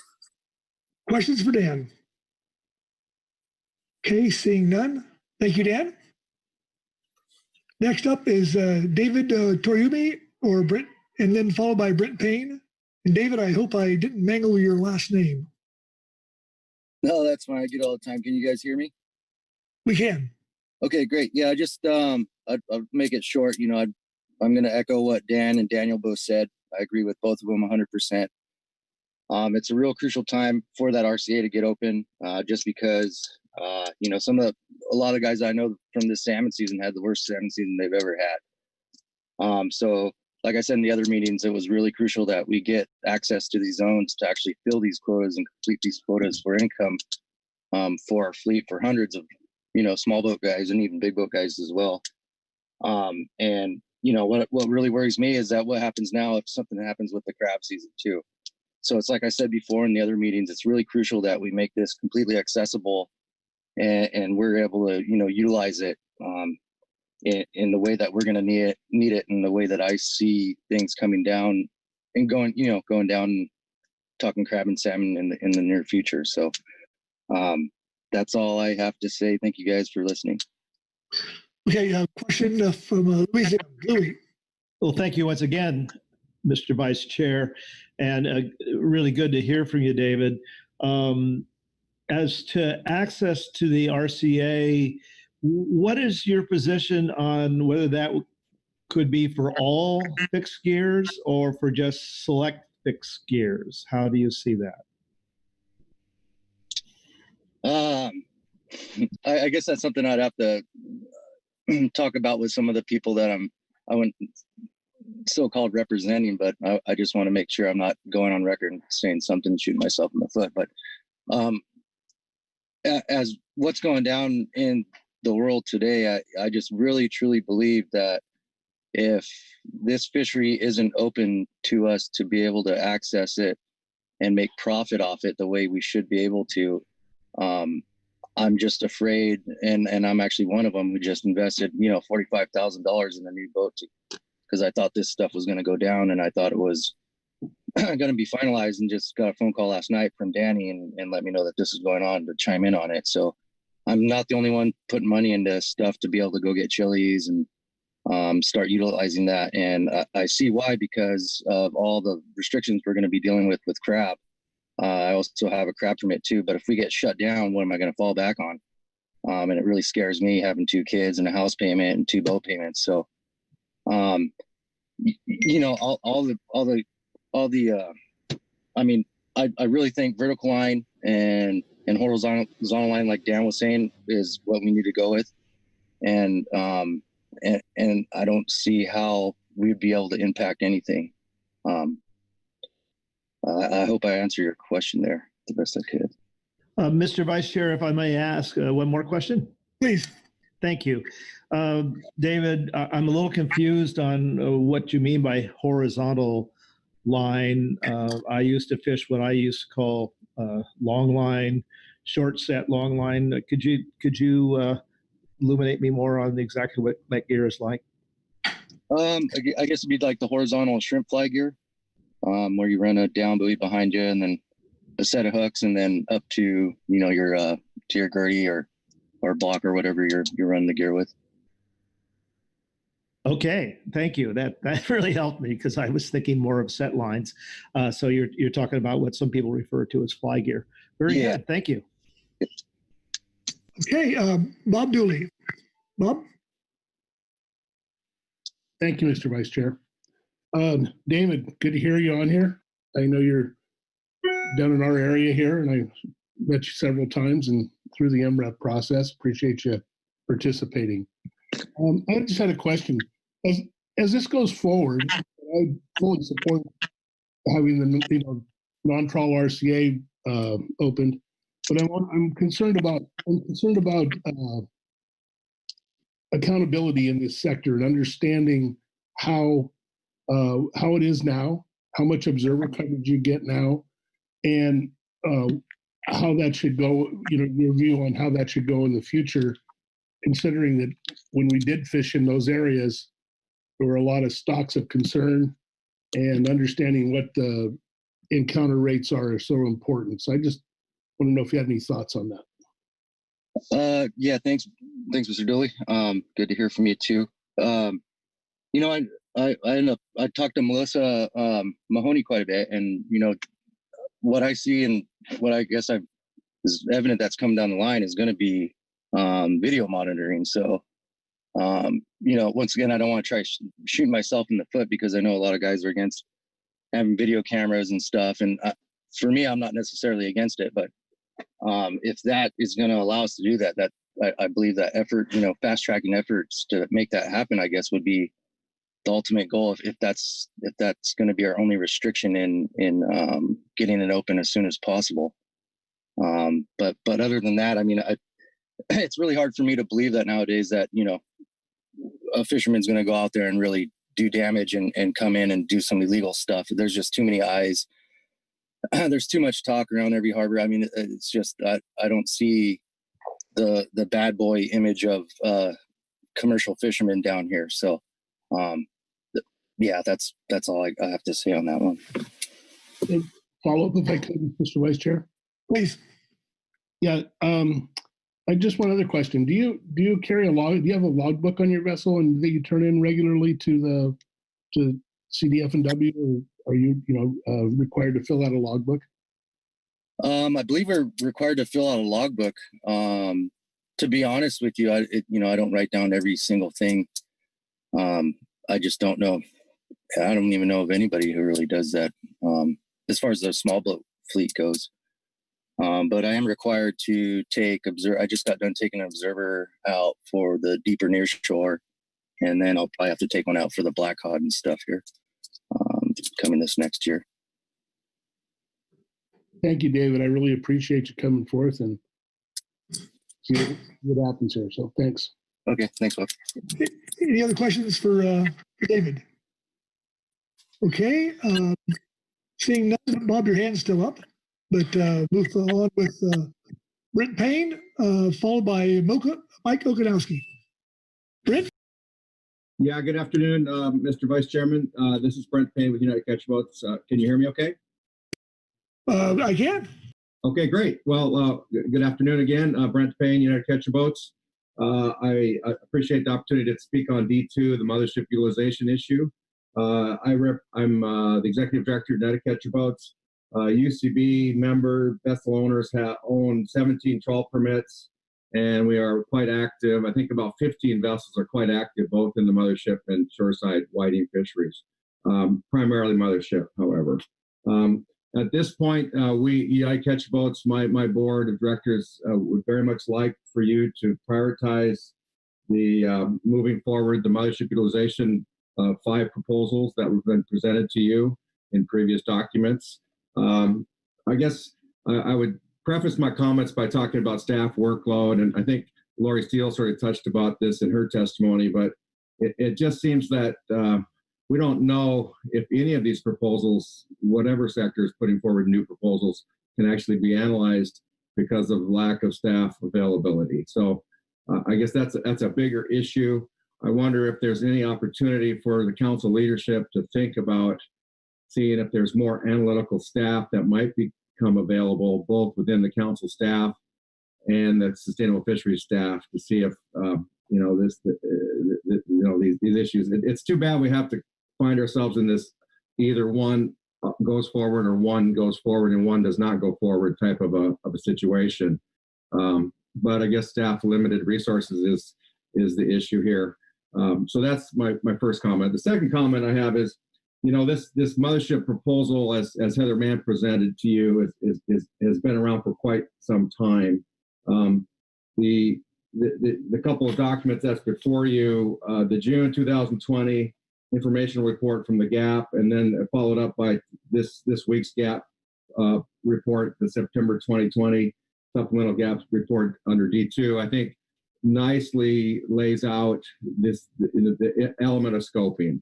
And then again, with the GMT report with you, I think you meet the obligation of scoping the issues here. I don't know if you could scope any more, because I think all of the issues that are associated with the proposals going presented to you by industry for the whiting sector have fully been fleshed out as far as what elements and options possibly could solve the problem. So speaking to your action today, we ask that you move forward the purpose and need statement as presented in the GAP September 2020 supplemental report. I think it's very clear what it's asking, and it's asking to improve mothership utilization and flexibility, so we can catch more fish. The industry has come up with a consensus position of 5 elements that's been presented to you, and I'll just speak briefly to them. Changing the season start date. This directly allows for the mothership platforms to be able to get at least one trip in than what they're doing right now before they, after they come back from the pollock A season. So it gives a opportunity to have a little bit longer season. So that's a positive benefit, and we support that. The obligation deadline for processor obligation, that gives a little more flexibility to catcher vessels in that if they obligate to a platform too soon, they lose the opportunity to re-obligate if something changes with their market. The third issue, the mothership processor cap issue, we found a couple of years in the past that a couple of the mothership processors have come up against the 45%, and they kind of made the decision to pull off the grounds. So that would allow some flexibility to allow them to continue to process and go above that current 45%. So that's a benefit. In terms of the catcher processor mothership permit transfer issue, the emergency rule that took place that I guess Bob Albertson thinks we were embarrassing the council by this year, I think that does provide some benefit if it gets employed. So we're asking that you pursue that as a regulatory change. And then the fifth issue that's had a lot of discussion here today is the allowing the at-sea processing House of 42. I guess I would say that, the whiting fishery through the cooperative structure is looking for grounds and area that has the lowest rate of encounters of constraining species, be it any kind of rockfish species or salmon. And we have in our co-op agreement, our bycatch agreements, everything's rate-based. So the greater the size of the area we can fish and prospect, and the longer of a season we can fish, allows us to get into areas and times where those rates of the constraining rockfish and salmon species are the lowest. And I'll give you an example. So, it was presented in the California report that 25% of the mothership catch vessel fishery occurred south of 42 this year in the May-June fishery. Well, why is that? Yes, that's true. It's true because that's the cleanest place on the West Coast where we found good whiting fishing. We actually, if you ask me how many Chinook salmon were taken south of 42, well, the number is 0. The mothership sector caught almost 5,000 tons of fish south of 42, and they caught 0 Chinook salmon. We caught 65 Chinook salmon north of 42 this year so far. So, that's why we were there, because we could catch whiting in a very clean manner. So we just want the flexibility to be able to fish where the encounter rates of constraining species are the lowest. And, with rights come responsibilities, right? So if we show that we cannot catch fish south of 42 without encountering, Klamath River Chinook, we don't want to do that. And you can kick us out of there then. But under an EFP, we can work with California salmon managers. We can work with sustainable fisheries managers of NOAA fisheries, develop an EFP to see actually if we can catch whiting south of 42 without, with very low encounter rates of Klamath River Chinook. So an EFP would give you that data. So we're not speculating, we are actually providing data to move forward with a possible alternative that would allow the mothership sector to fish more off the California coast. So obviously there's some strong opposition by the coastal communities, I guess, represented by California. We just want the opportunity to work with them, and if what California report says is true, that we're going to catch a whole bunch of Klamath River Chinook by fishing south of 42, we don't want to do that. But give us a chance to prove them wrong. So yes, so I guess I just summarize. Thank you very much for the time. Please move this forward. Please work with your sustainable fisheries staff, your partners at NOAA Fisheries, your staff on the council to see if you can free up some analytical time. I believe this issue has been fully scoped. It's now time to move into approving a purpose and need statement and approving a set of alternatives that can go into an EARAR IRFA type analysis document and move this thing forward. So with that, I'll stop and I'll take any questions if you have any. Thank you, Brent. Questions for Brent? Bob Dooley. Thank you, Mr. Vice Chair. Thanks, Brent, for presenting here today. I just had a question for you. You know, we've had a long relationship over the years, and I seem to recall a lot of these issues coming up. Could you comment on how more area and more flexibility improve the salmon bycatch in the pollock fishery in Alaska, particularly pertaining to chum and those triggered closures and all those things that happen, and how that was worked out? I think it'd be relevant to hear that. So could you comment on that? Yeah, through Mr. Vice Chair and members of the council, thank you, Bob, for that question.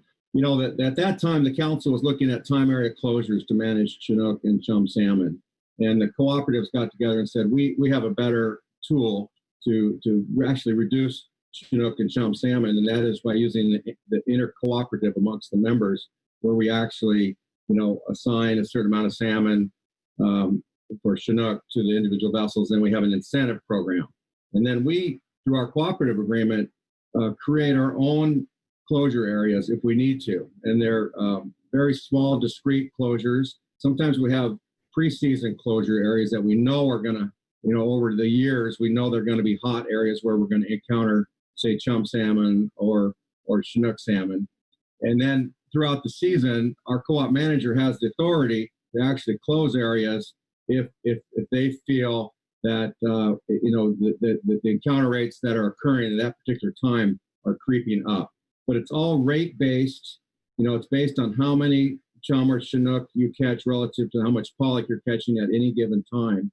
So, and it's proved to be very, very effective. The co-op manager has the authority to move boats out of areas, and they can move subsectors of the fleet, or they can move the whole fleet. So that's exactly what we do off the West Coast here for salmon and the, you know, we call it the hotspot authority that we give to our co-op manager. And I think if you think about the South of 42 issue for a second, with that authority with our co-op managers through an EFP, you know, we could say to the agency that if we caught more than, you know, 15 Chinook salmon south of 42 in that particular time period, that we would shut things down and move out of that area. 15 is just a fictitious number. I'm just throwing it out there, but it would be a number that we would come to agreement with the managers. So we have the tools within the co-op management structure to move vessels away from areas of high rates of bycatch. And that's why accountability is so important. That's why for the Mothership platforms, we need to have 2 observers counting every single Chinook that gets taken in a tow by a Mothership catcher vessel.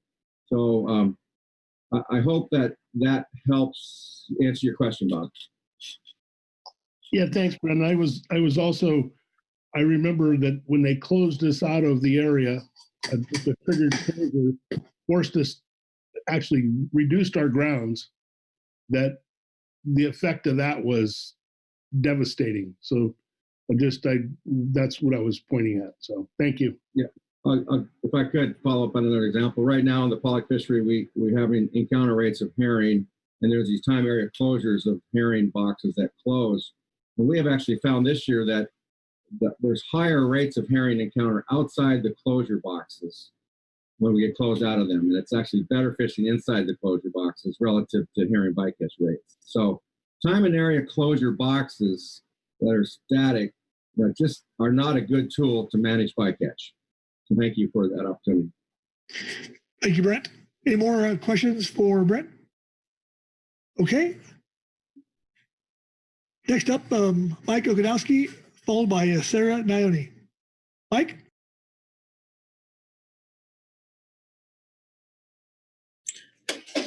Thank you, Mr. Vice Chair, council members. My name is Mike Okanowski. I'm a consultant for Pacific Seafood. First, we support the comments made by Heather and Lori on behalf of the Midwater Trawlers Co-op and West Coast Seafood Processors. We'd also like to thank the GMT and GAP for their excellent reports. We support the effort to increase mothership utilization. The shoreside whiting plants share many of the same catcher vessels with the motherships. When fishing for the motherships, if the vessels are productive and expediently harvest their fish, it allows more time for the catcher vessels to harvest their shoreside quota and keep our shore plants stocked in fish. This is a win-win and fosters higher overall utilization. We commend the innovation and hard work Heather, Sarah, and a long list of others have put forward. As to the California shoreside whiting fishery, Pacific used to participate in the California shoreside whiting fishery.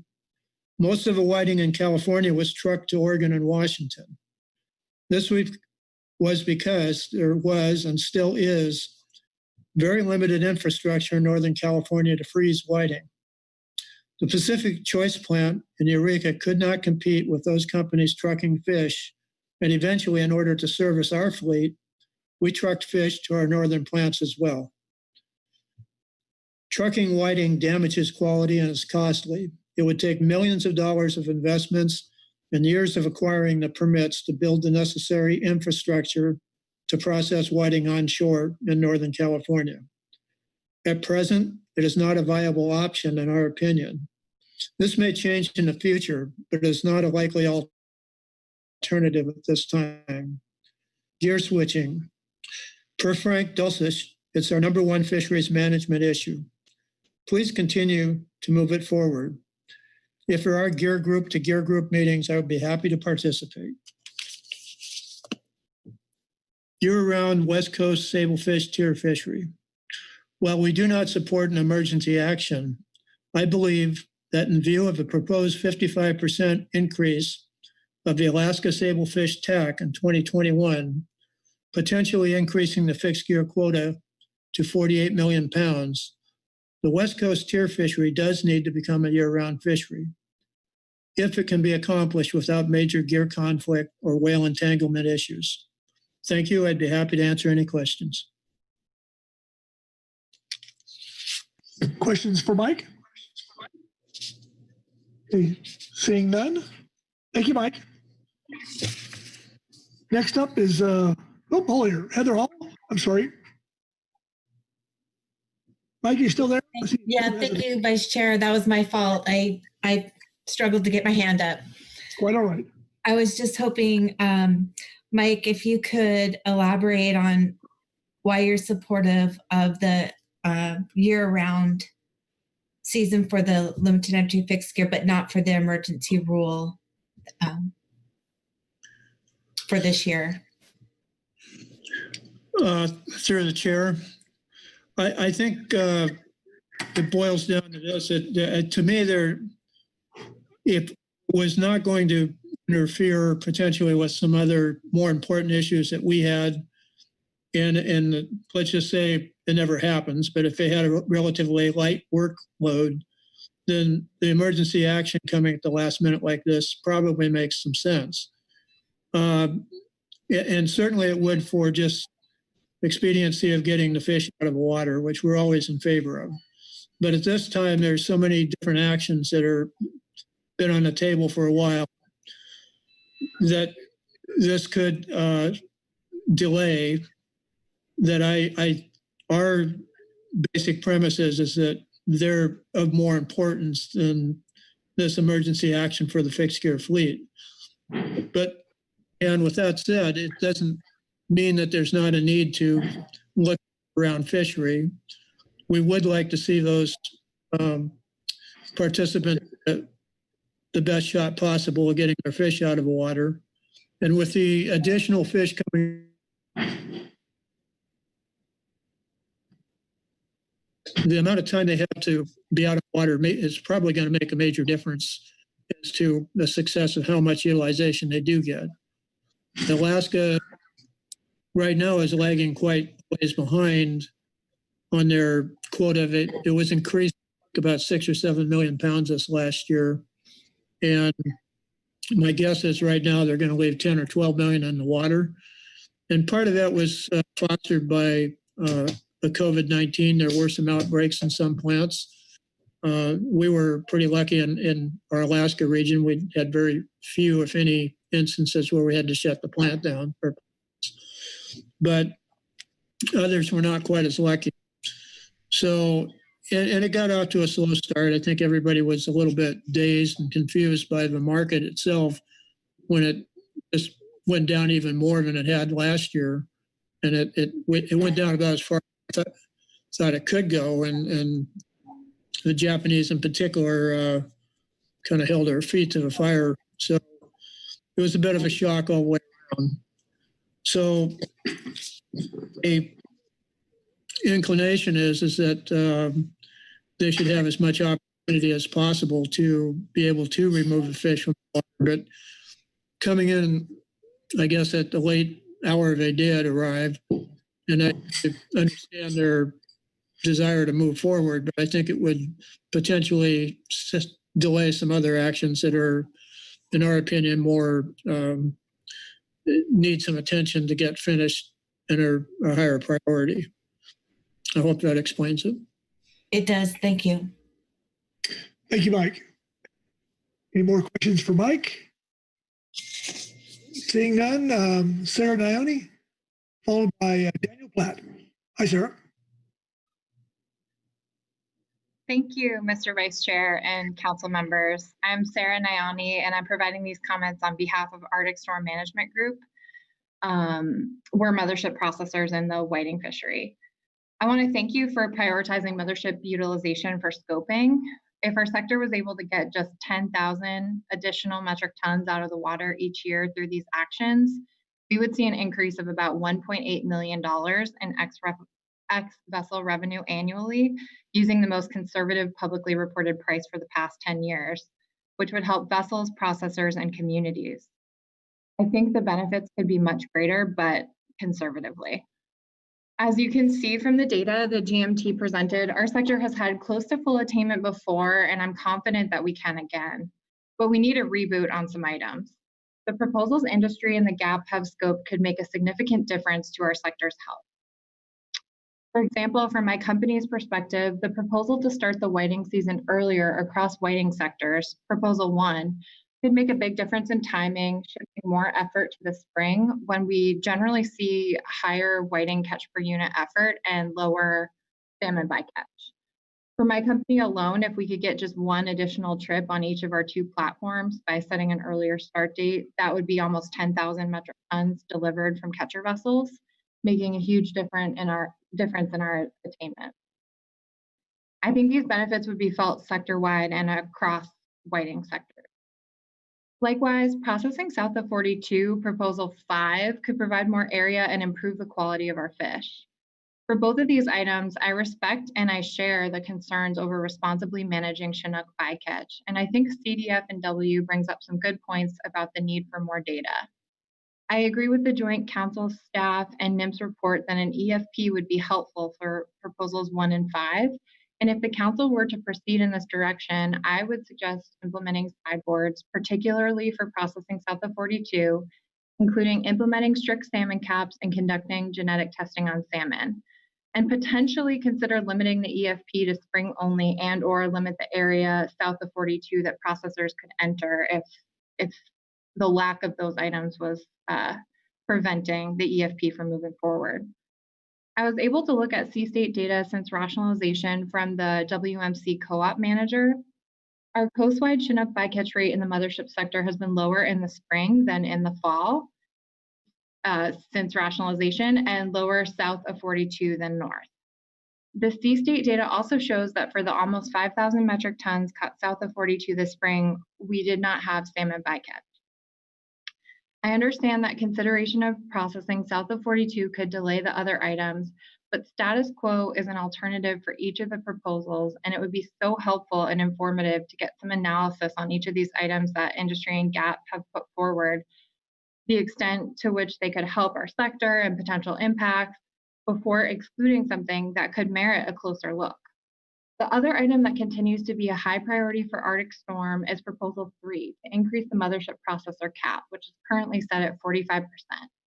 The company is building a replacement vessel for the Arctic Fjord at Thomas C. Shipyard in Houma, Louisiana. We would like this new vessel to harvest more of our pollock allocation and have the Arctic Storm spend more time in the hake fishery. In order to do this, we need to take a hard look at the current cap, which could limit attainment under many conditions for us and other processors. Proposal 2, the processor obligation deadline, and Proposal 4, MSCP permit transfers would provide more options and flexibility that could support attainment. My request to you is to move forward with mothership sector utilization using the range of alternatives presented and scoped by the industry and GAP for further analysis. And before I wrap up, I wanted to take a moment to thank Heather Mann and Brent Payne. They spent countless hours corralling all of us in the mothership sector to get our you-know-what together and propose something concrete to the GAP and to the council that could sincerely help our sector without breaking us apart. I think this was a really tall order, and I think they've delivered on what you've asked of them. And I ask you now to take what they've delivered and what has been discussed and worked through in the GAP and help us to get these items analyzed and moving forward through the process as soon as we can. We're obviously having a very tough year with only 39% attainment so far, and we'll do what we can on our side, but we need regulatory help. Thank you very much. Thank you, Sarah. Questions for Sarah? And I see Louis Zim. Louis? Well, thank you, Mr. Vice Chair.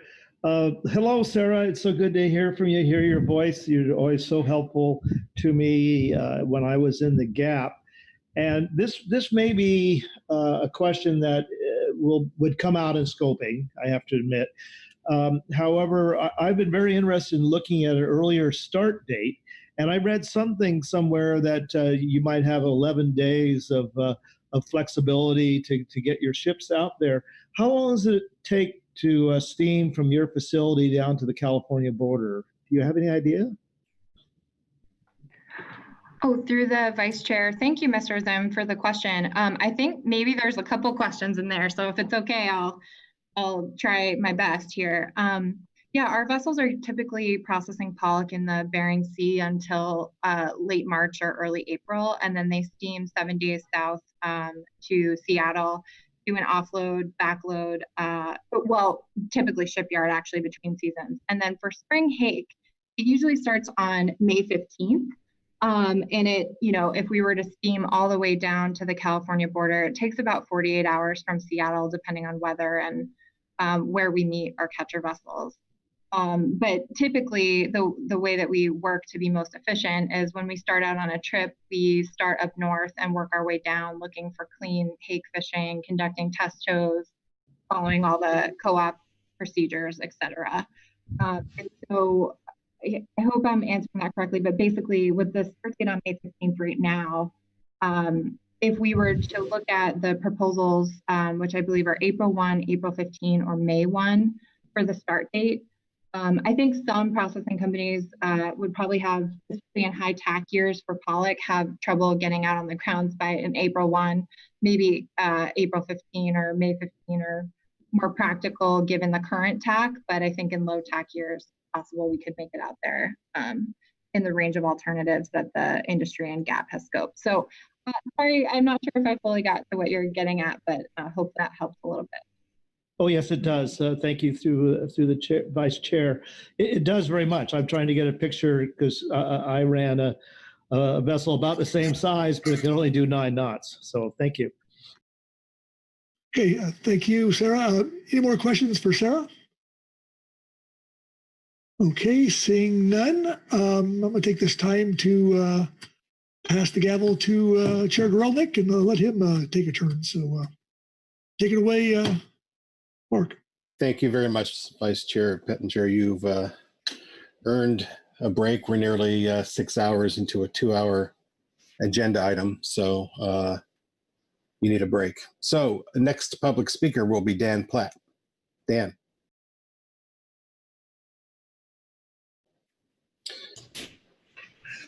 Yeah, hi, can you hear me? I can, yes. Yeah, good afternoon, council members. I guess, first of all, I just want to assert and remind you that, as you've heard from some of my constituents, that the number one priority for the non-trawl fleet is to get our fishermen back out into the RCA. It's been since 2002 that we've been locked out of that area. And a lot of the stocks, almost all of the stocks have recovered. Kudos to the council for that. I think we've done a really good job. And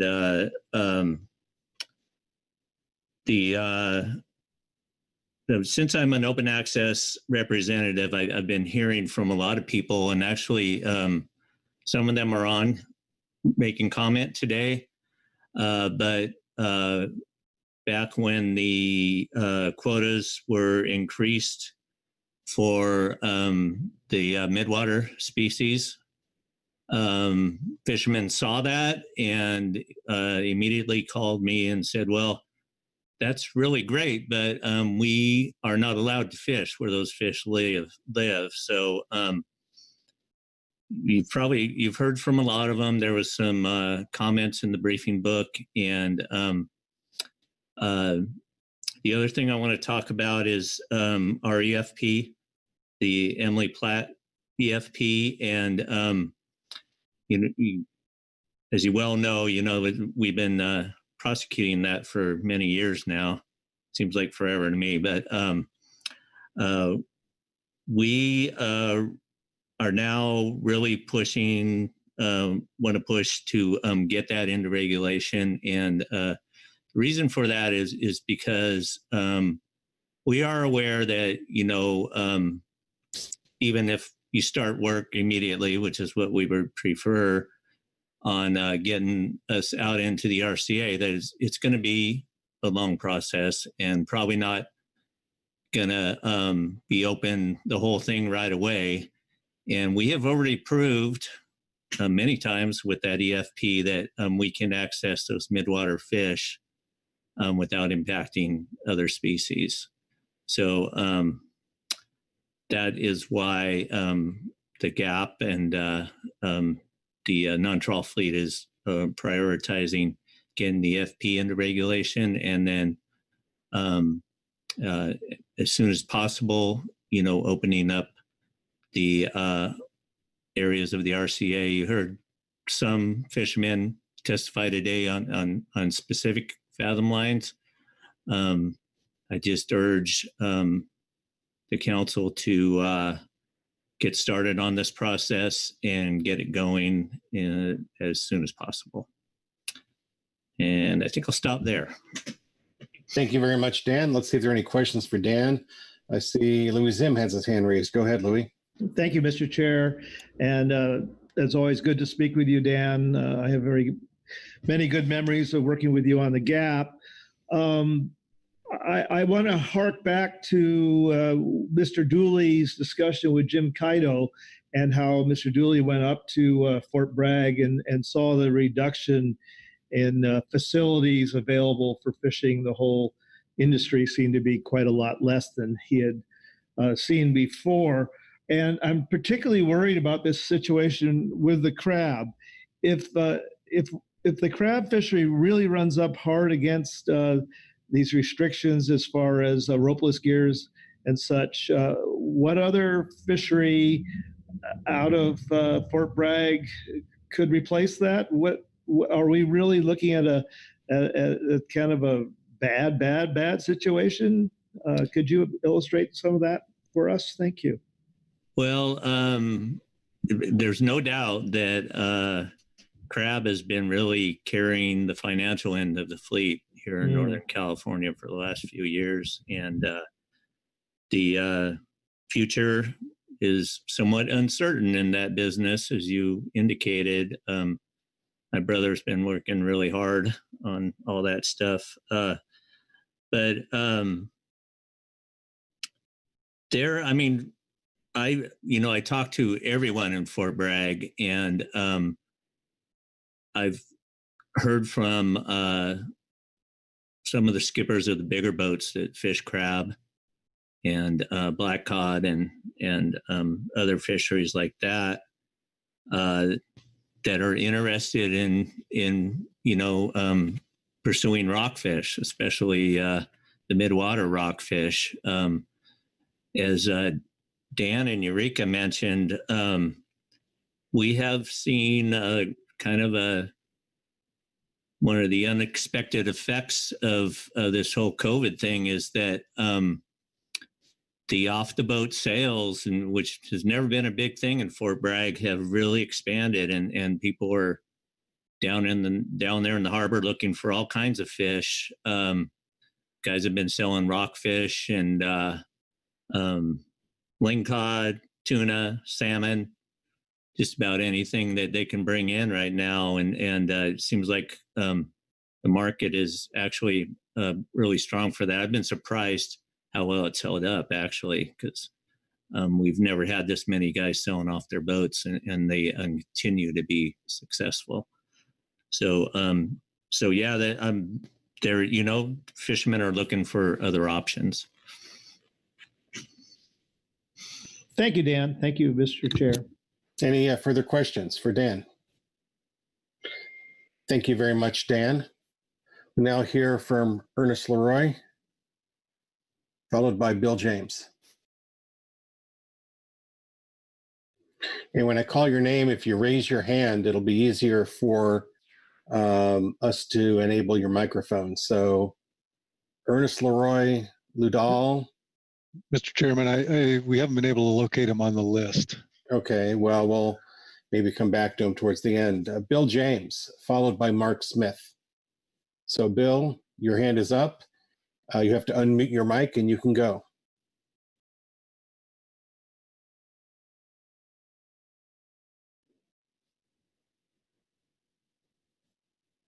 Bill, I see you've unmuted through Ring Central, but I'm not sure. We don't hear you yet.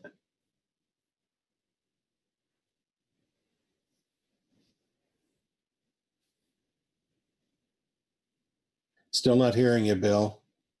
You may be muted at your computer rather than at Ring Central.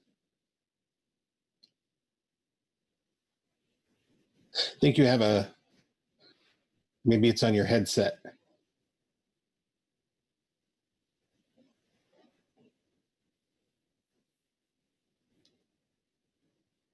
Still not hearing you, Bill.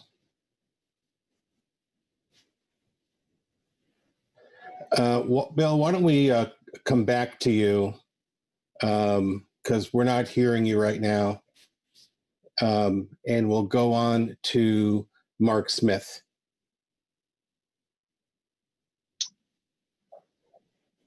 Thank you. This is Mark Smith. Can you hear me? Did I successfully unmute myself? You've done well. Go ahead, Mark. Great. Thank you. Hello, my name is Mark Smith. I'm new to many of you, new voice, and calling in today on behalf of the Coastal Conservation Association of California. Looking forward to working with you in the future. Just as a reminder to those folks who are not as familiar with CCA, the Coastal Conservation Association of California represents saltwater anglers, active in 19 states with over 240 local chapters and over 140,000 members nationwide. Our California chapter, despite only being 5 years old, already has 2,500 members and is growing strongly. I think we've experienced, particularly on the recreational angling side of things, that COVID has in some ways provided an opportunity and a re-energization of the interest in recreational angling as one of these activities that can be safely and responsibly done at a time when many opportunities are no longer available to individuals and to families for that matter. And just to clarify further, we represent anglers, whether those are pier anglers, jetty, surf, fly, dive, spear, private or sport boat. We represent those men and women who are out on the water in one way, shape, or form, recreating and angling. We'd like to ask for two things today under the council identified priorities, and that several of them have already been, both of them have already been talked about. One of them was talked about several hours ago, Amendment 21. We'd like to ask that that item be scheduled on the council's work plan, and that there is action to drive that process forward. Now, there was some conversation earlier about reviewing the trawl versus non-trawl allocations on either an annual or biannual basis. And Chair Gorelnik actually asked a question about that, and I remained a little confused as to whether or not those ratios would continue to be fixed or whether or not that allocation would be subject to review on an annual basis going forward. But we would like to suggest that the allocation does need to be reviewed between the trawl and non-trawl, and so would urge that that item move forward. And then we'd also, as other speakers have mentioned, like to encourage the council to, again, put on the work plan and move forward for conversation the RCA and CCA revisions. As has been mentioned, there is probably reason to revisit those. And particularly here in the state of California, actually this is a nationwide effort, but here in California, we're very focused on what we call our R3 implementation, and that is recruiting, reactivating, and retaining anglers. And that's an important thing because we are the licensure base that funds the important work that is done by the Department of Fish and Wildlife. It's our purchase of equipment that helps to pay for the conservation investments that we want to make. And the state has made it a goal to get more people participating in those activities. And the way that people are going to participate in those activities is if there is opportunity. And so at the heart of both of these items that the council has not yet really taken any action on and that we're urging you to take action on is this concept of opportunity. Whether it's an adjustment of the allocation, or a revisiting of the delineations for the RCA and CCAs.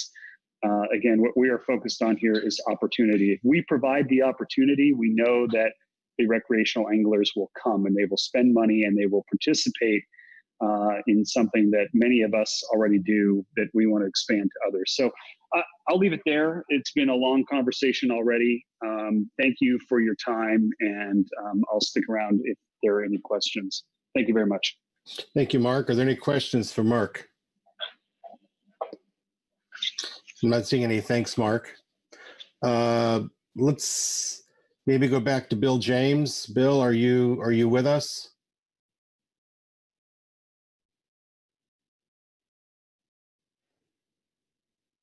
It does not appear so. Okay, so we'll next go to Tyler Goodnight, followed by Miles Smith. And please raise your hand, enable us to find you. Tyler, looks like you're unmuted and you're ready to go. Y'all hear me? You bet. Okay, I'm Tyler Goodnight with Northport Fisheries. We are buyers of tiered sablefish off of the Washington coast. I'm here to speak on the need to extend the tiered sablefish fishery, preferably to December 31st. COVID has turned this 2020 season into a challenging one for all with a set of unique circumstances. Most of the sable and halibut boats we work with got off to a delayed start to the season, primarily because COVID case counts and regulations started picking up as the season was beginning, and it was hard to get going in this environment. Now most boats have been playing catch up all year, with many boats over a month behind their usual schedule and worried about their ability to fully harvest their permits.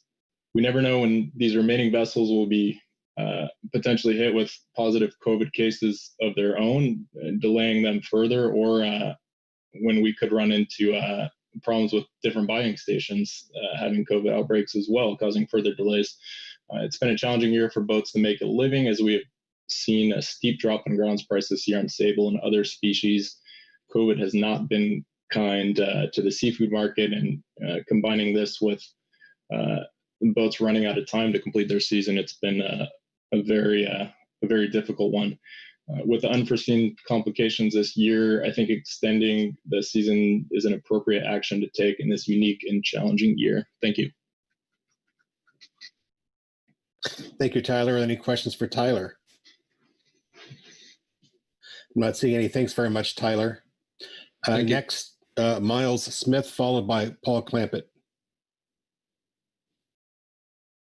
Hey, can you guys hear me okay? You bet. Go ahead. Excellent. So my name is Miles with Dana Basker Company. I'm the fleet manager for our company. We buy throughout Alaska and on the West Coast, and we do buy a lot of the tier fish. I deal with fishermen on a daily basis, all day long, every day. And so I'm going to try to provide some examples of why this is so hard on them. I think a lot of this has been brought up and addressed a little bit before, but I just want to reiterate that everything has slowed down for these guys.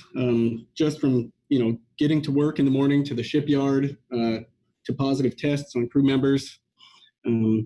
This is something that is compounded by the greatly reduced value in black cod.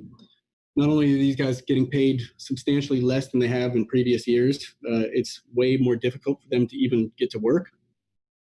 You have emergencies in any given season where you have to fly back and forth from Alaska. But now when you get back up to Alaska, you have to quarantine. And some guys are going through 2 or 3 quarantines. And then you get back on the boat and you can't get off the boat in any of these ports. And then places like Icicle Seward or OBI, I suppose, and Tridington, Cordova won't even take longline fish. And now Yakutat is greatly reduced. So then you have the boats traveling for extra days to make it to a port where they can actually offload. Essentially everything that these guys are going through has just been greatly slowed down.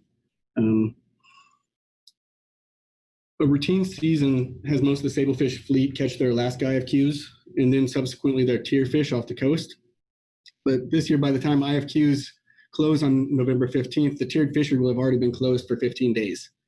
So with all these guys being so far behind, and most of them are just leaving it in the water, half of these guys aren't going to be able to even fish their tiered fish. They're not even going to be able to put gear in the water to get it. And I think most of us can recognize that this isn't anything that they've done. This is something that's out of their control. And it seems like this is something that is in your control to help them with. So simply put, this season has extraordinary difficulties. And that's why our company, Dana Besker Company, believes that this council should meet these difficulties with extraordinary measures and extend the season to December 31st at noon. Just for an example, we have 3 boats that have multiple tiers on each one. There's 312,698 pounds of fish on these boats. And with 46 days left in the tier fishery, they'd have to catch 6,800 pounds of fish per day, every single day for the duration of the season. And the biggest issue right now is that all 3 of these boats are still in Alaska. They're not even down to the West Coast yet. So once again, we'd really like to support extending the season to December 31st on 2020 at noon. And thank you. All right, thank you very much, Miles. Are any questions for Miles? Thank you, Miles. Paul Clampett, and after Paul, we'll circle back for Bill James, and if he's able to connect, we'll take him then. Otherwise, we'll be done with public comment. Paul Clampett? Thank you, Chairman. Mike check here? Yeah, you're good. All right, thank you very much for the opportunity to testify. I own the fishing vessel Augustine. We're a 1-vessel fishing family. We are requesting an extended season to harvest our tiered sablefish fishery. We have been besieged with delays this year because of COVID-19 epidemic, and for all the same reasons you just heard from Bob Alverson, Tyler, and Miles. I don't need to go over that. I thought I would add something about we were asked by Mr. Dooley if there was a strike, and there was no strike. A lot of the companies in Alaska, they weren't too eager to buy our fish to begin with. Some of them were even talking about delaying openings or not even receiving our fish at the beginning of the season. Luckily, they changed their minds and did open, but some of them late, but we were able to find a market. But it had lots of us waited because there's promotions to sell halibut with the season opening and with the restaurants being closed. That really restricted the price, and so we thought that by waiting to start and with the support of the processors up north, that we could reach those fresh markets when this this disaster curtailed. I mean, we were first told it was going to be we're just going to shut down for 2 weeks. So it was understandable why we'd be mistaken in this. So there was no strike. Anyway, we need help. Small businesses is paying for this shutdown. Large corporations and government workers are doing fine. It just seems to me that it is a small thing to ask for a little more time to harvest this fish. This would also allow time for the markets to stabilize and restaurants to reopen and create a demand for our product. I don't believe the tiered fishery has ever asked for an emergency open or any action in the past, and we are now though, and we hope that you can see the importance of this today and move the emergency action forward. Thank you very much. Thank you, Paul. Are there any questions for Paul? Thank you, Paul. We'll circle back for Bill James. I didn't see him on the attendee list. And so I don't think we have a Bill James. Do you concur, Chuck? Yes, Mr. Chair. All right. Well, then that concludes public comment on agenda item D2. We've had a number of reports. We've heard from a number of different sectors concerning their priorities. Had quite a bit of public comment. And so we now turn to council discussion and council action. We have our task there on the screen. And I will ask someone to get us started with council discussion.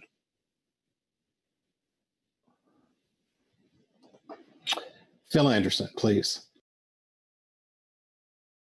Thanks, Mr. Chairman. I just wanted to check to see if I have the setting aside number 4 for a moment that's on our council action list. We have previously prioritized 4 different items as I understand it. I just want to confirm that I'm correct. The Mothership utilization, we scheduled scoping for this meeting. The non-trawl RCA modifications, moving the Emily plat EFP into regulation.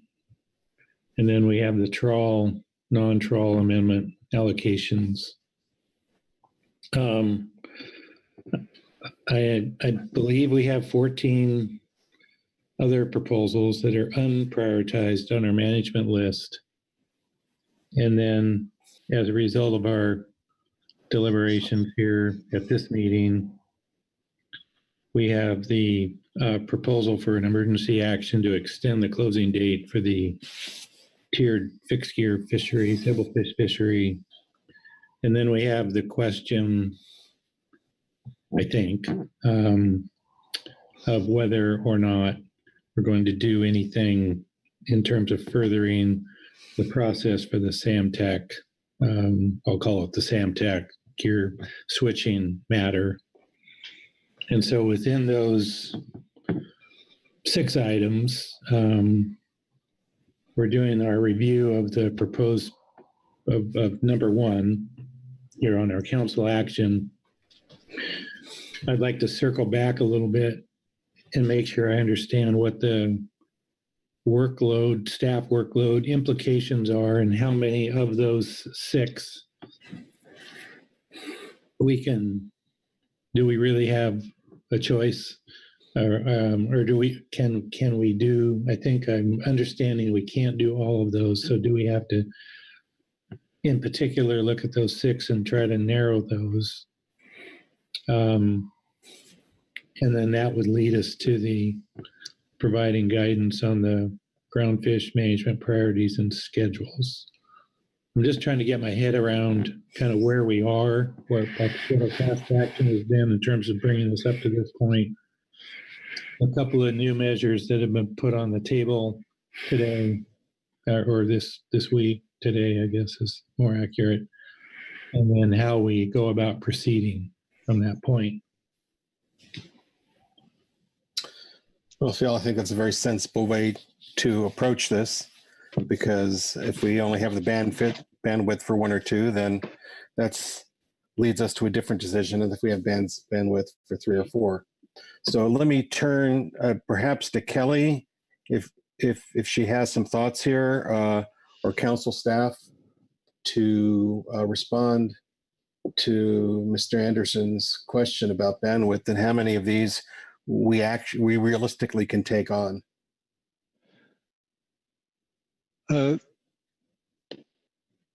Chuck. So this is Chuck. I guess I'll step off the cliff here first. Mr. Anderson, I think you correctly characterized sort of the issues before us, the 4 items prioritized under the new management measures agenda item last year. The effect of the SAMTAC process, or the sablefish area management and gear switching process, and then the new consideration of an emergency rule for the sablefish tier fishery. So those are sort of the near term choices we have to make. I think I would add two other things in there. One of them is in season. If we have, well, maybe more than, but in season is kind of we haven't come to that discussion yet here on the council floor, but that is a consideration. And then the limited entry fixed gear review as well, and the USA requirement to start that. So I think that's sort of that's what I see in terms of the near term, and I'm defining near term as between now and say the spring. So I think from a council staff perspective, I think we have some flexibility to address 3 or 4 of those things, perhaps. We've got, the stock assessment business hasn't really fired off yet, but that will come into play next year, starting next spring. We're kind of between spec cycles, so there's a little bit of opportunity there as well, I think. I think we have some staff availability. Again, to work on some of those. We've already have some staff that's fairly well committed to the sablefish gear switching issue, as well as having some contractors available to work on that as well. So that's kind of where I see it from our perspective, but I think it would be, I suspect that National Marine Fisheries Service is probably the more limiting factor. So maybe turn it over to Ryan or Kelly, see if they have any thoughts. Or I'll answer questions if there are. All right, well, I don't see Kelly's hand up yet, but I see Phil's hand. So let me go back to Phil and then Kelly. Yeah, mine's just, thanks, Mr. Chairman. Mine's just a question for Mr. Tracy. He included on his, and I thanks for bringing that limited entry fixed gear review. I had that on my list and I failed to mention it. But you included on your list in season, and I'm not sure I understand the reasoning behind including that on. So it's just another groundfish item that that comes into play. So if there are in season changes proposed when we get to that agenda item, that's just more staff work, and frankly not a lot for council staff, but perhaps more for NIM staff. So that was just my thought there, just so people are aware that that everything counts towards the total. Kelly? Thanks, Mr. Chair. Thanks, Chuck.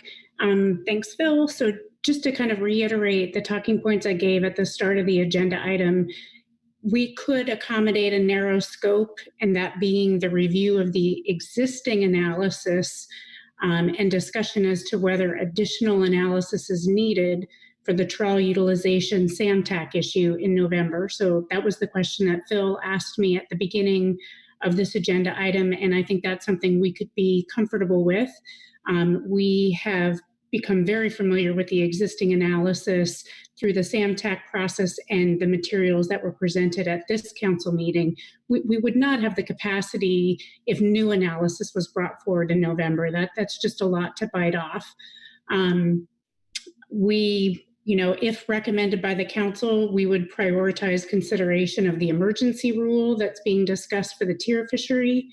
And then I just want to note that a lot of the focus here has been on November, but we can move to talk about what would the priorities be in March and beyond. That our world hopefully doesn't end in November. So, we are open to hearing what your priorities are after November, and I'm hopeful that, by March, we will have some changes to our staffing capacity with the new branch chief in place. We'll see how those things go.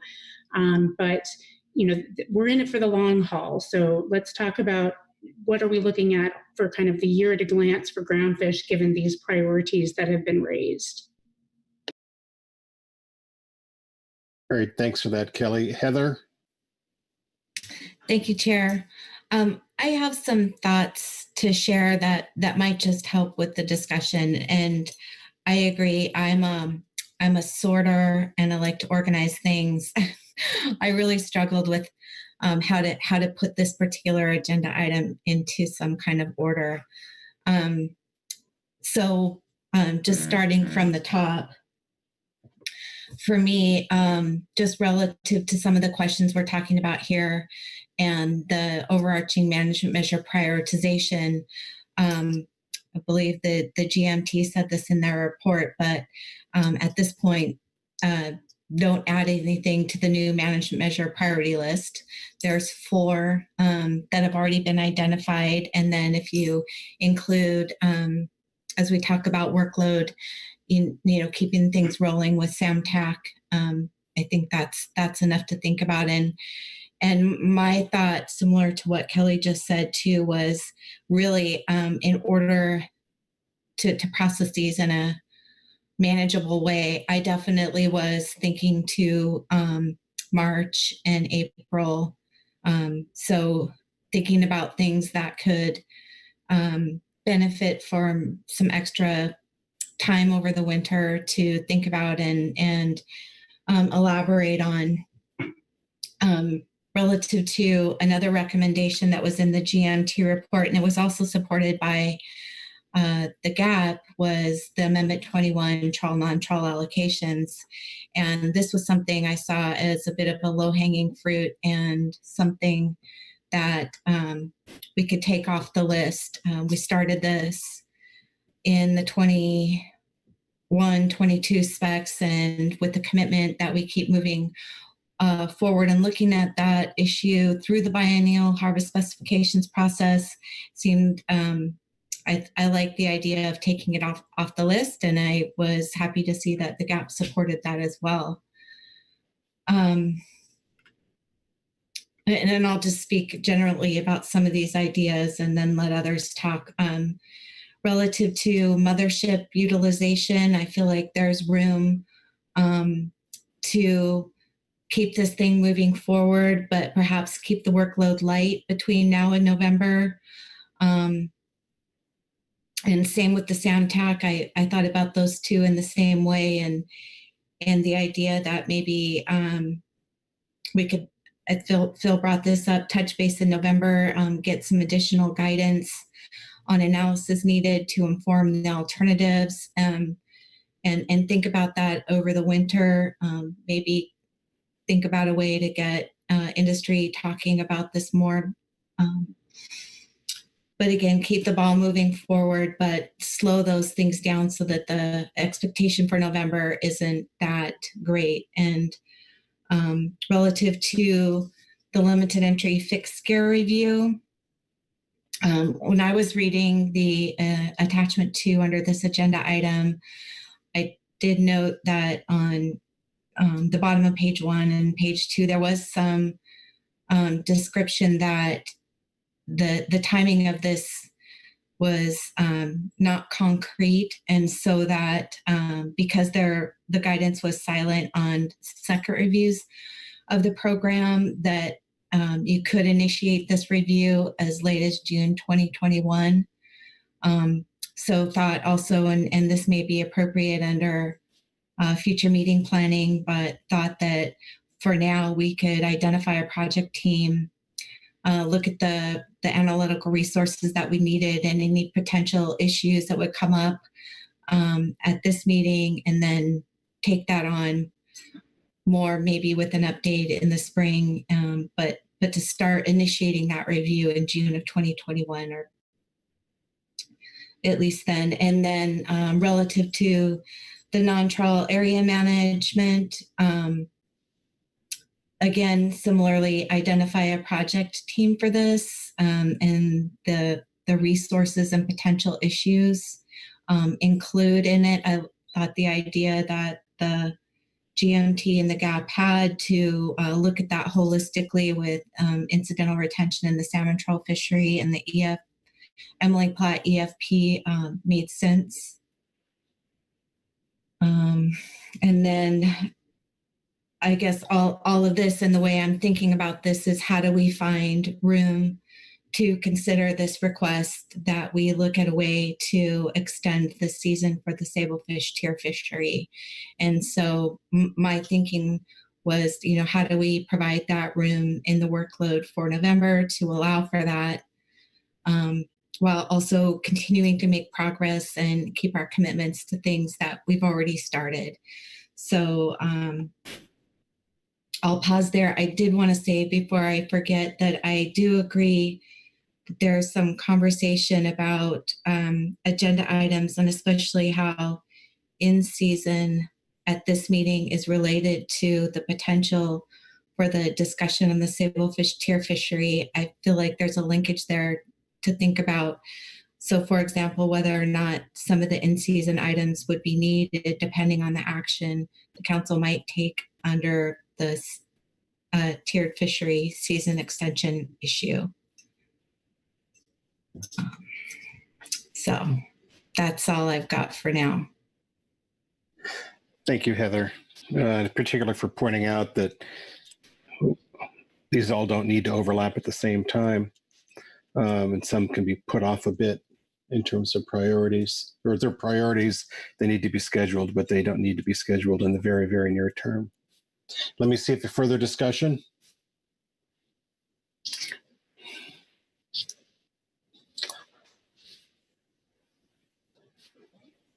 Not seeing any hands, but I'm sure there's more discussion to be had. There's 2 hands up, Mr. There Chairman. are. I'm not sure why I'm not seeing them at all. Scroll up to the top. I am at the top. Kelly Ames and Okay, Remco. I'm sorry. All right, Kelly Ames.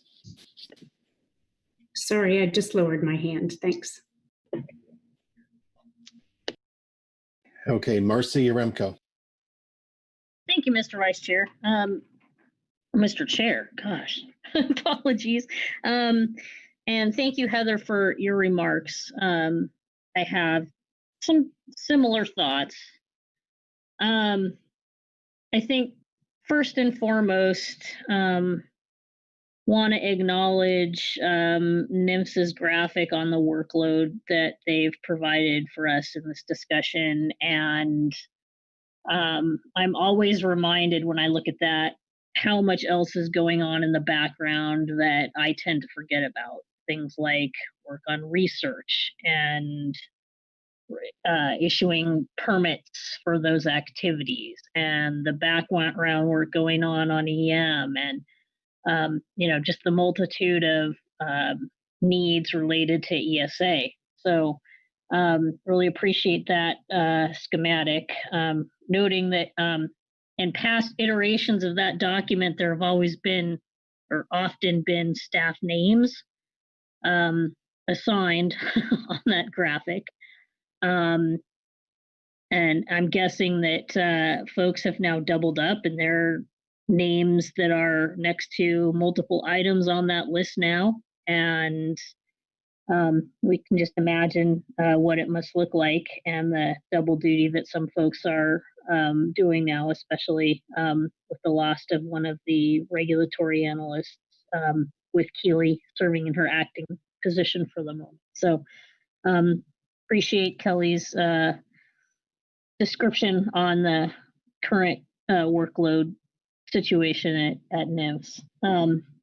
Top priority for me in all of this is making sure that NIMS has the time and latitude to get the specs done. I'm glad to hear everything's on track. That's wonderful news. Appreciate NIMS prioritizing this, but as far as I understand, one of the folks or the key person involved in producing the specs is also going to be working on mentoring an incoming GMT staffer. So that's a new need.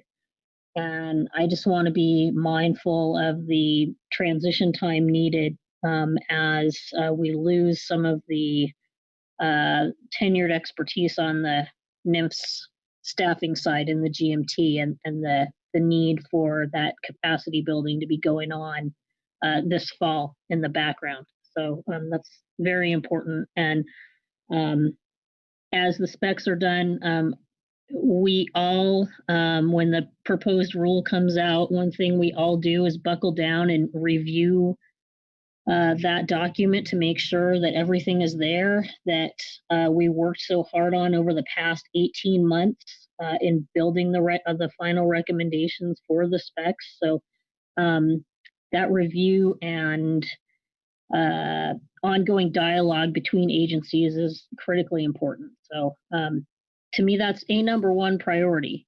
We did a lot of work in the specs, and I want to make sure that it is done to the best of everyone's ability and that we stay on the timeline. So I appreciate where we are in that one. Number two for me is the in-season agenda item that Chuck referenced earlier in this discussion. We have an in-season agenda item scheduled. I understand there are in-season proposals that will be discussed when we get to that agenda item here today. This is a regularly scheduled agenda item, and yet it almost always, if the council forwards recommendations, results in a NIMS rulemaking activity. And that's pretty traditional for September, that we make recommendations for in-season adjustments. In-season is foundational to meeting our FMP objectives, to attain but not exceed our ACLs and our other specifications. So I really feel strongly that we should not have that agenda item be tabled or deprioritized in terms of workload because other things have jumped the queue. Noting that, NIMS has a lot to do depending on what we task them to do. But in season is one of those things that, traditionally they have made a solid standing commitment to make those in-season adjustments so that fisheries can be prosecuted.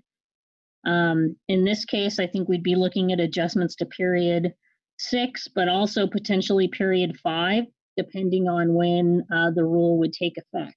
And recognizing, again, the goal of our FMP to attain but not exceed our specifications, the in-season tool is, again, it's foundational. Regarding the tier fishery e-rule concept, want to thank all of the parties for the deep dive look at this and the serious consideration that it's been given over the course of the last week or so. Want to thank Jesse and NIMS for turning over every rock with regard to the season end date and looking for some alternative to an e-rule that would potentially suffice. I'm convinced based on the testimony that we've heard today from Jesse and Bob Alverson and others, that he represents, that there's certainty that this action will bring significant economic benefit to those that are facing a closure of the fishery at the end of October. Looking at the GMT's analysis, and as Bob explained, an approach to use an in-season adjustment to the limited entry DTL sector limits won't come close to offering the volume of catch that's available to the tier permit holders. Appreciate the testimony we heard today from Tyler Goodnight and Miles Smith that they're looking for flexibility to purchase the fish. Acknowledging all this, should we take this item up and should we make a recommendation, this will mean that NIMS will prioritize the completion of this e-rule. So that is definitely a workload consideration, but I certainly support heading that direction. Looking at the reasoning that we've heard today and this week about the need for why the season should be extended, I think clearly there are COVID-related impacts. We've heard a lot about them. It's a very clear, direct connection in my mind that this is an unusual year, and that that COVID is behind a lot of the disruption, or the causal element of the disruption. Thinking about equity a little bit here, I appreciate Bob's remarks that they've never asked for an emergency rule before. And thinking about the efforts we went through back in April under in-season to provide some near-term, very near-term relief to the limited entry and open access sectors in the in-season recommendations, to provide some COVID-related relief to the fixed skew and OA sectors. We also took up the emergency rule for whiting in June in response to COVID and in response to their requests. So I feel like this request is right in line with those other actions that we've recommended. So I look forward to us talking about that under a different agenda item. But I think when I look at workload, that's about it for what NIMS can do this year in my mind, with the staff transitions that they're dealing with, and even the prospect of potentially a shutdown. I'm just uncomfortable pressing for more in November, or at least going on in the workload background for NIMS in prep for November. So that's kind of how I feel about now through the end of the year. Looking to the spring, we've heard for some time now,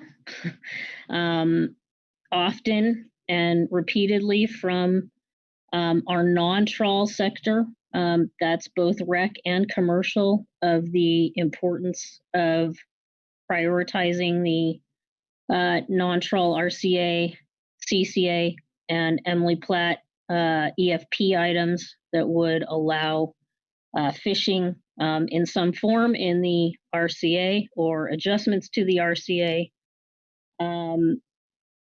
I think that looking to agendize that for March is a good idea. The other thing that I'm hoping is that in the course of NIMS completing the biennial specifications review, as they prepare that final rule, that hopefully come spring, NIMS will be prepared to help us a little bit in terms of navigating the analytical lift that will be necessary I think a lot of us are leaving some of the discussions from this past couple of meetings on habitat-related impacts, et cetera, with a little bit of confusion about what we need to do to move this forward and move things ahead. So I'm hopeful that in the course of NIMS's review actions this fall that we'll get some additional clarity from them about how we move forward. Let's see, on the issue of Mothership, want to say that the gap report this meeting raised the prospect of an EFP to consider Mothership proposals 1 and 5 regarding an earlier start date for the whiting fishery and the prospect of processing south of 42 degrees.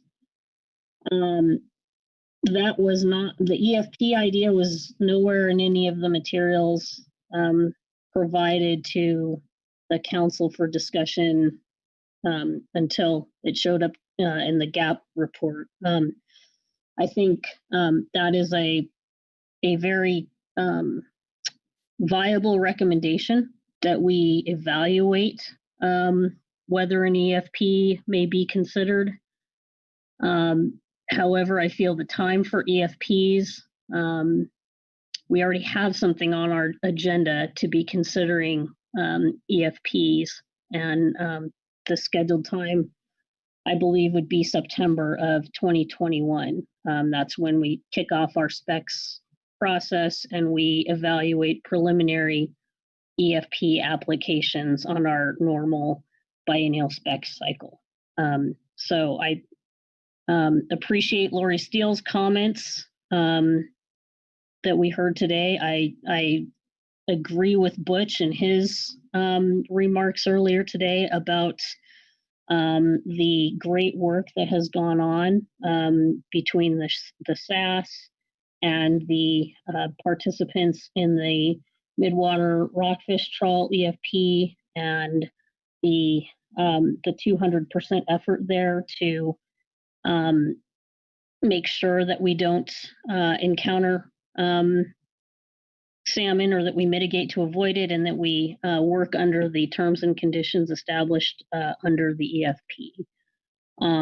That said, I don't think we can just say that the midwater EFP that exists today is enough information for us to just move ahead and commence one for whiting processing activities south of 42. So again, I think it's a bigger discussion. I think it's complicated. I think there is clearly some implications regarding the biological opinion that need to be considered. Want to reference the joint NIMS and council staff scoping paper and their discussion on these issues regarding the potential for triggering reinitiation of the 2017 BIOP. I think that any consideration of an EFP would, involve some discussion, at least with protected resources, and, some thoughtful consideration of how we might proceed. But again, that conceptually was that EFP idea is much different than what was presented in the June 2020 list of GAP proposals, which was just consider regulations to open the start date prior to May 15th and to allow processing south of 42. So again, just to reiterate, I'm very, I think, open to the idea of considering such an EFP discussion, but I think that the placement for that fits best within our 23-24 biennial specifications process. That leaves Mothership proposals 2, 3, and 4. And I thought I heard Heather say that those may not do much for the fleet. Then I thought I heard Sarah say something a little different. Maybe they weren't the top priority items, but they were, they'd still afford some potential to improve utilization. So I guess I'm open to the idea of decoupling proposals 1 and 5 from 2, 3, and 4, and seeing if there is some room to expeditiously maybe take up items 2, 3, and 4 that won't require a lengthy, complex, heavy lift on anyone's part. If that were the case, and if there's interest in the decoupling, I would feel like that we've done some scoping here today that would probably be adequate for us to consider those items in March or April. So anyway, that would be my thought on that, is decouple and look at the specs vehicle for the idea of an EFP for proposals 1 and 5. Support the information and the suggestions provided to us on the limited entry fixed gear program review. Looks like that should be in front of us in the spring as well. So I guess I'm going to leave it there. Those are my thoughts on how we move forward with the volume of work in front of us. Thank you. Thanks, Marcy, for your thoughts. Kelly Ames. Thanks, Chair Gorelnik, and thank you, Marcy. I just want to echo one part of your comment, and that is the recommendation to consider any new EFPs in the process described in Council Operating Procedure 19, which puts those considerations coincident with the biennial management process. This would allow us to assess and prioritize all EFPs at the same time. We have quite a number of EFPs that are already in play, and we have 2 new EFPs that are then coming on board in 2021. And I think that would be an important prioritization process and discussion to have. And it could be as a result of that discussion that we do decide to bifurcate a more complicated EFP in a separate process from the biennial analysis. Maybe the timing doesn't line up, but I think putting new EFPs into the standard process that we have into a September consideration is a good recommendation. So thank you. Thanks, Kelly. Maggie Summer. Thanks, Vice Chair. Thanks, Kelly. I guess just since we seem to be right now on the path of discussing this EFP idea, just thought I would add a couple thoughts. I did see that the idea was suggested in the attachment 3 joint NIMS and council staff scoping paper that was in the advanced briefing book.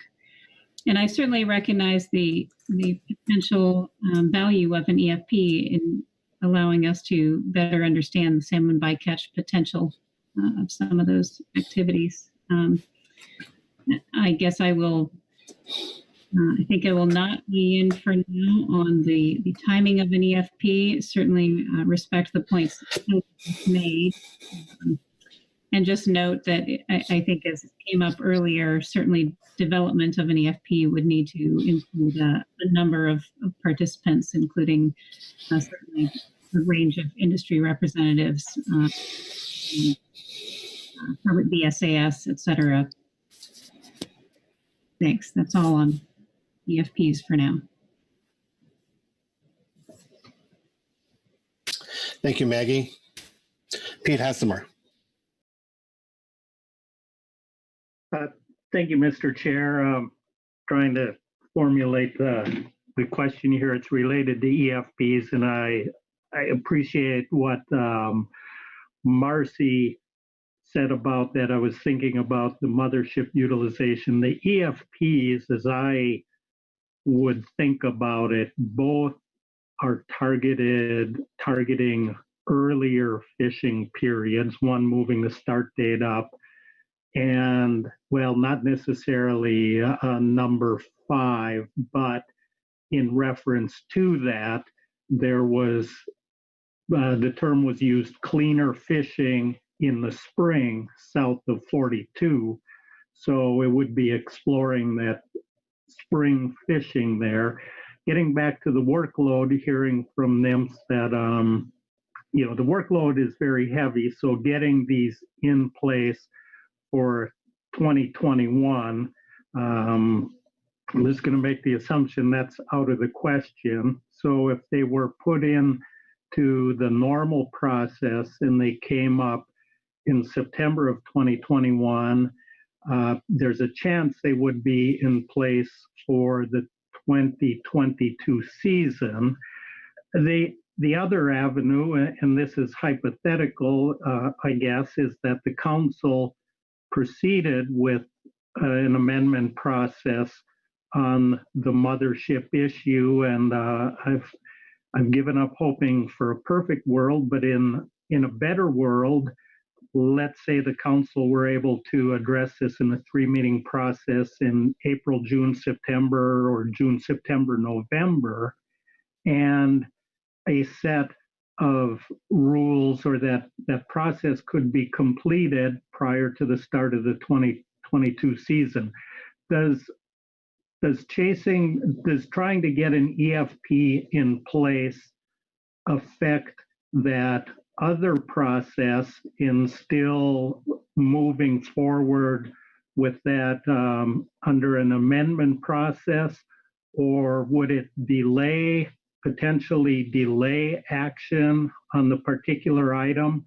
And I could pick out either one of those, either the season start date or the processing an EFP for processing south of 42. But I just want to know, because of the workload schedule and really looking at when this would become effective, is it better to go down the EFP pathway just to have something in place and assume that would not impact the process of considering a similar action in an amendment process? So I hope that wasn't too confusing. So Pete, are you posing that question to Kelly or? Yes, I think it's probably most appropriate for NIMS if Kelly could answer that, but if anyone could weigh in on it, that'd be great. Through the chair, Pete. I just have to say that the timing is really unknown here. So as we identified in the joint council and NIMS staff report in attachment 3, both the whiting season start date and allow at-sea processing south of 42 have relationships to the salmon biological opinion. And so, these are big questions to review before, moving through an EFP process. So it's difficult for me to speak to, at this point, further down the road and further development of this sort of an action, we could bring in some more specificity. But from my perspective, I could not put a date on the issuance of an EFP at this time. I would note, if you put the EFP into the biennial specifications process, it would not be implemented until 2023, which would be the start of the next biennium. Thanks, Kelly. Mr. Chairman, I've got a comment on Pete's question. Yes, please. Just as a process issue, I think there's I guess what I heard Pete suggest is, or a question about whether the EFP could act as an interim measure until the FMP was completed. So that to me is not how EFPs should be considered. To me, EFPs are for the purpose of collecting data so that you can make an informed decision. If you've already decided that you need the action, but are you're short on time, or there's some emergency situation you need to address, then would be appropriate for an emergency rule that you would follow up with an FMP to make it permanent. But in terms of just having something in place until you get something done, to me that is not an appropriate application of EFPs. Thanks for that, Chuck. And I don't want to cut off discussion, so I'll go next to Bob Dooley, followed by Phil Anderson. But I think at some point here, we're going to have to start a list we can agree on, and so which will focus our discussion on the remaining items. So keep that in mind. Bob, did you lower your hand? No, I'm just standing by for you to acknowledge. So do you have a comment? You want to go ahead? Yeah, thank you very much, Mr. Chairman. I just wanted to maybe offer a few thoughts on this EFP idea. It seems like, like to go back a bit. We tasked, this has been identified as a priority. It's always been a workload issue that I can recall that we've been weighing against all of these workload issues. And I think that we tasked the GAP to task subcommittees of the GAP to deal with this mothership utilization issue as well as the non-trawl RCA issue. And they both, two different committees did a really good job of outlining what was there and brought it forward, and have had input from the various management teams and advisory panels and the council.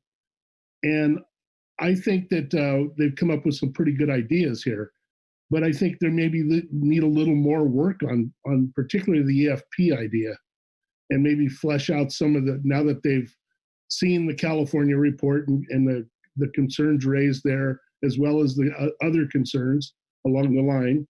I think that maybe a way forward might be to deal with 2, 3, and 4 and send the group back to fully flesh out the EFP portion of this to bring to us in November to look at and see if they can get the details, the limits, the geographic range, the times, all of the issues that bycatch limits, all of these things that would trigger a fully fleshed out EFP, because I realize this has been an iterative process going forward, and it hasn't been the kind of the usual process. So I really appreciate the workload that those two groups put together on both these issues, because I am for the non-trawl part of this too, the non-trawl area issue. But I don't think we should close the door on this. And remember, we prioritize this. We understand there was a problem and is a problem, and demonstrated in the mothership sector particularly. And they've come forward with some ideas. They've changed them as they've made comments. And I think that maybe this is a way forward to maybe engage in this EFP idea sooner than later, and somewhere along the lines of what Pete was talking about. And when you talk about whether they're trying to, the EFP is trying to demonstrate something or prove something, absolutely it is. I mean, it's trying, before you go through a whole regulatory process to try to let them to engage in south of 42, we ought to have some vehicle to test it. And this would be a way to test it. And I would expect they'd come back with a fully fleshed out EFP that would address issues of scientific sampling and all of the things that we've talked about here today. And I think there's some positive ground to be gained here and particularly with the mothership whiting sector having so much infrastructure to deal with reporting and holding themselves accountable and all of that. I think they could come up with a good proposal that could help us through this and generate a lot of data that we need. So that's just a thought, and I'll stop there. I know we're really pressing the time, so thank you. Thank you, Bob. Phil Anderson. Thanks, Mr. Chair. I'll make it quick. I think we ought to, on the mothership utilization issues, I want to try to move forward with run 1 through 4 north of 42. I think number one, I want to leave the issues for South 42, the EFP, when that might occur, what the dates might be, to a separate discussion under a separate schedule, because I think it's going to take us a long time to work through that, and it's just going to slow down the ability of us to move forward on the first 4 north of 42. I think changing the whiting season start date, whether it's by 2 weeks or 4 weeks or whatever it might be in the beginning of the year, will give some additional opportunity for the mothership platforms to be here prior to going north. And I also think that the change in the mothership processor cap is another one, given new vessels coming online, a new vessel potentially is coming online, and giving that vessel an opportunity to add to the processing capacity. So I want to separate the EFP and what's going on down South 42 and season dates and all that stuff from the other 4 for North 42. Thanks. Thanks, Phil. Appreciate that. We've been at this for 2 hours. We're going to keep going. We'll take a break before motions, but I want to make sure we get our thoughts on the table first. Pete? Thanks, Mr. Chair. I just wanted to very quickly respond to Chuck's statement, or in response to my questions there. I didn't state my question very clearly, as is typical, but I wasn't looking for a process that would allow the EFP to go in place in the interim to allow fishing there prior to something else. I was just looking at some workload considerations and realizing that if an EFP is a viable avenue, that realistically it would come up in September, and possibly the latest they would have to have that in is for the September briefing book or something like that, to give them time and understand that for the 2021 season, it's probably out of the realm of possibility. And if it goes into the next specs process, that it could be implemented in 2023, that gives us a sense of time for that. So that's all I was looking at there. Thanks. Thank you, Pete. Marcy? Yes, thank you, Mr. Chair. I just want to be clear that I would support Mr. Anderson's recommendation 100% with regard to how we partition out the proposals that are in front of us with regard to Mothership. While I suggested partitioning out items 2, 3, and 4, I absolutely would support considering number 1 for north of 42 in that mix. So just wanted to be clear on that. Thank you. Thank you very much, Marcy. Maggie Summer? Thanks, Vice Chair. ODFW supports Mr. Anderson's remarks as well. I guess I would offer one more thought, just for if we move on in the future and have continued discussions on an EFP. Just was thinking that one of the reasons for the timing of considering groundfish EFPs when we do is so that we can identify any necessary groundfish set-asides and work those through the biennial specifications process. Presumably, an EFP for these purposes would not require additional set-asides. So while certainly recognizing the value of discussing and prioritizing them along with other EFP proposals, as Kelly Ames brought up, we might have the opportunity to consider making a recommendation to NIMS to look for an earlier implementation in 2022 rather than waiting for 2023. Thank you. All right, thank you, Maggie. Bob Dooley. Yes, thank you, Mr. Chair. I just wanted to weigh in that I would support Phil's approach on that too. I think that that's a elegant solution there. So thank you. All right. And Pete Hassemer.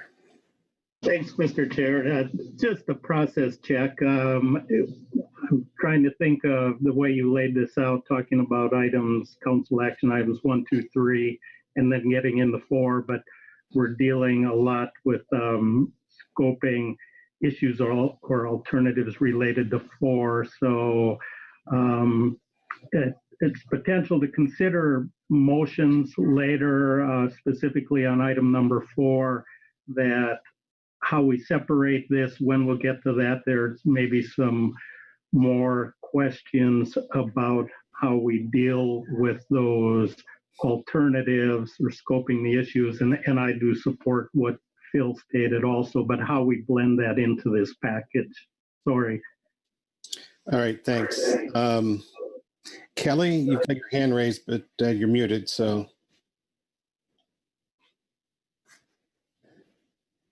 There you go. Thanks, Mr. Chair. I just want to note if the council is recommending moving forward with items 1 through 4 for the mothership utilization item, that the purpose and need would need to be amended to include consideration for the other sectors for the whiting fishery start date change, which I understood to be the intent.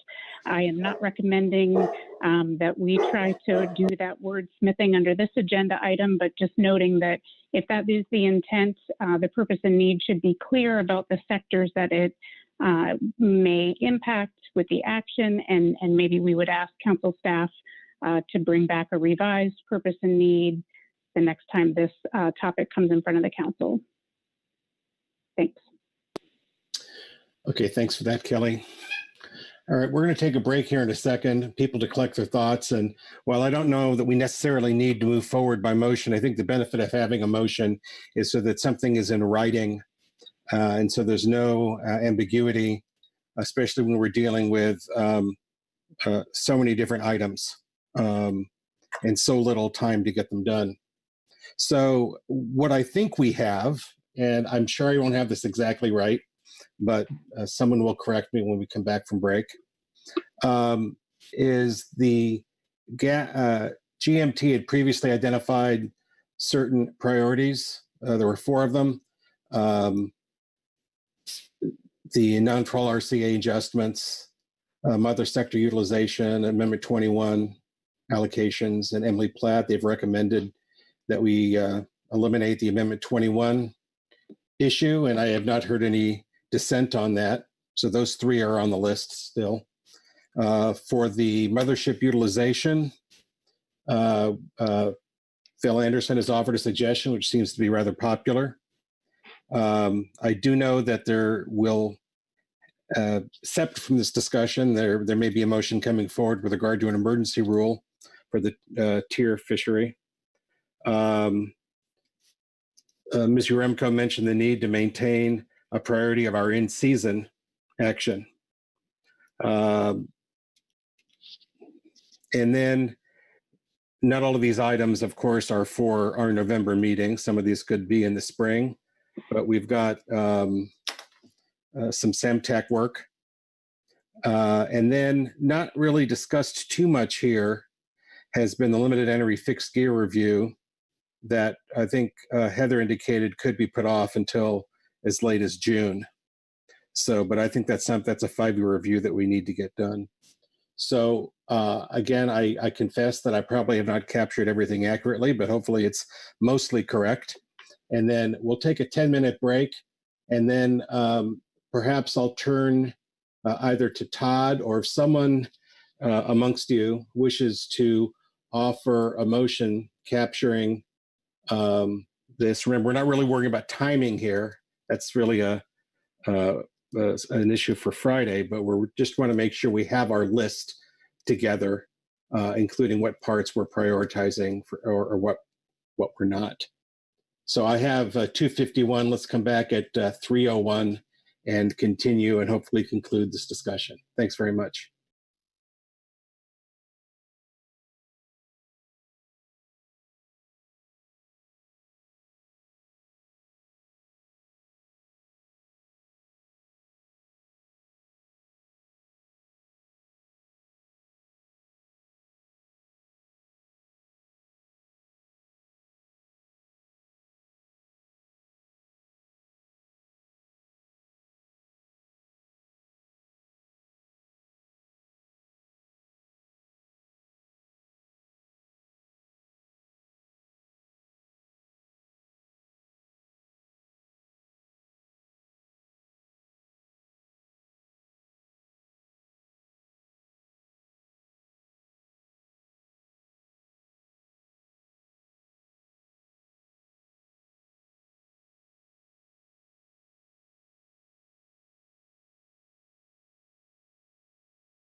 All right, here's your 30-second warning.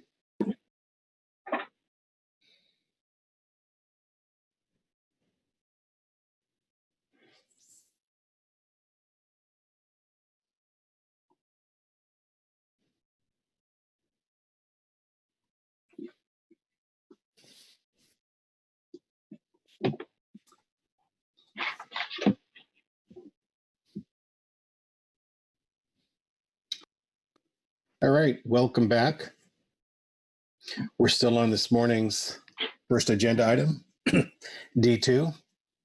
And we have our council action in front of us. And I'm going to first ask Todd Phillips to provide his version of the recap, because I want to make sure that whether or not we all agree with the list of priorities, that we all understand what they are. So go ahead, Todd. Yes, thank you, Mr. Chair. It was quite the vigorous agenda item, lots of really good discussion. So I'll briefly recap the idea behind the management measure prioritization. Is that one of the questions was, what should we add? Should the council add, remove, revise anything from the list?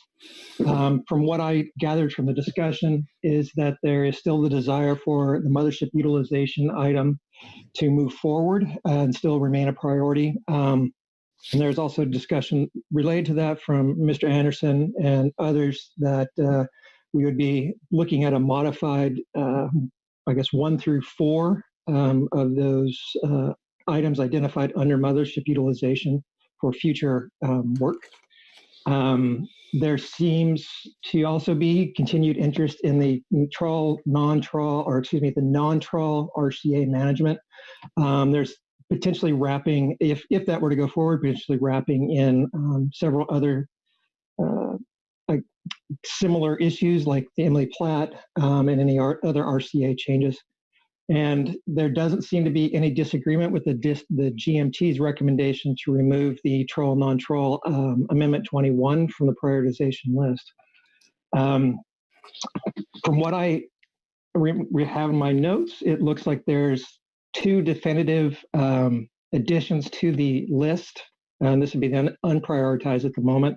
Those would be the limited entry fixed gear review, as well as the, for lack of better terms, the SAMTech or gear switching process. There's also indication from council that there may be another addition, which would be the emergency action regarding the primary tier fishery for sablefish. I believe that takes us right up to council action. If I've missed anything, I apologize, and hopefully we could cover it quite adequately. Well, let me just say, I think there's also the potential is raised for additional actions from our in-season D5 agenda item, but we're not there yet, so we can't likely prioritize them at this time. And then on the south of 42 issue, I think there is general agreement that it should go by EFP, but there may not be agreement on the timing of the EFP, whether to put it in cycle or deal with it out of cycle. So with that on the table, let me see if there's any disagreement there. Again, we're not talking about necessarily the timing of these things at this time, just that these are the identified council priorities. And then obviously we're going to have to deal with workload issues.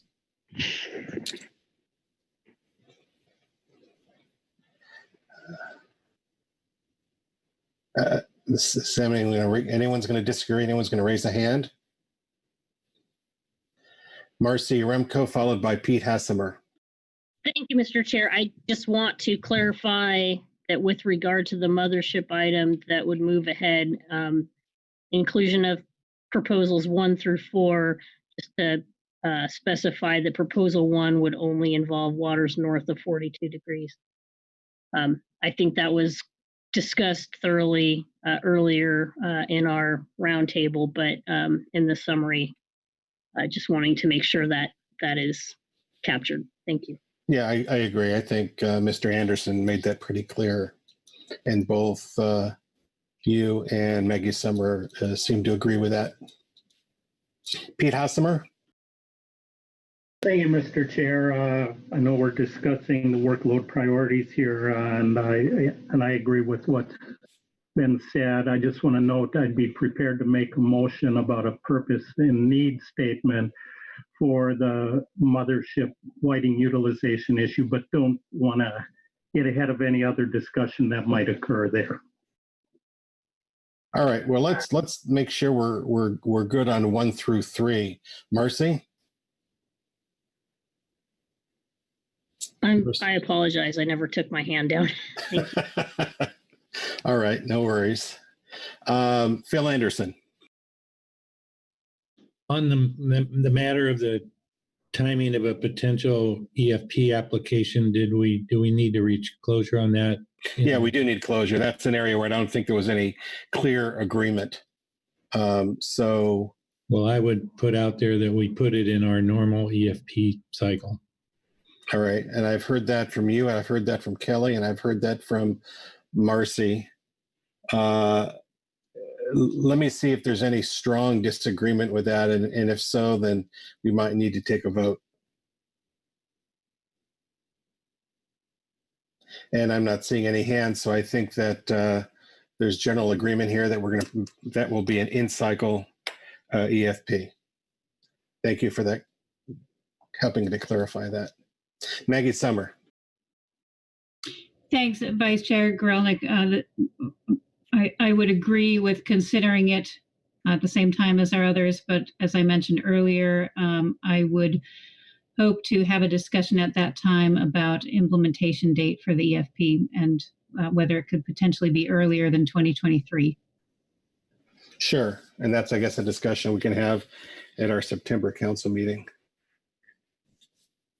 of 2021, hopefully in person. So much of this would be so much easier in person, but this is the life we have for now.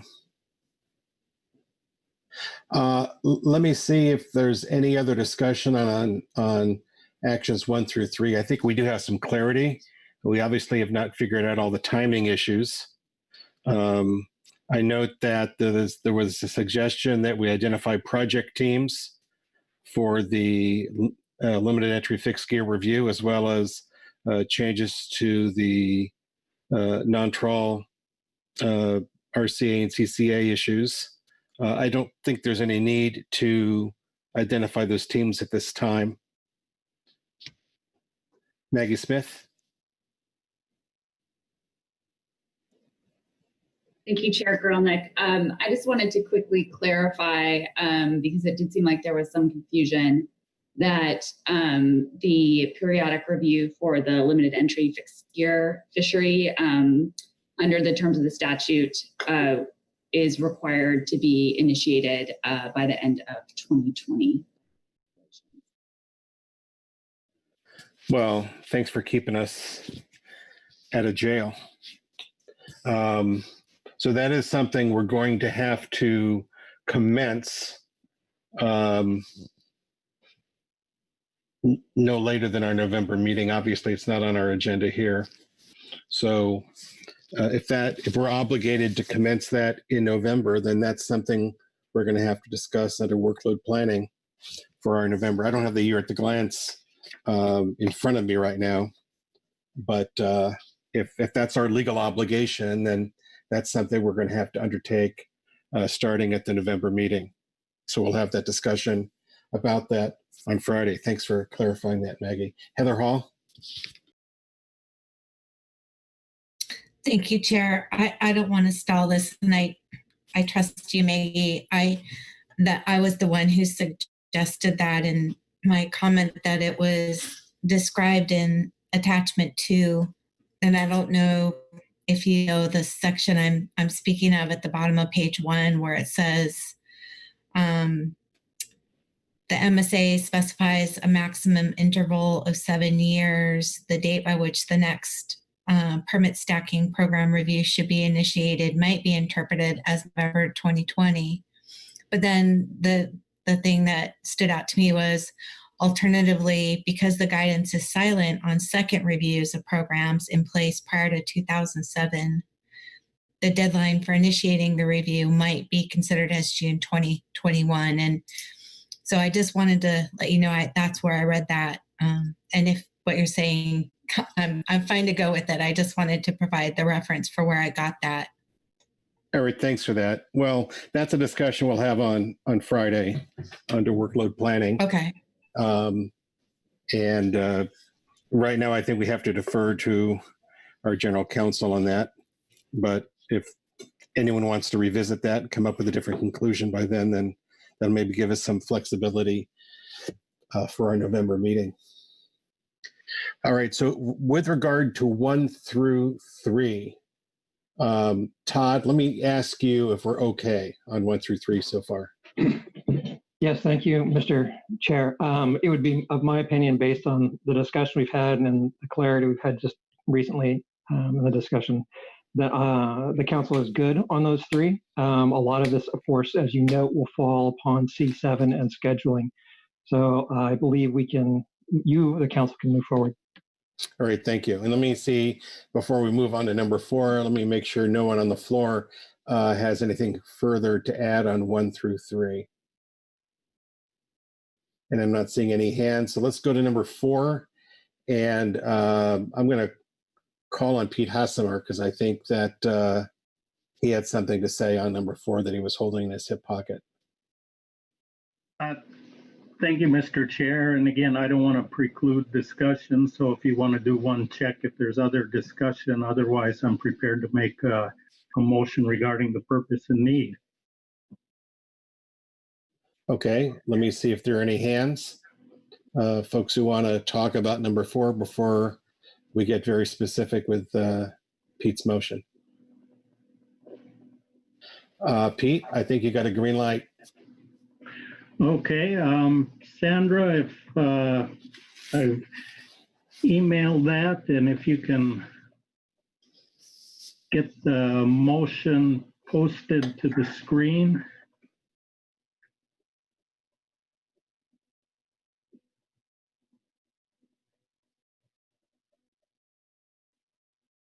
There it is. I move the council adopt for public review the following purpose and need statement regarding Pacific whiting utilization in the mothership sector.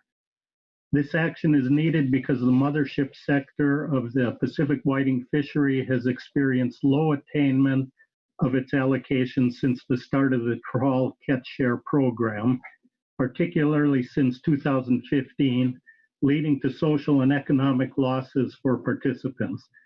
The Council's 5-year review of the trawl rationalization program confirmed that the mothership sector participants were not realizing the same economic gains as their counterparts in the shoreside and catcher processor whiting sectors. During the last 5 seasons, more than 350 million pounds of whiting, worth more than $28 million in ex-vessel revenue, has been left unharvested in the mothership sector.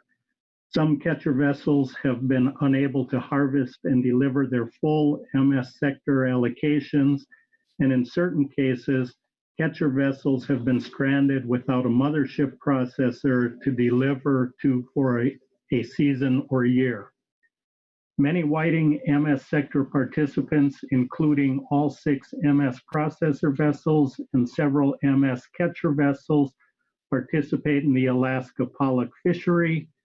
The Alaska pollock fishery's record high catch limits in recent years has limited the availability of processor vessels and some catcher vessels to participate in the Pacific whiting fishery during the primary whiting season between May 15 and December 31.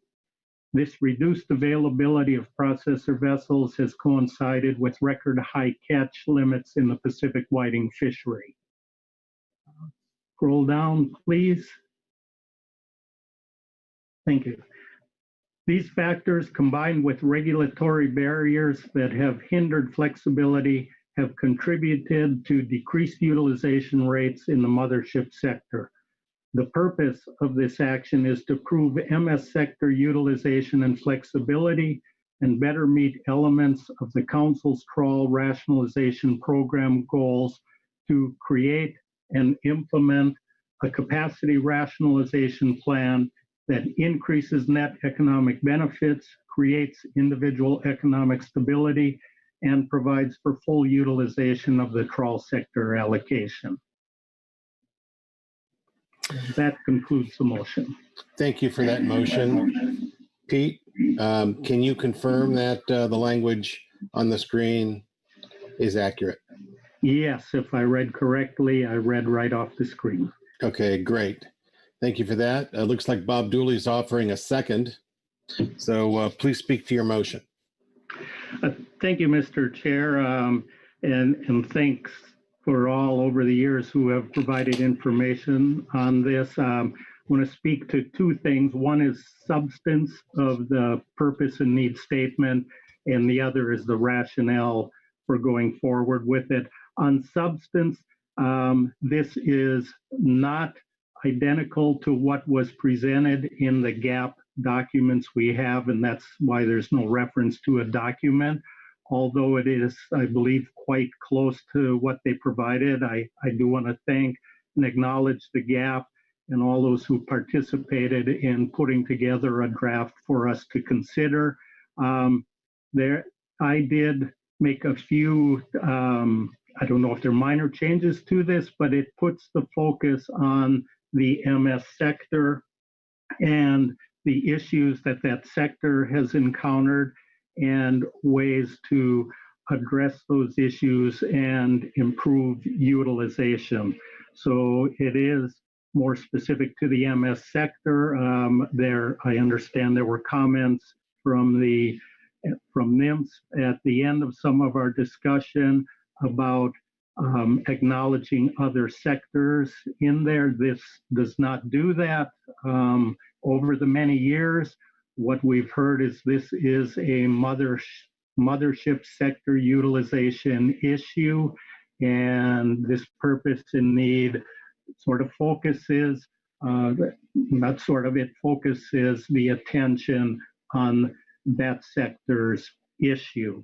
And if there are other questions about what specifically was changed, I could address that later. I won't take up the time to do that now. On the issue of the rationale, I think we heard a lot of support in the public comment from the GAP and some in the GMT statement about moving forward with this issue. As we all know, it's been before us for a long time, and now we have the opportunity to address it. What this does by adopting this for public review is signals the council's intent to initiate the amendment process. My assumption on our process is that this does not mandate or require us to come back with the issue on our November agenda. I could be wrong on the issue, but similar to what we did under the gear switching issue on agenda item D1, that this is providing, again, the notice that we will move forward. And as we go through our workload planning in both September and November relative to workload capacity, we can start to fit this issue into the year at a glance, agendas or calendars, and also to look at our monthly agendas as we go through that planning and see where we can fit that in. We've already had quite a bit of discussion on some of the alternatives and the scope. So this is not specifying anything in terms of priority. I think we had that discussion. It's simply adopting this purpose and need to go out for public review so we can initiate the process. And with that, I think I'll just close and answer any questions there might be. Thank you. Okay, Pete, thanks very much. Kelly had her hand up at one point and it went down. Let me see if there are any questions for the maker of the motion? Or discussion on the motion? Maggie Summer. Thanks, Vice Chair. Thank you, Pete, for the motion. I will be supporting it, and I'm glad we can take this step to move forward with this issue. I won't repeat them, but I agree with the comments Pete made in his rationale for the motion, and certainly recognize the unique challenges that the mothership sector faces that have been described to us. I'll just note that during the presentation of the GMT report on this item, I think we had heard quite a bit of information there, and also want to recognize and appreciate the process that the GAP and the mothership industry members went through to put together the draft purpose and need this is based on, as well as the proposals brought forward, and really appreciate that. And ODFW, as we get into talking about timing, will be able to offer a little bit of workload support for further analysis in the near term. So we, again, appreciate the motion and support it. Thank you. Thank you, Maggie. Heather Hall. Thank you. I also support the idea of the motion too, but also would like to offer an amendment to the motion. Forgive me if I'm doing this out of order. Just to add, okay, I move to add a sentence to the end of the purpose of in need, and that reads, the purpose is to address the underutilization in the mothership sector. However, alternatives such as an earlier season start date. Heather, I think slow down for Sandra. Can you just start over? Yeah, sorry about that. The purpose is to address the underutilization in the MS sector, period. However, comma, alternatives such as an earlier season start date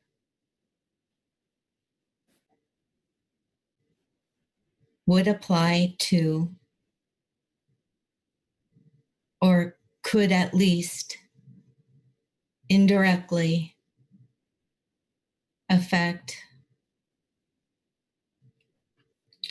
all whiting sectors through participants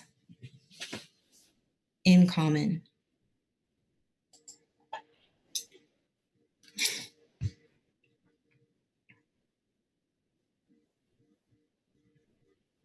Okay, Heather, why don't you take a look at that and see if you want any changes to what you just dictated to Sandra? That looks really good. Thank you, Sandra. So is that language as you wish it to appear? Yes, it is. All right. Let me look and see if we have a second. Seconded by Phil Anderson. Please speak to your motion.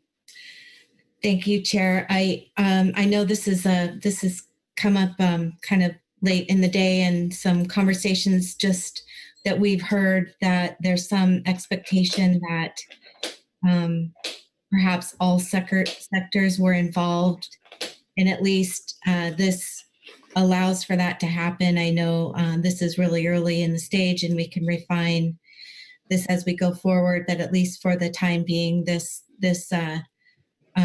allows for that to happen and doesn't unnecessarily make it super restrictive. Okay. Are there any questions for the maker of the motion or maker of the motion to amend, or discussion on the proposed amendment? Louis Zim. Thank you, Mr. Chair. And Heather, in the first sentence there, I think there's an extra "the" before address. Is that possible? Thank you. Oh, thank you, Louis. Let me ask our parliamentarian whether we need to formally address that or just deal with it informally. My preference would be the latter. There's no substantive change. I think you can live with the way it is. Great, thanks. Maggie Summer.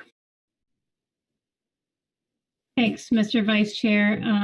I wonder if under discussion on the amendment, I may ask the maker of the original motion a question. Why not? Thanks. Pete, I wonder if it was your intent with the purpose and need you proposed, which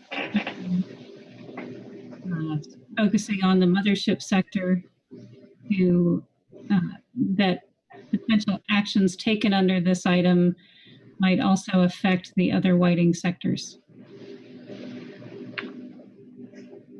Thank you, Mr. Chair, and thank you, Maggie, for that question. My intent was to focus on only the mothership sector and not reach out to the others. We did hear in public comment that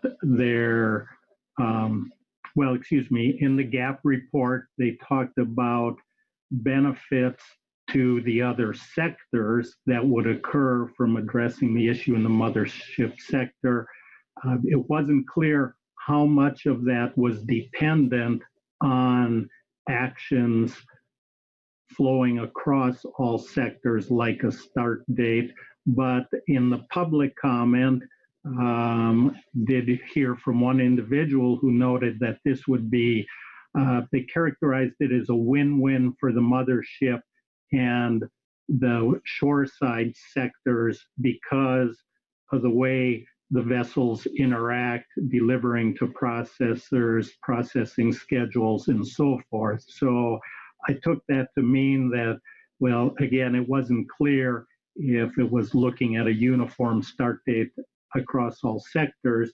So my intent was specifically for the mothership sector. Sandra, if you can scroll down to the amendment, though, I would maybe defer or ask NIMS on this issue for clarification. As the amendment is stated, it says alternatives such as an early or season start date would apply to or could at least indirectly affect. That does the framing of the statement that way require the would part of it, require that it address all sectors, or does that give us the flexibility to consider one, two, or all three sectors as we progress with that issue?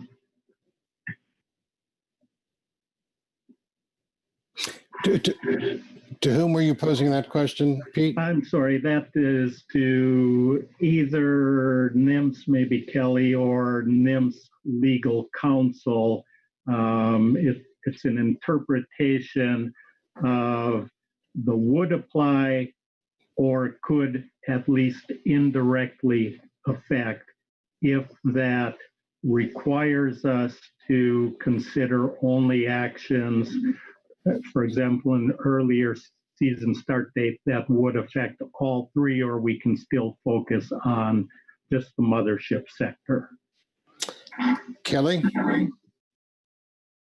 Thanks, Chair Gorelnik.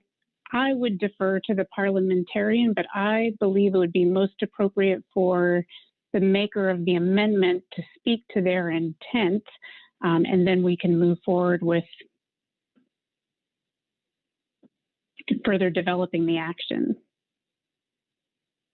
Okay, Heather. Intent. Yes, thank you. So the intent there was really just to provide the flexibility. The idea is that there was some expectation that all sectors were going to be covered. And so we just want to be fair in how we move forward here. So yeah, the intent was flexibility. Louis Zim. Thank you, Mr. Chair.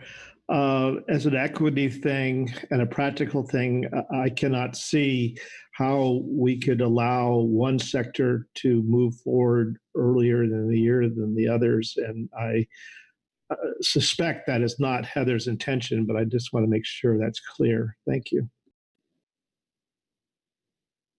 That was a question for the maker of the motion. Louis? Yes, that's correct. Thank you. All right. So Heather, could you answer Louis' question? Yes, thank you. Thanks for the question, Louis. Yeah, that's right. It's a fairness issue, and we just wanted to be sure that was addressed in the purpose and need. Okay, thanks for that. Maggie Summer? Thanks, Vice Chair. While it is hard to contradict the phrase fairness issue, I would remind us that the original purpose of this was to address a mothership sector issue that mothership representatives brought to us. And we certainly take different actions or develop regulations that apply differently to different fishing sectors for a variety of reasons.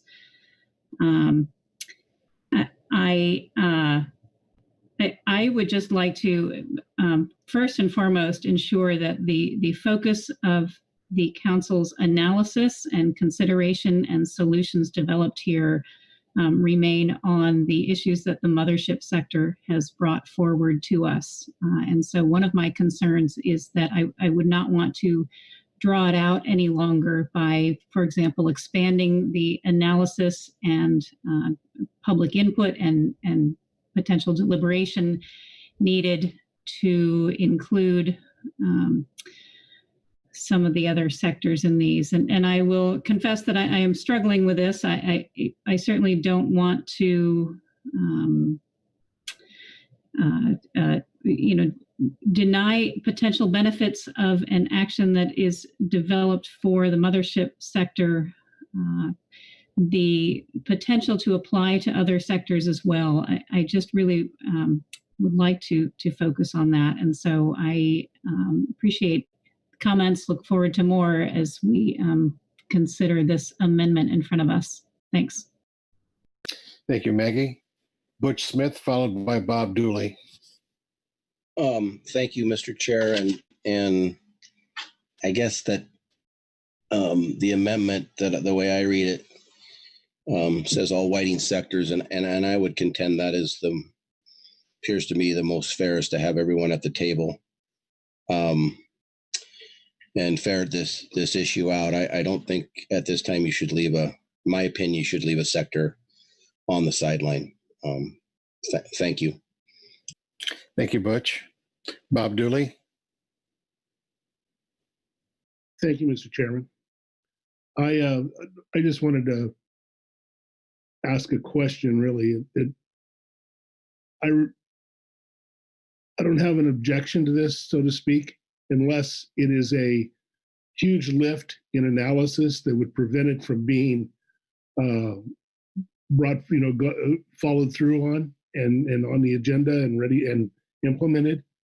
If going forward, if this this whole thing started with trying to help the mothership sector, it's not unprecedented that we've had two different start dates. That was for a while we had that in the whiting sector. I think the shoreside started 2 weeks later, June 1st, I believe. But nonetheless, I do support it going forward for all sectors. But if it means the difference between implementing it and not, then I would have a different opinion, I think.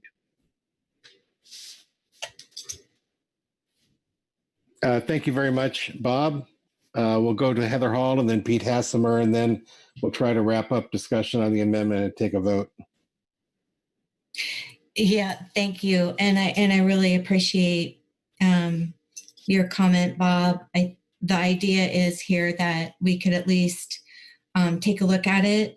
We can look at the trade-offs between fairness and effectively helping the mothership sector and make sure that those are looked at least.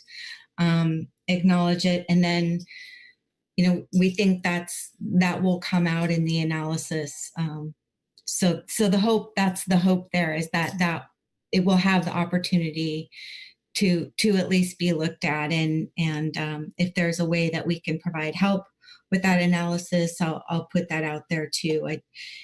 Not to intended to make this bigger than it is. I fully realize that this is an issue for the mothership sector. I don't mean to overly complicate it, but thought there was some benefit in making sure the analysis was a little bit broader. Thank you, Heather. Pete, followed by Phil. Thanks, Mr. Chair. I appreciate all the comments on that. And again, just to clarify, I did intend this to focus on the mothership sector and not, I understand, I hear the fairness issue to the other sectors, and I just don't see it as a fairness issue at this point in time. With respect to the analysis, what we've seen is pretty high utilization rates in the catcher processor and the shoreside sectors, and it hasn't been brought up as an issue there. As I put together the main motion, my expectation was that, and it's very important to recognize that this is a public review draft, and by excluding the parts that address other sectors or including those, at some point we will have to resolve that issue. And my preference was to move this forward at this point, just focusing on the mothership sector. So I will leave it there. Thanks. Thank you, Pete. Phil's hand was up, but I see it down. Pete, is your hand up for another? Okay, it's down. Let me see if there any further discussion before I call the question on Heather Hall's amendment. Mr. Chair. Yes. Mr. Chair, this is Chuck. I hate to prolong this, but I do have maybe just my thoughts is that that this is really addressing an alternative and an analysis of the effects of an alternative as opposed to addressing a purpose and need. I mean, it's presuming that there would be some alternative that applied to all, possibly. And I'm not sure that that's appropriate step to take at this stage. Maybe I'll just leave it there. Thank you, Chuck. No further discussion. I'll call Phil Anderson. Sorry. I thought we were doing this to satisfy the legal question issue that was brought up. And if that's not what we're doing, then I don't see a need for it. Thanks.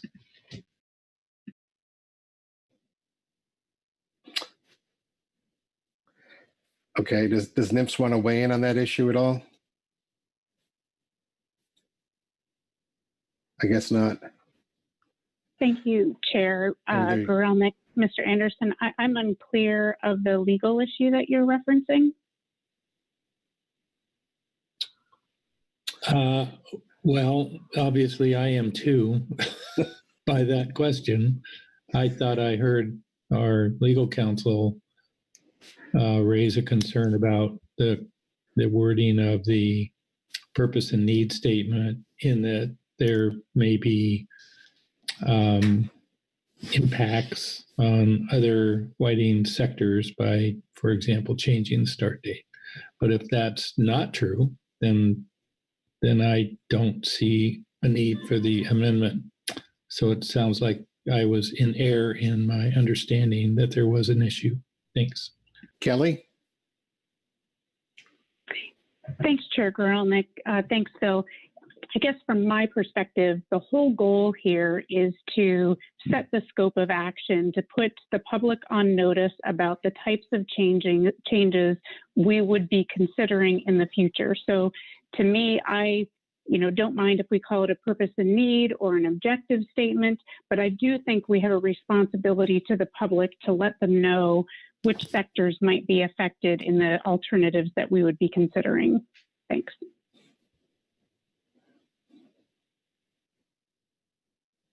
Thank you, Kelly. So again, Chuck, just to be clear, I think that should be addressed in the alternatives, not in the, doesn't that depend on what the range of alternatives is? I suppose that is what the range of alternatives is, but so what you're saying, Chuck, I think, is that impacts in other sectors could be raised to the alternatives. It does not need to be raised at this time in the statement. Yeah, well, I guess that's my concern, is that, I think the purpose has been stated in the main motion. This is a public review draft, but presumably the next step will be to look at the alternatives for each of these issues, and that would, at that point, that would define, what's within the range of alternatives, and therefore, the range of effects of those alternatives as to what sectors they would affect. So I don't know. I just yeah. All right. I feel ourselves getting wrapped here, but Louis and then Kelly. Thank you, Mr. Chair. And I just want to throw out, I am not amending the amendment. However, if you look in the second line where it says alternatives such as an early season start date would, it seemed like could would work better and would comply with possible alternatives. I would like to pose that question to the maker of the amendment. Thank you. Heather. Oh, I guess I don't need to raise my hand. Thank you. So, Louis, are you suggesting that I amend the motion so that it is just could? Yes, I am. I would be honored if you would do that for us and not have me do it. Thank you. Okay. Well, let me just say that the language reads would apply to or could. So we do have the alternative would and the alternative could. Do we really need to belabor the point? If I may, Chairman? Yes, sir. Would apply to or could at least indirectly affect are two different parts of the sentence and are directed to two different effects. Thank you. Okay. So let me call on Kelly here. Thanks, Chair. I guess part of my confusion here is earlier on, we came to an agreement that we would be looking at proposals 1 through 4, which are linked in the situation summary to an informational report number 4. And in that informational report number 4, table 3, proposal 1 is described as primary season start date. Analyze changing the whiting season start date to something earlier than May 15th for all whiting sectors. And so I'm feeling a bit of a conflict in that the purpose and need is very specific to Mothership, yet we had past agreement of adopting these proposals 1 through 4 in the previous discussion. So I would be supporting the amendment because I feel like it clarifies and makes clear the alternatives that we agreed to move forward. Hey, Kelly, if I could ask you a question, I think that Louis Sam has raised an issue with the wording there. I want to know from NIMF's perspective whether that is something we ought to clarify at this time.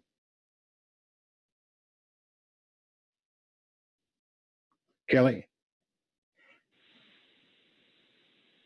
I'm sorry, can you restate the question? Yeah. Louis Zim has raised an issue with the clarity of the wording there. And I just want to get NIMS's perspective on whether that is something that NIMS would like to see clarified at this time. I don't have a problem with doing it. I'm just trying to have us converge on something at this point. NIMS does not have any problems with the wording in the amendment, but I would still maintain that that is a question for the parliamentarian and not National Marine Fisheries Service. Okay. Phil Anderson. I'd like to move an amendment to the amendment. Go ahead.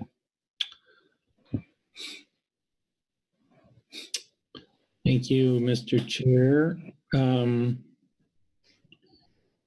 At the end of the second line, after the word start date, delete would apply to or could at least indirectly affect.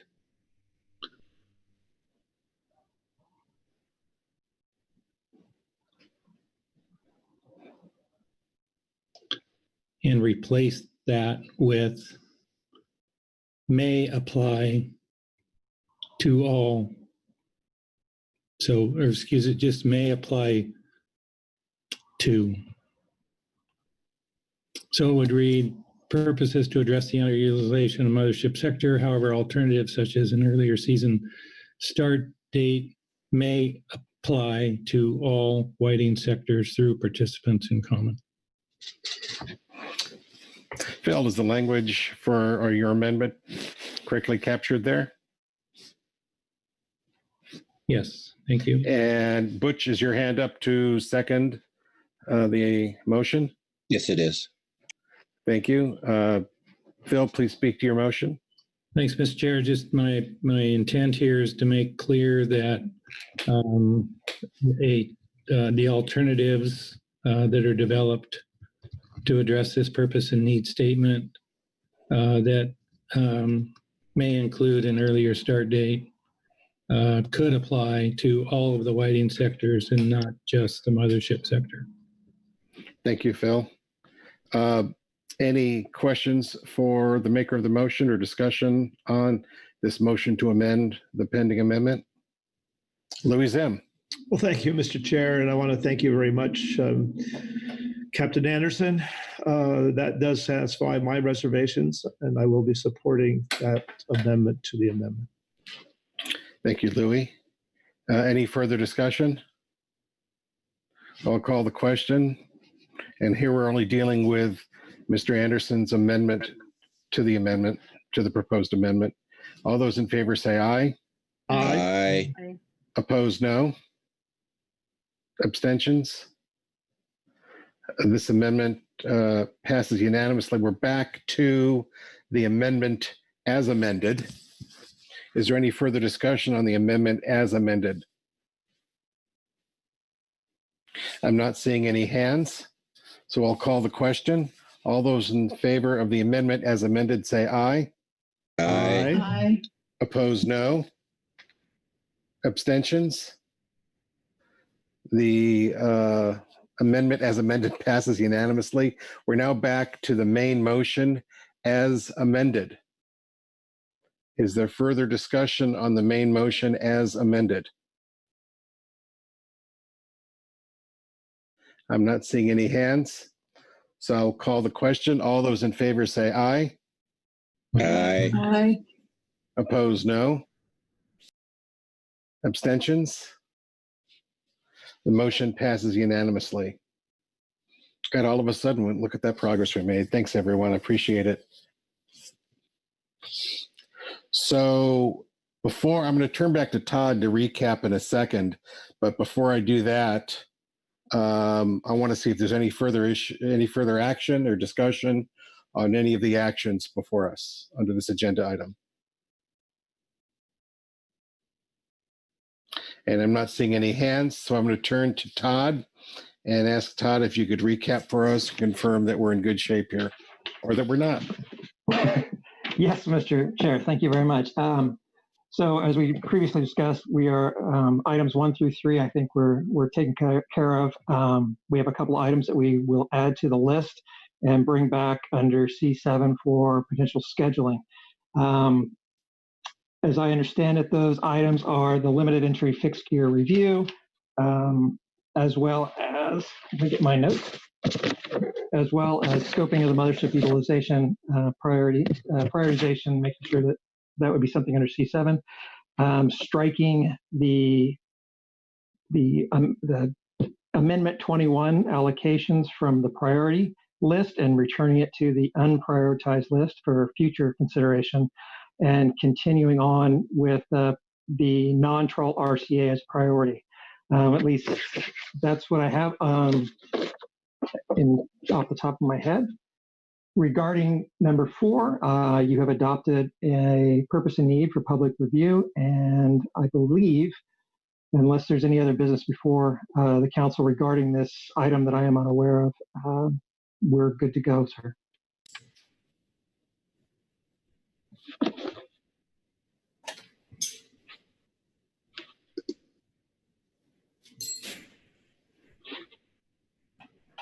Heather, you've got your hand up, and then Marcia Yaremko. Yes, thank you. I did have another motion under this agenda item to offer. Okay, please go ahead. Okay. And Sandra has this one, if you could put it up. Thank you.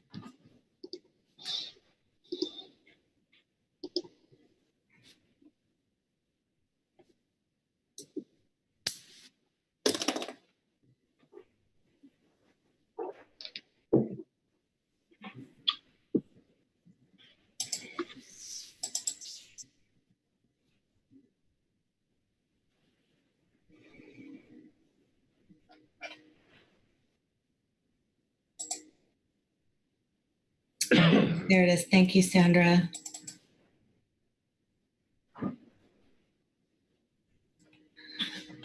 I move that the council add another agenda item to the September 2020 council meeting agenda to consider an emergency action that would extend the primary sablefish tier season from October 31, 2020 until December 31, 2020. Thank you, Heather. Is the language on the screen accurately capture your motion? Yes, it does. Let me see if there's a second.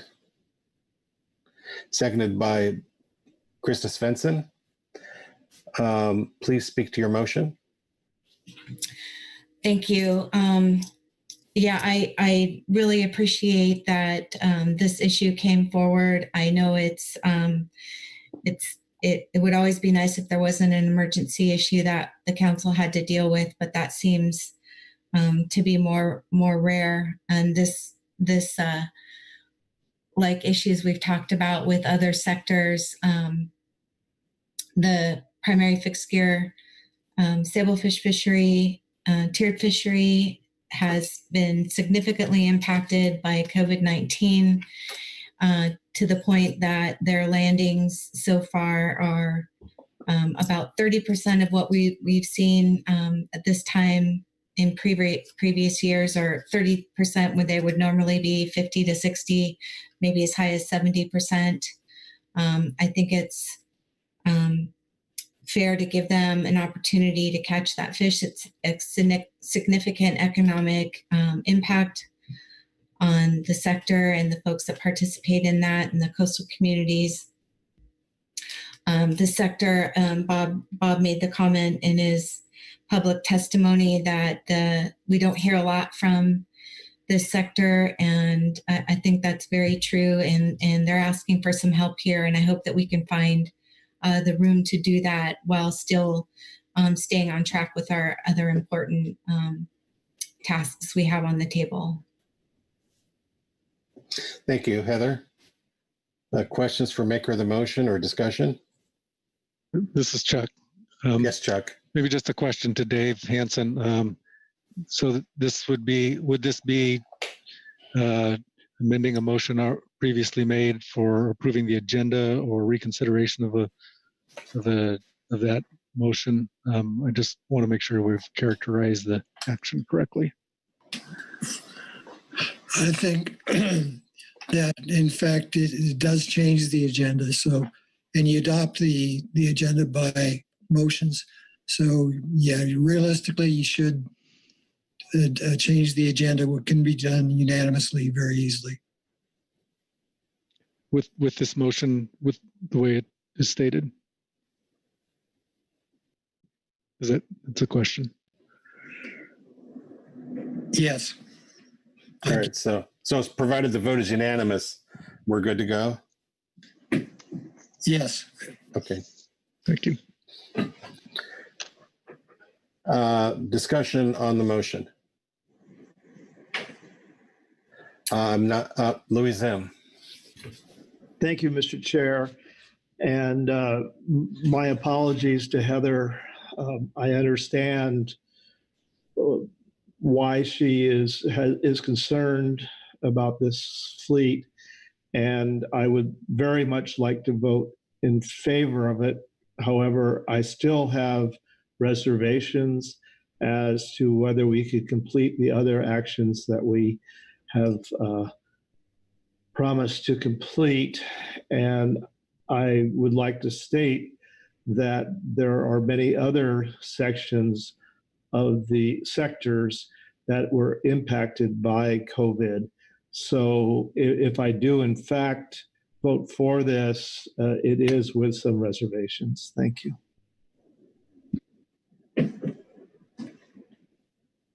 Thank you, Louis. Bush Smith, followed by Heather Hall. Yeah, Mr. Chair, thank you. I feel this is exactly why we have emergency action. And I don't want to digress too much, but, the Washington coast is, like many other places, has been decimated by COVID. The fishing industry, we have lost approximately 90 days off our sport fishing season at the beginning of the year.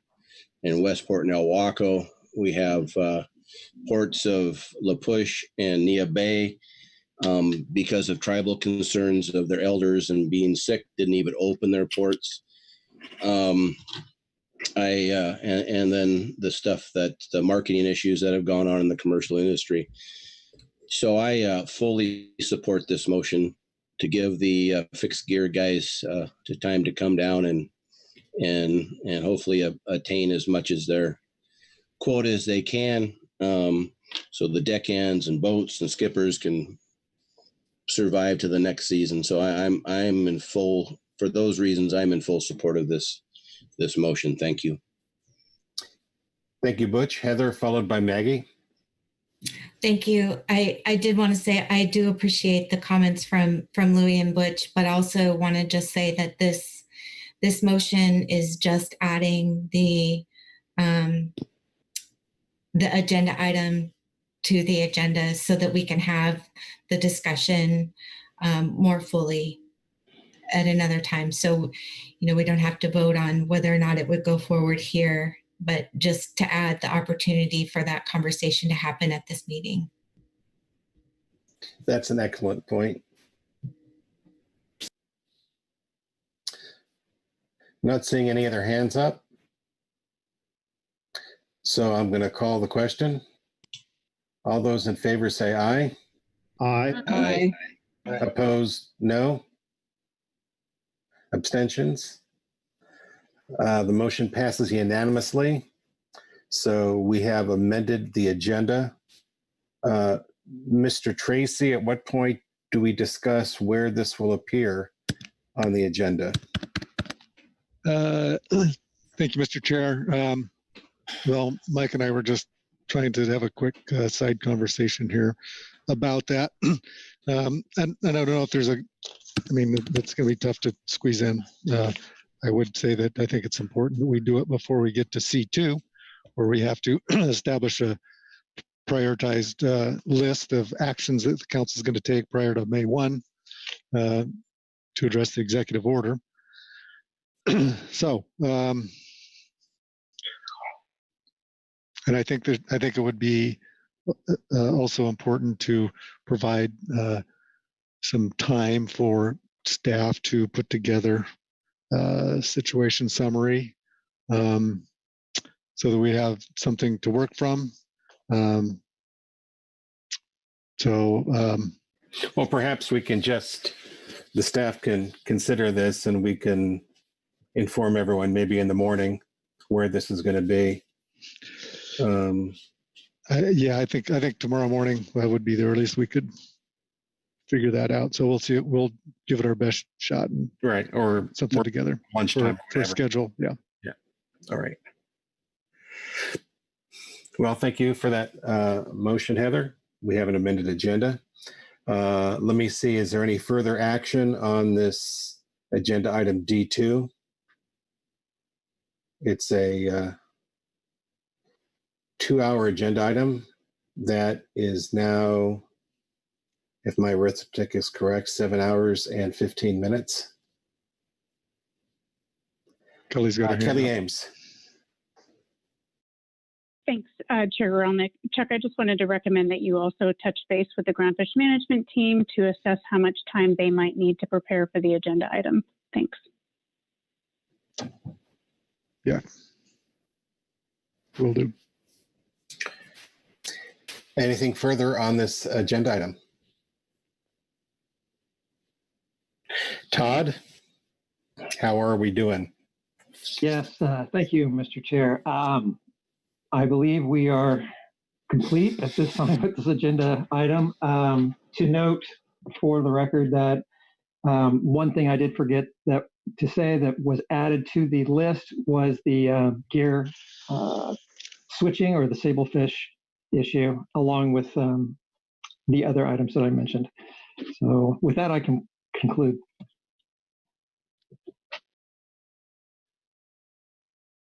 All right, thanks for that, Todd. Well, I think what we had agreed to do earlier was to change up the agenda order for today. And so from D2, we're going to move to D6, update on humpback whale, endangered species consultation. And Todd, I think you're in the chair for that as well. Yes, sir, I am, Mr. Chair.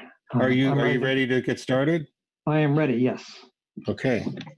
Okay, so this is agenda item D6, update on Humpback Whale Endangered Species Act consultation, and I'll be reading the situation summary.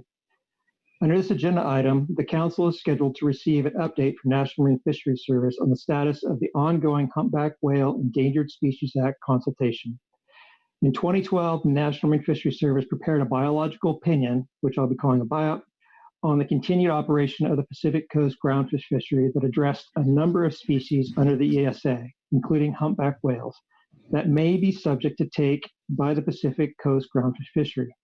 The BIOP concluded the Pacific Coast groundfish fishery is likely to adversely affect, but not likely to jeopardize the continued existence of humpback whales. In November of 2018, NMFS reinitiated the ESA consultation because two criteria for reinitiation were met. The first rationale for reinitiation is due to the revision of the Endangered Species Act listing for humpback whales from a single global population to 14 distinct population segments, or DPS, each having their own ESA status. Off the Pacific West Coast, 3 DPS, Mexico, Central America, and Hawaii, are found, with the Mexico DPS listed as threatened and the Central America DPS listed as endangered. The second rationale for reinitiation, as reported to the Council in the June 2019 Groundfish Endangered Species Act Work Group report, is the incidental take was exceeded. The incidental take statement for humpback whales is a 5-year average of 1 humpback whale injury or mortality per year and up to 3 humpback whale injuries or mortalities in any single year. There have been 2 documented takes since 2012. One in the limited entry fixed gear sablefish pot sector in 2014, and one in the open access fixed gear sablefish pot fishery in 2016.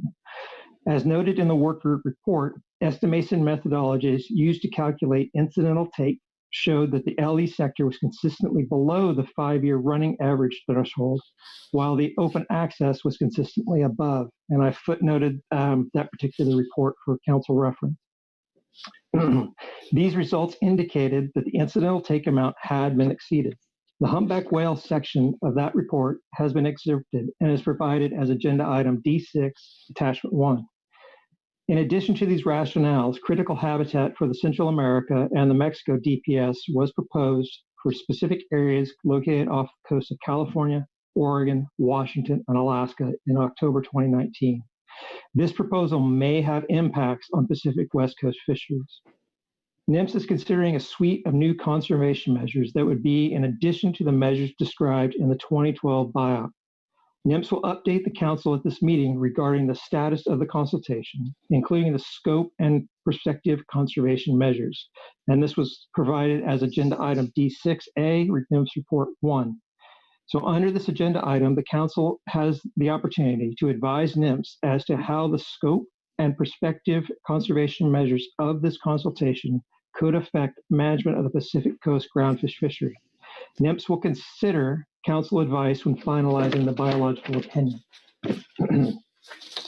Before you, you have the one attachment that I mentioned, which is the excerpted humpback whale section from the Groundfish ESA work group. You have a NIMS report, a NIMS presentation, and you have a report each from the GMT and the GAP. The council action for this particular item is to provide guidance to the National Marine Fisheries Service on the scope and potential conservation measures of humpback whale Endangered Species Act consultation as appropriate. And Mr. Chair, this concludes my overview, and I'm happy to answer any questions. Otherwise, I'd recommend moving directly into the presentation from National Marine Fisheries Service. Thank you. Thank you, Todd. Let me just check and see if there are any questions from around the table on your overview. I'm not seeing any. So let's move on to the NIMS report and presentation. I understand it's being provided by Dan Lawson.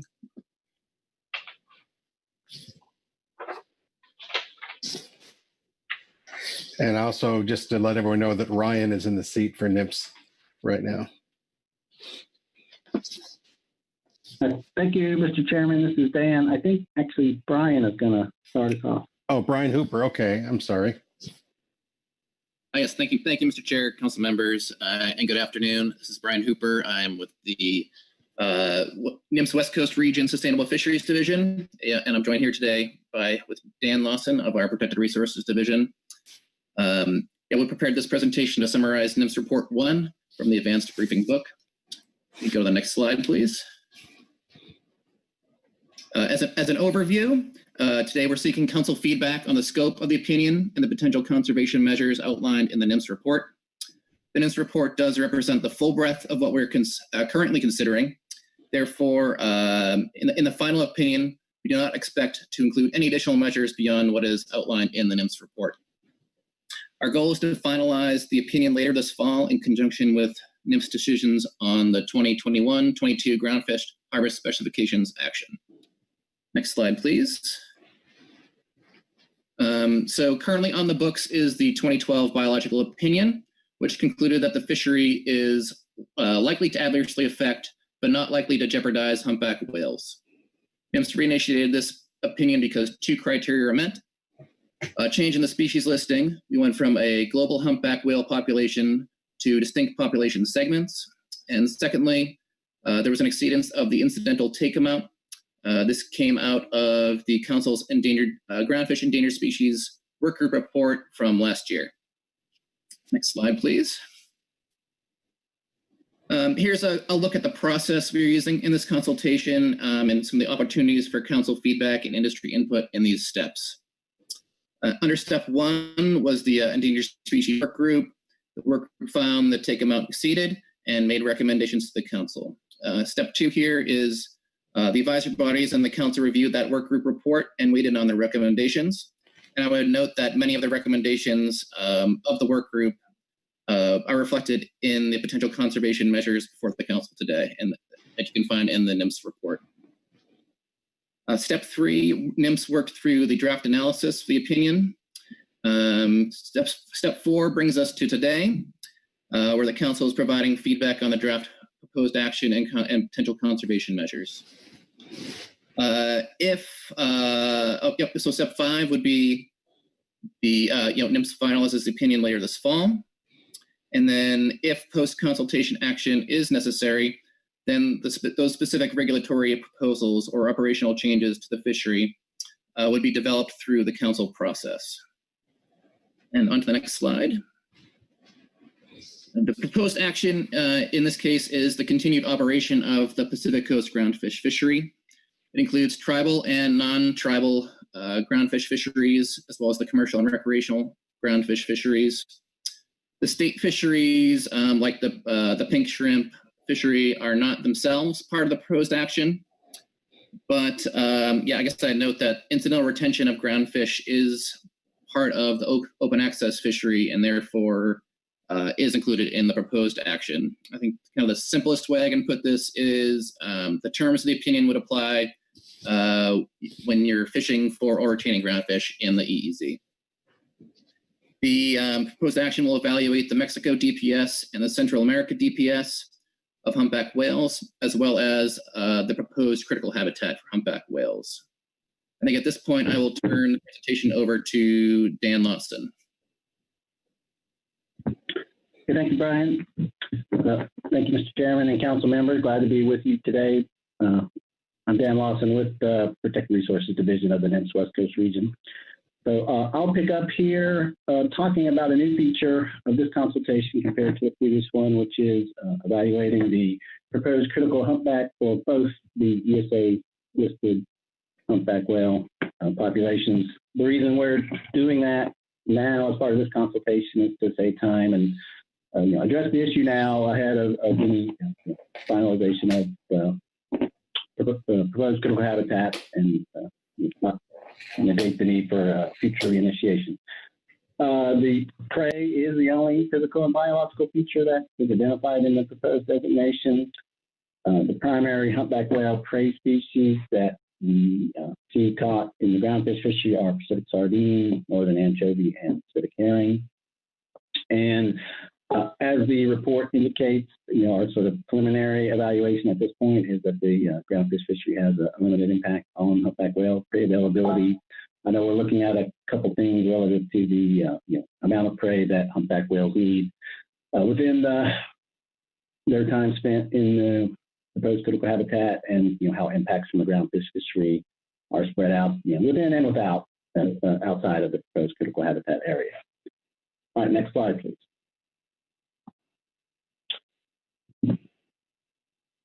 I think before we get into the rest of the consultation itself, I thought to give you a little bit of background on the whale entanglement issue and humpback whale entanglement issue, since the primary issue with the consultation was humpback whale entanglement with sablefish fixed gear. So the graph you see there, sort of tells the story in terms of the increasing reporting of humpback whale and all whale entanglements here on the West Coast since about 2014. And again, humpback whales are really driving this increase in reporting. Although it wasn't identified as a particular reason for reinitiation, I do think it's very important to think about where things were back in 2012 and the relationship with sablefish to the whale entanglement issue. So now is really a good opportunity to look and see where the sablefish fishery stands with respect to this increased reporting of whale entanglements since the last opinion. And there have been close to 200 humpback whale entanglements, confirmed entanglements reported since 2011. We've actually successfully identified the source of those in 119 of those cases, and in 4 of those 119, we've attributed those entanglements to sablefish pipe gear. I will note that 2 of those include the 2 that were reported from observers. I think when we start talking about some of the conservation measures later on, I certainly want to circle back to, we still have close to sort of half the story here where we don't know the origins, and that's a big part of where we're thinking about regarding the silverfish fishery and other fixed gear fisheries here on the West Coast. All right, next slide, please. In terms of what's going on a little bit broader with the entanglement issue here on the West Coast, we have sort of under development conservation plans for Muggies Pat fisheries in all three West Coast states here in Washington, Oregon, and California.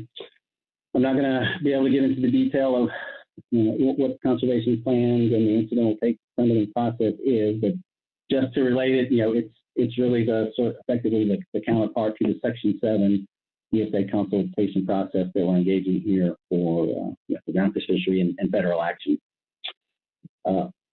Either as part of the conservation plans or even in advance of development of these plans, there have been a number of measures that have already been implemented or are being considered for implementation in fixed gear fisheries here on the West Coast. You see things like reductions in the trap limits, particularly later in the seasons for crab fisheries. Ideas of enhanced marking, particularly to help us improve our ability to identify the origins of entanglements. We've seen implemented time and area closures. Folks have talked about potentially adding depth restrictions as an option there too. Dynamic risk assessment and response, the process that's been engaged in down in California with the California RAMP program. Folks have been talking about electronic monitoring of fixed gear fisheries, as a way to improve our knowledge on where fisheries are occurring and potentially where risk of entanglements may be greatest. Ideas for minimizing surface gear, the extent of surface gear, and the amount of slack line have either been implemented or under current discussion. And there's been a lot of discussion about alternative gear of various sorts. So just know that all those things are out there being discussed for all fixed gear fisheries right now on the West Coast. All right, next slide, please. In terms of some latest science, really, I just wanted to make you aware of a recent workshop that was held over a few-week period to provide the latest and greatest on relevant entanglement science. Hard to even capture all the things that we covered there, but we talked about what was available in terms of some predictive models and monitoring tools for whales and fisheries. We talked some about how to analyze some of these management scenarios that are under consideration from a socioeconomic perspective. Folks in the council may already be aware of some of the work regarding habitat compression of important prey species for humpback whales and how that may be related to entanglement risks. There was talk about how to potentially measure and evaluate trade-offs between risk reduction and economic impacts. We talked about gear innovation and what are some of the barriers to that as folks look ahead to what could be done in the future. Certainly spent some time talking about updated information about humpback whales and their population status. And then finally, some things we know about entanglement rates from scarring studies and what we've been learning from photo ID of entangled humpback. Generally, just really want to put all this on your as an awareness at this point in time, and certainly, I think our office is happy to follow up with folks as they are interested in getting up to speed on any of this latest scientific information. Next slide.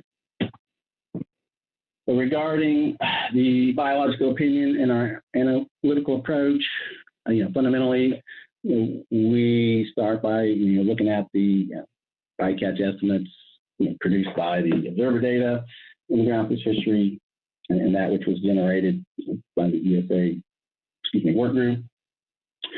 We are looking at the opportunistic reports that we get from other sources than the fisheries observers. And our primary lens for that is really a ground truthing of the estimates that we have in hand. We're just trying to measure. We realize that there are a number of entanglements that we're not able to identify.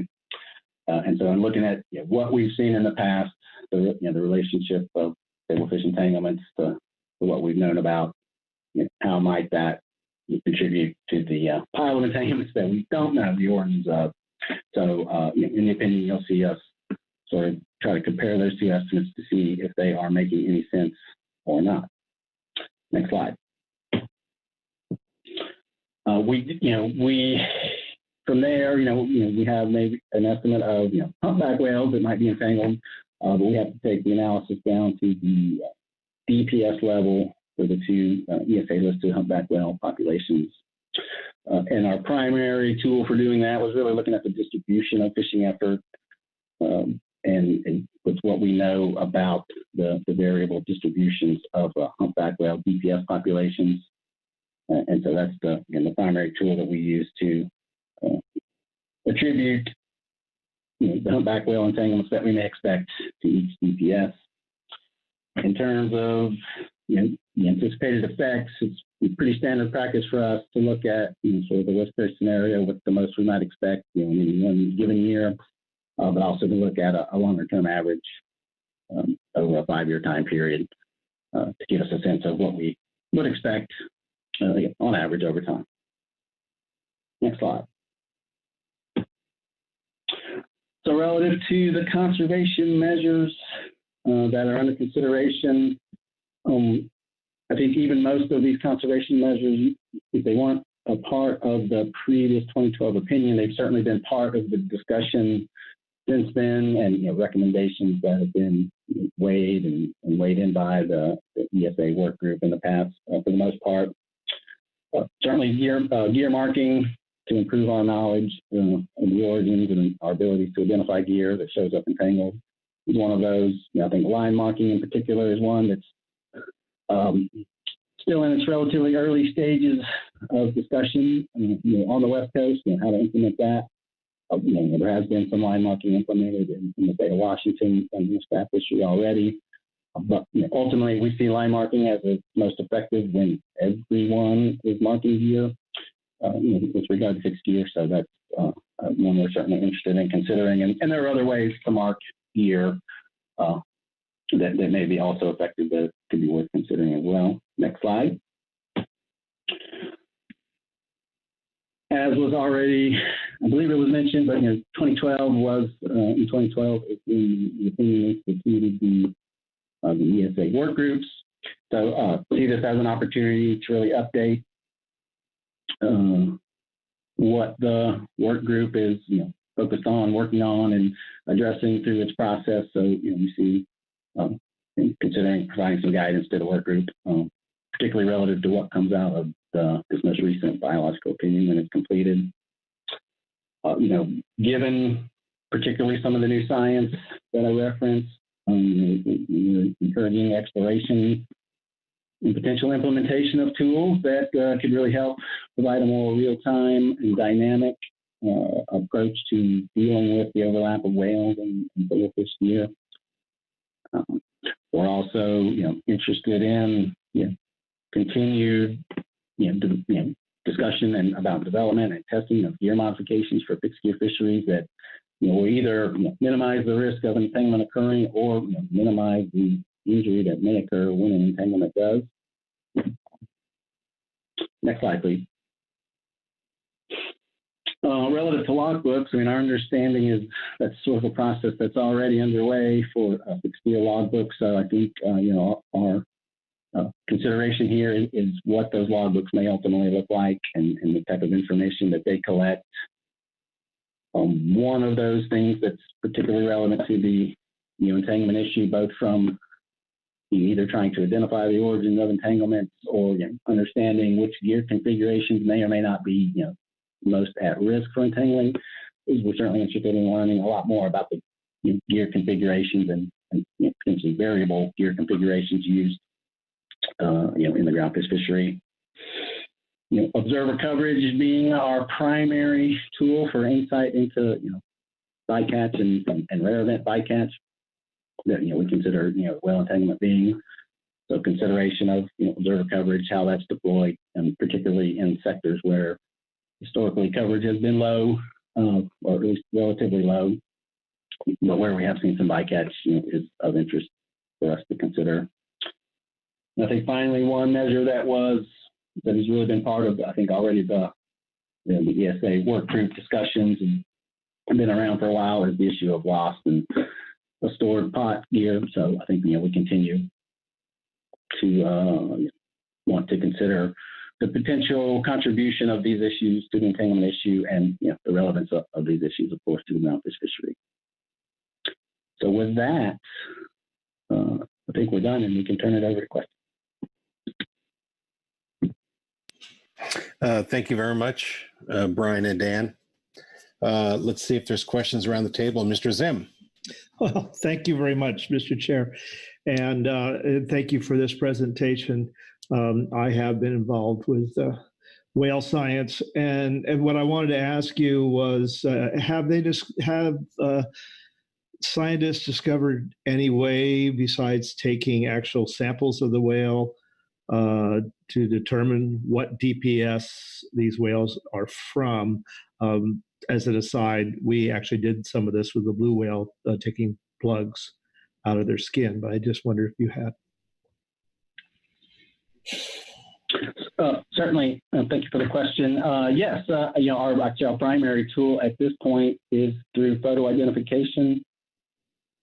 It's a challenge to get, I would say, the necessary photos, particularly from entangled whales, given that they may not necessarily be able to show their fluke and things like that we use to identify them. But photo identification is our best tool at the moment, and we have been able to get some identifications through photos of entangled whales previously, and I think we'll continue to enhance that capability as we go along. It's certainly a priority for those who are responding and documenting. We're trying to definitely educate folks how to get the right photos that will let us do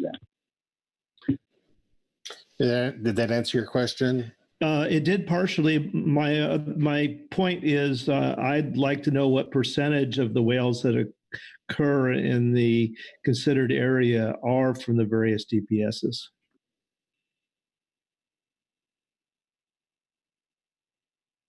Is there an answer to that? I'm not sure how you can tell by taking a picture what DPS the whale. Yeah, I mean, there is information, albeit it's a little bit dated in terms of coming from probably the last major comprehensive study of humpback whales throughout the North Pacific called SPLASH, done in the early to mid sort of 2000 time period. So they're using information from that. There have been some estimates of the variable sort of distributions. I don't know them off the top of my head, so I don't want to misquote them here today. But there is some information. It's a little bit dated. I think new information is coming our way, particularly as the sort of photo ID capabilities, and then some recent survey efforts from NIMS and others gathered in the last couple of years. As we work that up, I think we'll have some new pictures coming of what that distribution looks like. But there is some information from a little bit ago, and that's the sort of, let's just say, the information that we're using as we're trying to tease apart, or kind of, I guess, allocating is not the right word, but in terms of bycatch in relative areas along the coast, which percentages may be Central American DPS versus Mexico, or in the case of off the coast of Washington, which would be part of an unlisted DPSA, unlisted population. Thank you. Let me just follow up on that. I understand that through photo ID you can distinctly identify whales. That part I get. But even if you can distinctly identify a whale as a certain individual, I guess I haven't heard the answer as to how you know which DPS that individual is from.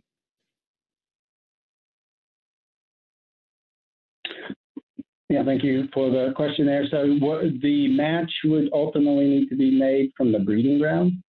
The DPSs are a population unit structured around where the whales go to breed.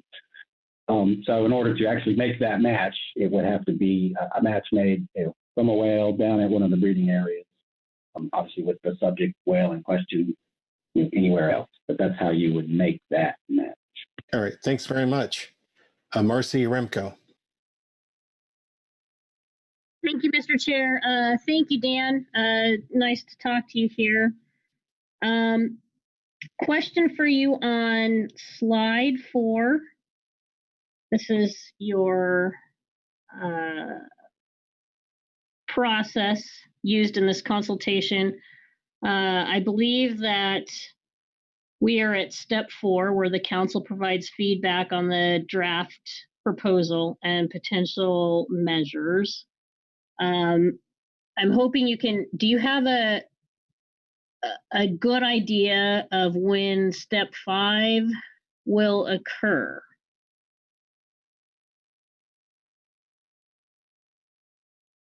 Thank you, Ms. Marie. I can take this one, Dan. Yeah, the NIMS is planning to finalize the opinion later this fall. I think, kind of in conjunction with our decisions on harvest specifications for 21-22. So, ballpark is, November-ish. Thank you. May I continue? Please. Thank you.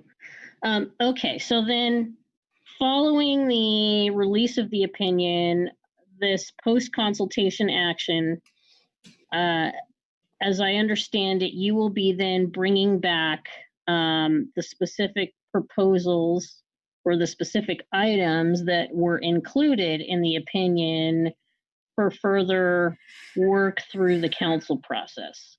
So I guess my first question is on that kind of thread regarding line marking or additional markings. Would that be the kind of thing that would come back to the council just, the BIOP comes out, it says we are requiring development of line marking and markings on buoy surface gear, and then there would be a timeline specified for the council to make recommendations and for NIMS to implement regulations with recommendations like that. Is that the general kind of idea of how this will work? Mr. Chair, Mr. Remco, thank you for the question.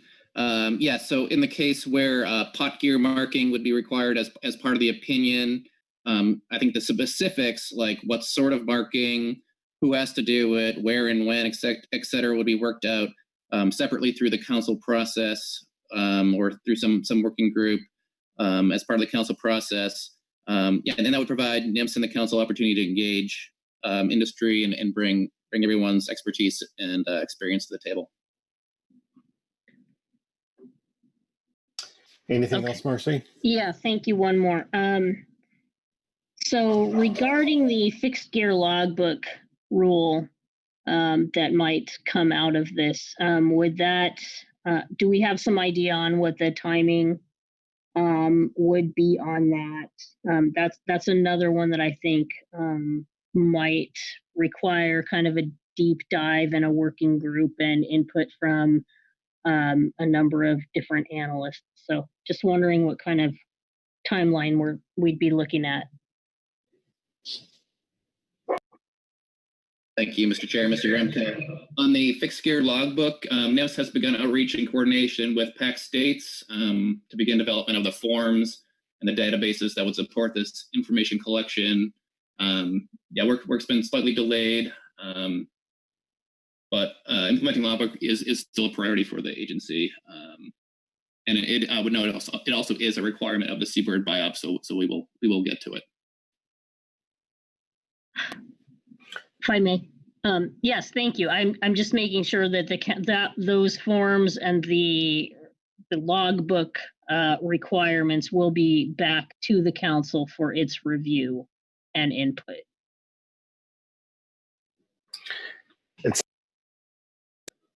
That sounds like that's what will happen. Anything else, Marcy? No, thank you. Okay, Heather Hall. Okay, got it. Thank you. Hey, Dan, I think this might be a question for you. I am looking at the attachment 1, the excerpt report, and my question is, I'm having a little trouble with the linkage, and I'm sorry if it's in here and I just missed it. So that takes it from the comment that there's been 2 documented takes of a humpback whale in the Pacific Coast groundfish fishery. one in the LE pot gear and one in the OA fixed gear potfish fishery, and no other observed takes in the groundfish fishery since data collection began in 2002. But then in the next paragraph, and I think this is just where it's taking those observed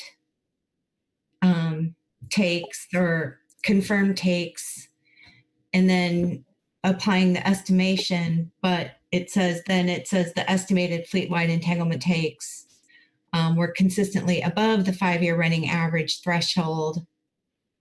And in the OA fixed gear sector, and below the 5-year in, yeah, if I got that right. So I'm having a little bit of trouble drawing the connection there. It seems like entanglements in the pot fishery are pretty low, and yet they seem to be exceeding the running average threshold. So if you could just help me with that. Yeah, hi, Heather. Sure. I mean, I think, fundamentally, really that's a question, in terms of the methodology used through the ESA work group. I believe folks from the Northwest Fisheries Science Center and the Observer Program are intimately involved with, that estimation, using observer data. So, ultimately, I think I'd have to defer, an explanation of how, just a couple of observed entanglements results in, the estimated levels that you see. So, I'm pretty sure the math works out that way, but I don't want to try to explain it because I'm sure I will get it wrong today. Anything else, Heather? No, thank you. Maggie Summer? Thanks, Chair Grelnick. And thanks, actually, thank you to Heather for asking the same question I had in mind. So I won't pose it again. Thank you. I heard the answer, but just a part of my thinking was that the incidental take amount actually is for the entire West Coast groundfish fishery. And so that just played into my difficulty in making the connection between the statement that, sorry, clicked away from the right page, that while the estimated fleet-wide entanglements for limited entry sablefish pot fishery were consistently below the 5-year running average threshold, it was above that threshold for open access. So with the focusing just on limited portions of the fishery here in the modeling, that just adds to my confusion in trying to connect that with a fleet-wide incidental take amount. And because of your response before, I don't expect you to have an answer except either potentially to confirm or correct that my understanding that the incidental take amount applies to the West Coast groundfish fishery as a whole. Thank you. Hi, yes, thank you. I mean, I think that is correct, that, ultimately it comes down to a total take amount. And I do believe, can't confirm that, but I do believe in terms of the decision regarding, reinitiation, it wasn't, just built only because one part of the groundfish fishery had exceeded or whatever. I mean, it was ultimately because the take had been exceeded by the groundfish fishery, no matter which part or parts or that it all adds up to take in excess of what had been previously anticipated. Further questions? I've got one.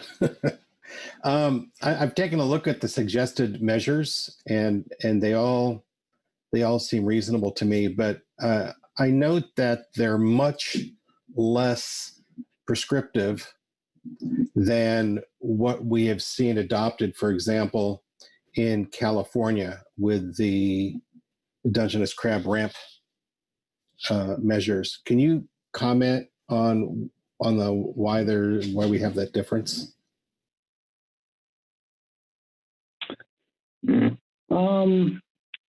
I think I'd have to frankly defer that question to the state of California to discuss the decisions that they're making and why. I mean, while I'm aware of certainly some of the issues, I don't think it's appropriate for me to speak to why they're making the decisions that they're making. Okay. Well, is it fair to infer from that those are California's decisions and those aren't decisions imposed by NIMS? Certainly, NIMS has not imposed any decisions upon California. All right. Thanks very much. All right. I don't see any other hands up. Thank you very much for that presentation and for your time working on this issue. We'll now go to the Groundfish management team, and I think Carolyn McKnight has a presentation. Yes, or at good least afternoon. A report.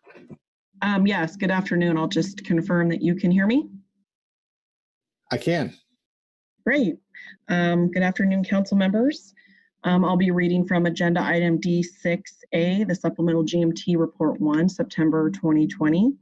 This is Groundfish Management Team report on Humpback Whale Endangered Species Act consultation. The GMT reviewed the materials provided in the advanced briefing book on this agenda item and received a briefing from Mr. Brian Hooper and Mr. Robert Markle from NIMS West Coast region.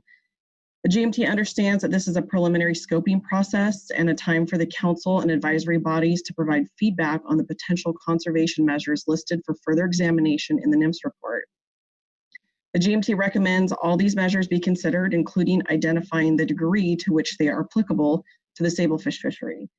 The GMT has not identified anything in the NIMS report that would be considered items of major concern. However, would note that some of the measures may be limited by resources and funding and our staffing capacity. We encourage continued avenues for public and stakeholder feedback during this process, including potential collaborations with tools in development by state agencies. And with that, I will take any questions. Thank you, Caroline. Other questions for Caroline on the team report? I'm not seeing any hands. Thanks very much, Caroline. We'll now go to the GAP report. I have Harrison Humpback providing that report.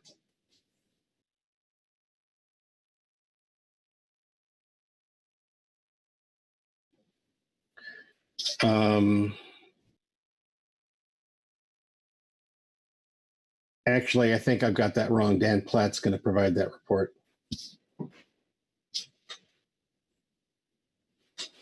If not Dan Platt, then Dan Waldeck. Okay, Dan Waldeck. Pinch hitting. Dan Waldeck, are you aware of this?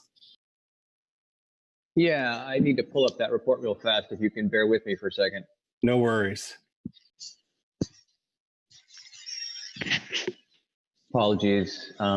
We had thought we had found Mr. Platt. I'm getting there. I'm here, Dan. Oh, well, if you want to go ahead then, Dan. Okay, well.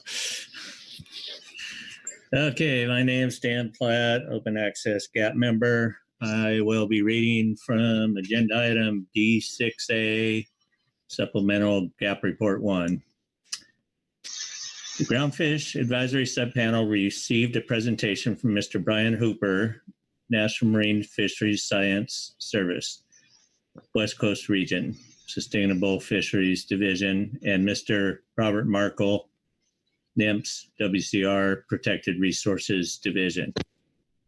As noted in the D6 situation summary under this agenda item, the Pacific Fishery Management Council, its groundfish advisory bodies and public are being provided an update from Natural Marine Fisheries Service about the status of ongoing humpback whale reconsultation.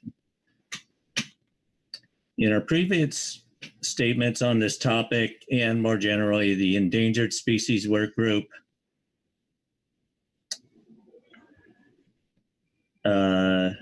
ESWG, the GAP made several recommendations aimed at improving the effectiveness of the consultation process.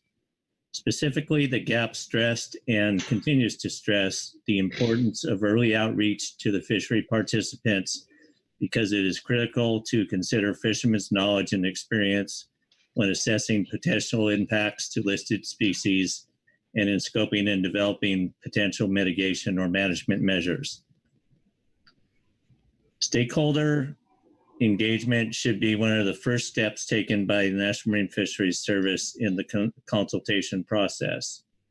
Moreover, as detailed in our June 2019 report, the ESWG should include the industry representatives to provide practical advice on recommendations and perspectives developed by the ESWG. As we highlighted in the June 2019, the terms of reference for the ESWG supports the inclusion of industry representatives. An example, composition, the work group shall consist of 11 or more members as specified from each entity or category below. The representatives selected to the work group shall have appropriate expertise in conservation, of the aforementioned species, groundfish fisheries management, and quantitative analysis. Other representatives have to be determined by the council. Representatives in this category may be short-term appointments, e.g. one meeting to address specific issues. Need for involvement early is clearly demonstrated for industry involvement early is clearly demonstrated by several of the new conservation measures proposed by NIMS. For example, NIMS suggests consideration of a Coast Guard federal fixed gear logbook without appearing to acknowledge ongoing efforts to develop and implement logbooks. NIMS also suggests the gear configuration characteristics could be tracked through logbooks and or observers when it would likely be simpler and more effective to engage directly with industry participants during the consultation process. NIMS also encourages observer coverage at or above historic levels for this sector without any consideration of the cost of this recommendation nor any consideration of how this information could be collected by fishery participants. NIMS notes the need to study and encourage minimizing the impact of storing sablefish pot gear at sea. However, it was reported to the GAP that while it may occur in other federal fisheries, storage of pot or trap gear at sea does not occur in the Pacific Coast sablefish fishery. The NIMS reports also does not acknowledge incentives that already exist to avoid lost gear or industry-led efforts to support this goal, such as communication that already occurs within the industry to minimize gear conflicts between sectors. Finally, some of the information that NIMS seeks to obtain might already be available from vessels in the individual fishing quota program, IFQ program, that is from vessels that gear switch, for example, logbooks and data from observers and electronic monitoring. The GAP recognizes that the reconsultation process is in the initial stage and that NIMS provided their reports to solicit feedback from the council, its advisors, and the public. The GAP welcomes this engagement, and our comments are meant to be informative and improve the consultation process. To that end, the GAP recommends, number one, that the council urge NIMS to engage fishery participants early and often during the consultation process and to make coordination with the council a regular feature of the Endangered Species Act consultations. And number two, the council formally include GAP members or fishery participants on the ESWG by revising their TOR to include at least 3 fixed gear, 1 from each state, 1 trawl representative who would provide and one internal representative who would provide their perspectives and practical advice to the Endangered Species Work Group. And that's our statement. I'll stand by for any questions. Thank you very much, Dan. Are there any questions of Dan on the GAP report?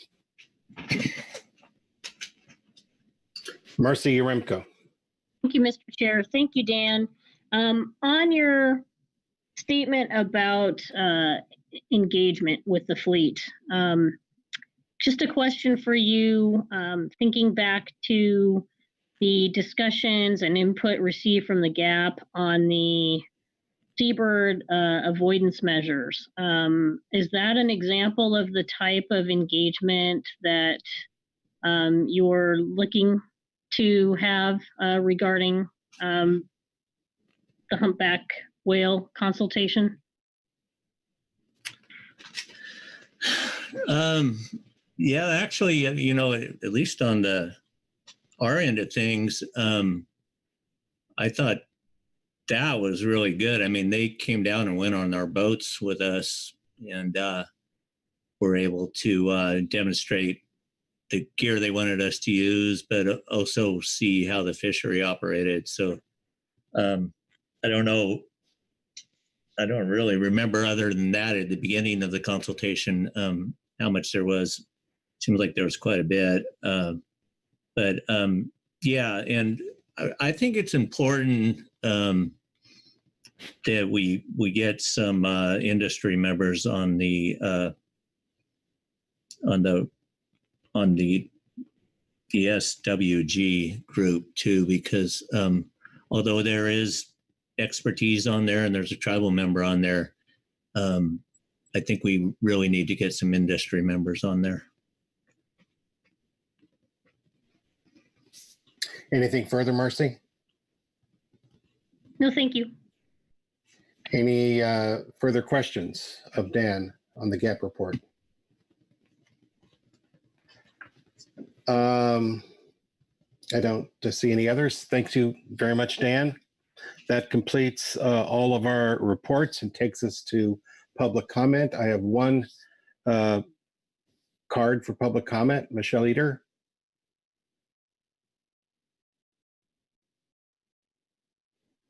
Thank you, Mr. Chair, members of the council.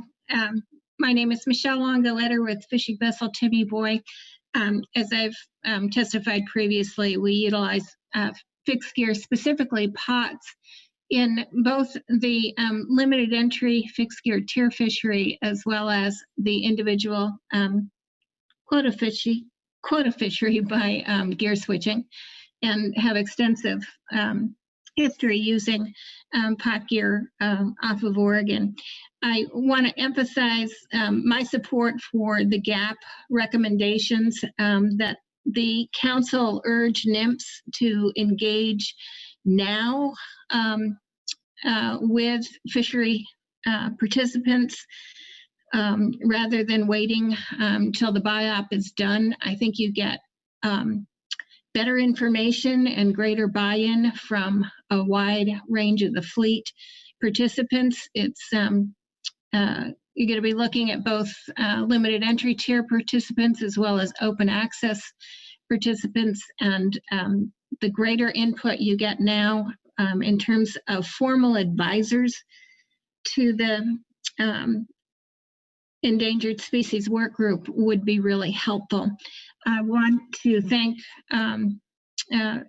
Marcy for the question to Dan Platt about how does this process compare to the seabird process. And I have to tell you, it's kind of like night and day. Washington Sea Grant, Oregon Sea Grant, and others, I'm assuming California Sea Grant too, engaged coast-wide with participants with the gear as Dan described, and it was from the beginning an extraordinarily good process where fishermen learned from the scientists and vice versa. Scientists learned how the gear actually operated and how the fishery worked.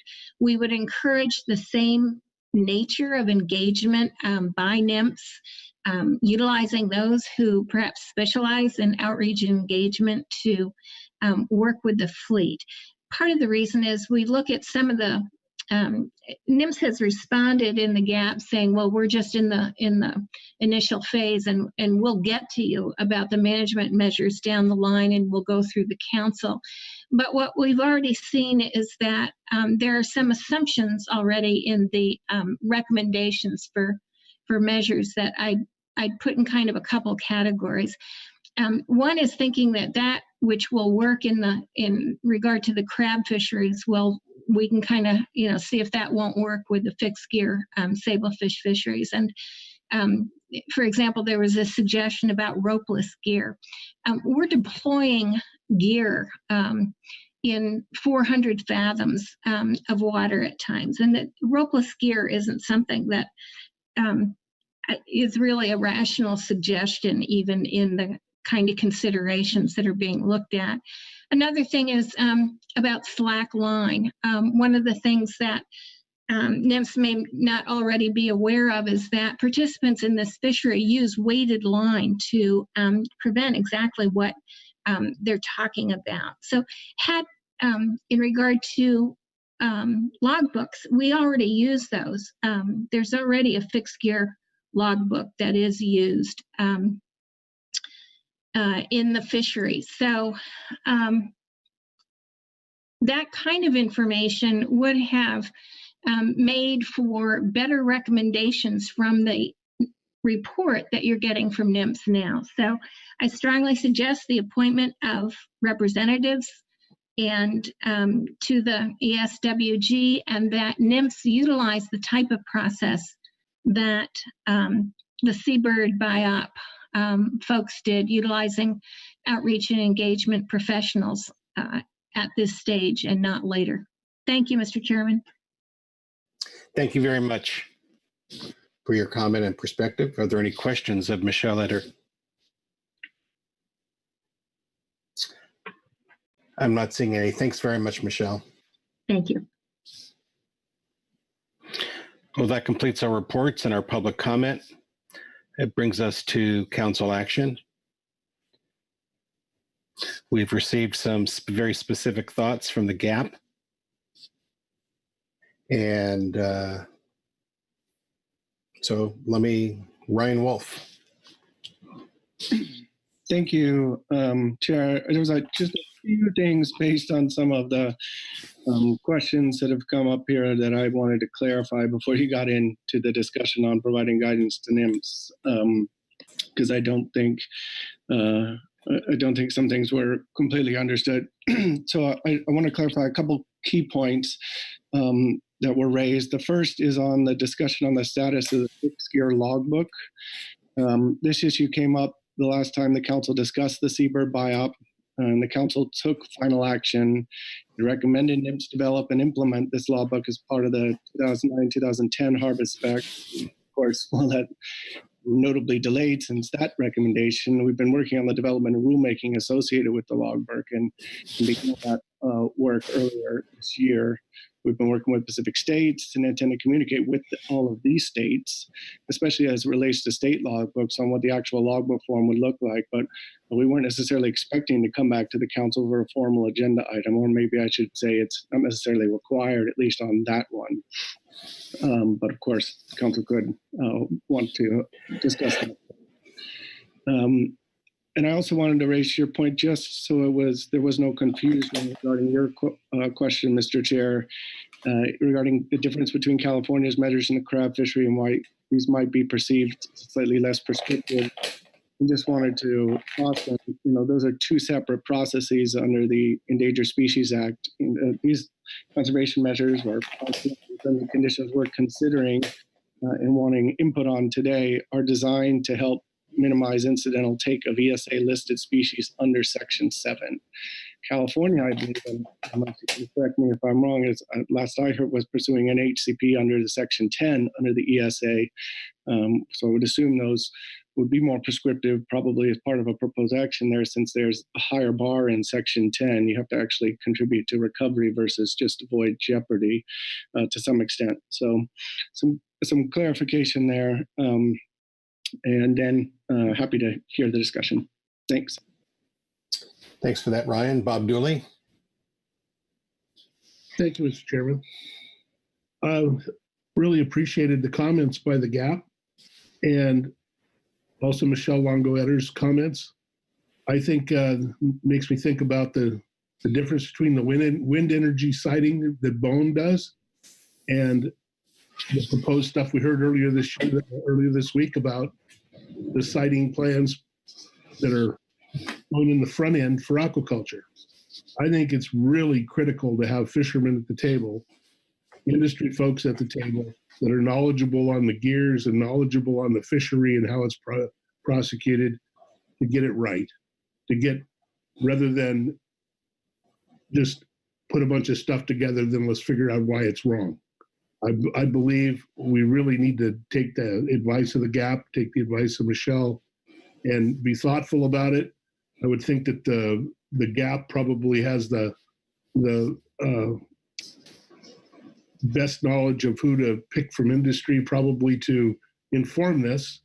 And I think that we should go down that road of having a preemptive, people on that panel to be able to inform and make sure we come out with a good product to begin with particularly in the formation of gear modifications and different fishing techniques. So I would support that totally. So thank you.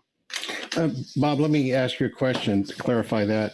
At what point are you talking about this in? Because I think what we're doing today is providing some feedback to NIMS, and the NIMS will respond with some measures, and then it's up to the council to implement them. Are you saying we should convene a work group before those measures, or to address how we're going to implement those measures? No, I think that we should make sure that our intent is clear to NIMS on how we would like to see it be informed, and get their response, and hopefully it will be in the positive, and then go about figuring out how we populate if approved and the council approves it, then to figure out how to populate those seats. I think that's a good plan. So thank you. Okay, let's go to Phil Anderson and then Ryan Wolf. Thanks, Mr. Chair. Well, I just support Bob Dooley's as well as the GAP's comments relative to ensuring that we have fishing industry participants on the work group. Frankly, I can't imagine how they're going to be successful without them, without having their expertise and their knowledge there when it comes to understanding the configurations of the gear, how it's deployed, all of those types of things. And my question was back to Ryan. I still was not clear on what the status of the fixed gear logbook is. I understand that the council took action a decade ago or so, and that it's what I heard him say was we're still in the process, but wondered if he could just offer a little bit more detail or clarify, for me at least, what he said as to the status of the logbook requirement. Okay, well, I'll turn to Ryan to answer that question. Ryan also had his hand up, so. Well, and I'll answer Phil's question first and then wait to see if it's follow-up before I make my comment. But again,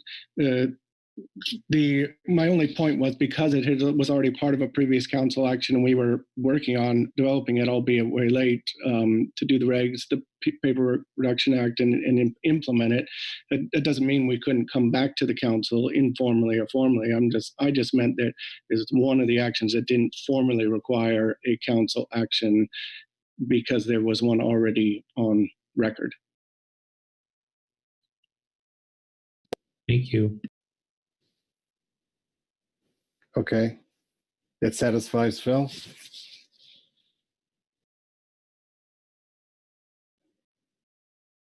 Okay, Ryan, you had your hand up. Yeah, I think based on some of the comments there, I also felt there's another thing that maybe I should clarify. It seems like this has been a challenge also in some of our advisory body discussions. But to be clear, it is NIM's strong preference to complete this BIOP in order to take coverage under a long-term biological opinion for the groundfish fisheries, starting with the 2021 fishing year and associated with the 21-22 specs for quite a wide range of reasons. Just because you have measures in here like this, again, this is just the list of everything that we've considered and we're going for feedback. That doesn't stop the council process, the industry input process. We have plenty of time to work on how that might be implemented and to get industry feedback, whether it's through representation on the work group and using that as a vehicle, which would be fine. Would be a council action under appointments, but that would be fine. But again, and if something came out of that process where there were modifications to how we had worded it in the biological opinion, you can amend terms and conditions as long as you're meeting the same goals, which in this case is to help minimize incidental take as outlined in the BIOP. Those are all actions that still are before us. So in other words, you don't need to do all of that and hold up issuance of the biological opinion. It is a very common action to have these kind of interactions post biological opinion as we're working on implementation, especially when you're talking about reasonable and prudent measures associated with a potential non-jeopardy opinion. Thanks. Thanks, Ryan. Marcy? Thank you, Ryan. I appreciate that further dialogue and explanation of the process here forward. I guess speaking to a few of the specifics, with regard to the ESA work group and the GAP's recommendation for membership, I guess I'm not completely settled on what the right solution here is, but one thing I know is that I think we have adequate membership in the GAP room. As Michelle described, the needs will involve both OA and LE fixed gear participants, and I believe we do have adequate representation in the GAP room to help evaluate or develop any outcomes that come out of the BIOP where the council needs to provide advice. So I think I'm more inclined to see what comes out and determine if a work group is needed or some amendment to the ESA membership is necessary. But I feel like the council has a nice, ready, standing advisory body to aid with review and development of specific measures that might be required as an outcome of the opinion. A few other things on the line and buoy marking. That's one that is another one I think that it would be aided by kind of a more extensive look across both the work group and the GAP. There are varying marking requirements across the states. There are also some existing marking requirements for sablefish already. So I think, it's going to take a little bit of time for agency folks to kind of get the suite of rules together to look at whether or not additional requirements are necessary to distinguish sablefish gear. So, I think that starting that discussion with the work group membership might be okay, but I agree that the, industry needs to have a way to provide input into that discussion. On the logbook item, I hear that some work has gone on with Pacific states. The states themselves, I think, need to be a key group that engages in the actual content of the development of the logbooks. So I'm not sure if that's coming through Pacific states or not. but just thinking about the needs here with regard to effort data that we will want to collect under this logbook program so that we can better estimate and predict interactions in the future with humpback and fixed gear. I think it's really critical that we make sure that the design of the logbook accomplishes the purposes that we identify are critical to help us tracking catch and effort and using that information to project activities into time and space in the future. So I do think that's another one that deserves a little closer look and again, input from industry as to what is doable on the water with regard to logbooks, and noting that the logbook will be serving multiple purposes. I think, it is worth additional vetting. With regard to some of the ideas that are described as the future new and scientific tools and frameworks that would reduce real-time geographic overlap in whales and the fishery. I know NIMS is looking at some of the environmental data to predict patterns and forage conditions and use of survey data to develop kind of ways to predict avoidance, how we avoid. Just want to, I guess, flag that, the state of California has been working hard in other venues, as Dan has described, on similar measures for the Dungeness crab fishery. And I guess, I support NIMS's proposal here to kind of be aware of these discussions and consider them. But I think, some of these ideas aren't quite ripe yet, and these processes are still unfolding stateside. They have yet to be implemented. They're still in the development stage. With regard to California's work on this, it has been a huge undertaking with a lot of outside support, a lot of funding coming from the Ocean Protection Council and TNC and other NGO funding.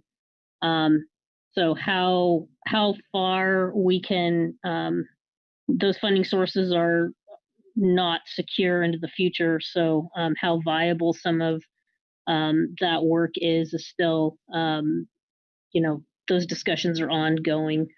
So just want to, I guess, flag that, I appreciate the mention here with regard to this particular BIOP and keeping options open about what tools we might look at in the future, but just want to express that, I think we're not quite there yet with implementation or consideration in this particular BIOP at the moment. Thank you. Thank you, Marcy. Heather Hall. Thank you. I was going to start somewhere else, but Marcy said something that I thought was really important to talk about. So I'm going to start with that. And it's how we coordinate what we're doing with these management measures in our federal fisheries and how they align with what we're doing through these state processes. So, for example, line marking is, I think, a really important place where we're really aware that there needs to be a good coordination with these two efforts. So Washington, WDFW did implement a line marking requirement. And at this point, we're the only state that has but we've been talking about it with Oregon and California relative to our crab fisheries. And one of the issues that's really important is if we require crab fishermen in Washington to mark their line with a red mark to identify it as Washington crab gear, it's really important that Oregon uses a different color to mark their line, but also makes it clear that it's unlawful to use a red mark on line that's fished in Oregon, so that we have real value in that tool to identify the fishery that a potential entanglement belongs to. And so I say that here in just bringing it to the pot fishery. If we do that, implement that management measure here, it's really important that we're aware of what's going on through the state processes as well. So I think that's just a really important issue, and it's an important tool as we get at better identifying entanglements to the sector. It helps us as managers more effectively address the whale entanglement issue.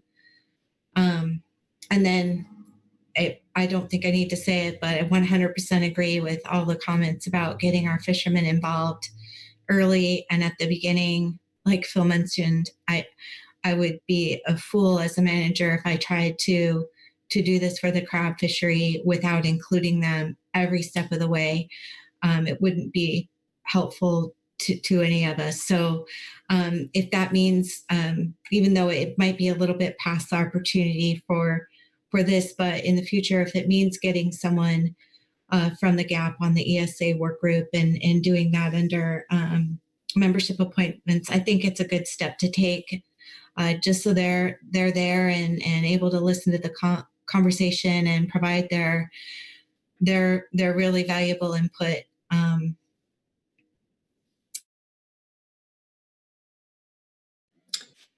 Okay, thank you, Heather. I have a question for you. I understand your suggestion that we, perhaps revisit the composition of the ESA work group in general. But with regard to this particular process we have here, and I put up on my own computer the slide 4 from the NIMS presentation. And at what point are you suggesting that we need to have this broader representation of affected individuals? I'm looking right now, we're at step 4, which is council feedback. So we're doing that today. And so we're not going to have that. Obviously, we're not going to be putting together a group of folks for that, although we did get some good input from the GAP. The next step is that NIMS will finalize the opinion, and then there's the post-consultation action. So I've heard from several that we should get a group together, a work group together early, but does that mean early in the post-consultation action or something ahead of that? It's probably my own inability to understand what people are saying, but I just want to make sure that we're all on the same page there.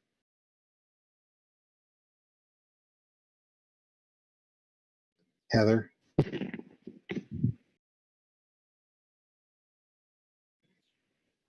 Or anyone, as long as we're in council discussion here. Maggie? Thanks, Chair Gorelnik.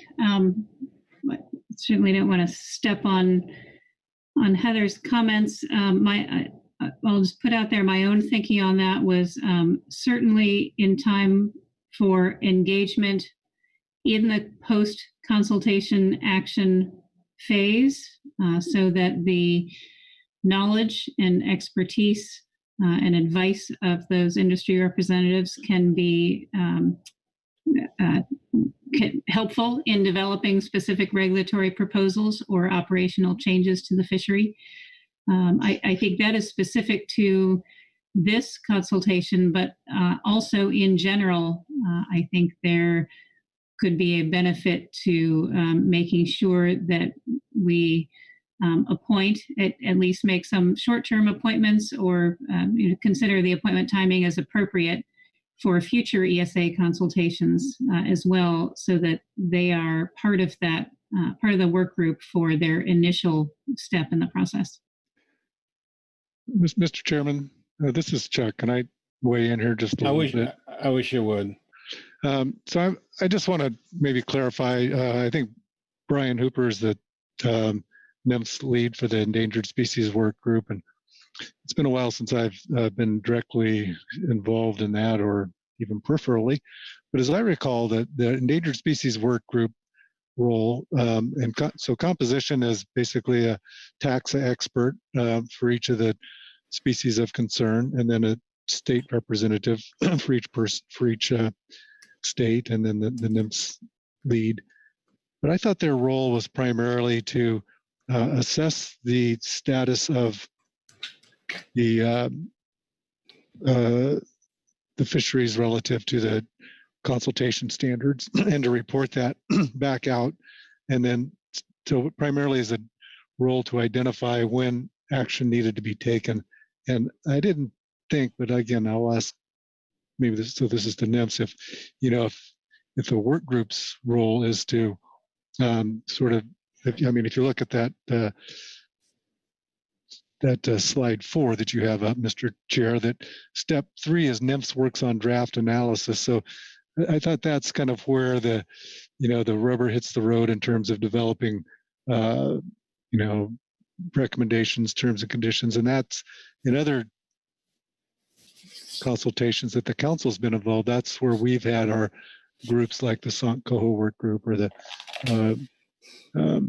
those sorts of groups that work more directly with NIMS to develop those, and not at the endangered species work group level. But do I have that right, or am I just way behind the times on that? I think you're posing that question to NIMS, although I just looked at the roster for the Groundfish Endangered Species Work Group, and it's all federal and state folks, and tribal. There's no stakeholders per se on that work group at all.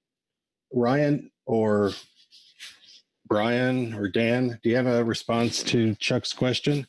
Yeah, I think Chuck is correct as far as the way it's currently constituted. I do think the role really is, we have interpreted it as status as well as conservation operation type recommendations for council consideration. But again, this is a council work group, so it's up to the council, but maybe I'll see if Brian wants to weigh in, or if I've incorrectly stated that.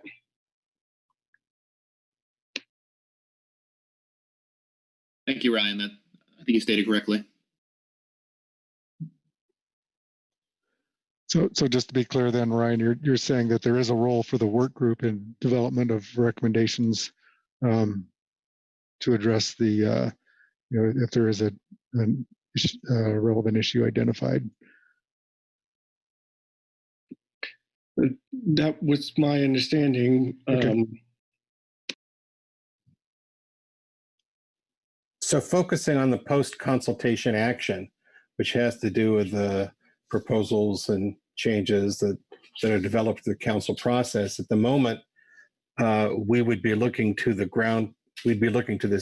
work group that's currently constituted.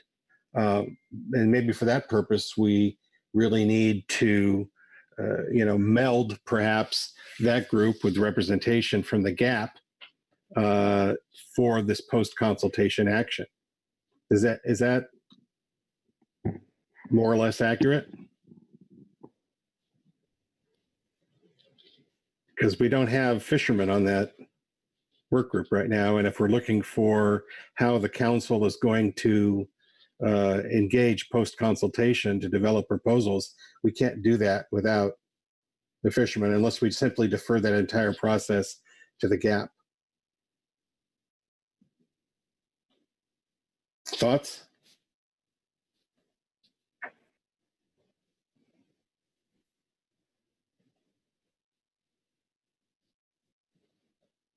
Marcy? Yeah, thank you, Mr. Chair. Given that the BIOP will be coming out, this fall. And I think, the ESA work group, really, last I checked, it was only meeting like once every 2 years and has kind of a specific purpose in reviewing new BIOPs and looking at data to inform 5-year reviews and such. I think the PowerPoint slide, clearly outlines that, as needed, NIMS will be coming back to the council for input on reasonable and prudent measures. And as I kind of think about that, my understanding would be that would come to us in the form of us scheduling an agenda item. So at that time, I would expect that there may be some work from the GMT, and certainly there would be a lot of work coming to us from the GAP. So, we've had this discussion a few times, and I'm sorry it's catching me off guard a little bit. I wish I had the benefit of some of those past discussions, but I know when we've talked about the composition of the ESA work group before, I think the role was somewhat different than what I see coming out of the BIOP and the role of the council, and thinking about how we've addressed input regarding the continuing operation of the groundfish fishery in the salmon BIOP, and also in the seabird BIOP. It seems to me that the GAP vehicle has served the council well. But again, maybe I'm missing something about the role or a changed role of the ESA work group. Ryan? Yeah, thank you, Chair, and thank you, Marcy. I completely agree with what you said, and I guess what I probably should say to make this simpler, and it might be easier for us to just come back to the council once the BIOP is complete, and then discuss what is the best procedure to proceed with implementing terms and conditions. There's no reason why you couldn't, just like Marcy weighed in, just go through the regular council process using its advisory bodies like we've done for other consultations. There's nothing that would stop the council the ESA work group is your work group, or whether if there was certain measures of implementation you wanted to steer through that vehicle, or even create a separate vehicle on earmarking for a random example, those would all be at the prerogative of the council. But that's what I was trying to say. But again, there's also no reason why I couldn't just go through the normal council process. Thank you, Ryan. So, what I'm hearing is that aside from any guidance we provide today, we will await a further work product from NIMS, and then at this point in time, it seems sensible to have an agenda item and then task our existing advisory and management bodies to work on providing recommendations to council on implementing the measures put forward by NIMS, rather than complicating it with new entities. Is that early enough? Is that consistent with what folks think around the table? Let me just see if there's any objection to that, or if I've missed something.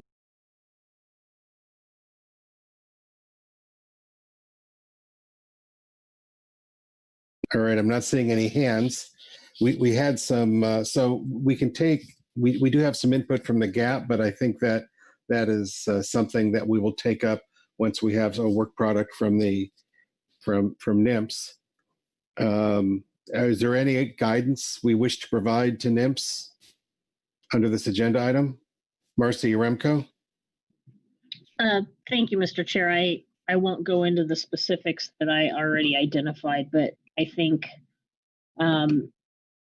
with regard to whatever comes out in the BIOP, that I'm thinking about the phrase in the PowerPoint that says, come back to the council for input on terms and conditions if necessary. And I guess my input to NIMS would be, it's best to assume that it will be necessary. I think we've heard a lot from the GAP, a lot from our public, other council members on the importance of the opportunity to comment. And I guess I would just offer that maybe while somewhat imperfect, we are a standing venue with a great standing advisory body in our GAP that I think will uphold its role here and provide very good advice. And I'd like to see NIMS seek that advice before we see things come out in the form of a rule that's prescriptive, that didn't allow us the opportunity to provide input and comment. So I guess, with that, I feel very good that that is what will happen. We have a great track history of that in the most recent BIOPs and implementing actions that followed. So again, I'm very confident that will happen, but, I guess that's the advice that I have. Thanks. Thank you, Marcy. Maggie Summer? Chair, and thank you, Marcy. I would second those comments, that it's necessary, and certainly appreciate that the recent history and have that expectation of consultation, both with the council, but also with the states. I know that we have found that engagement to be very helpful during the process of whale entanglement in our state crab fisheries. And so I'd like to see that continue here. And I think an example of the need for coming back here is certainly things like the issue of sablefish pot storage or groundfish pot storage that showed up in the proposed conservation measures here, that we have industry representatives telling us that doesn't occur. And so they felt that was a pretty strong disconnect. And so we look forward to working with you closely to develop any specific. All right, thank you, Maggie. Does everyone concur with the thoughts that Maggie and Marcy have offered in terms of expectations from NIMS? Expectations of the council's involvement?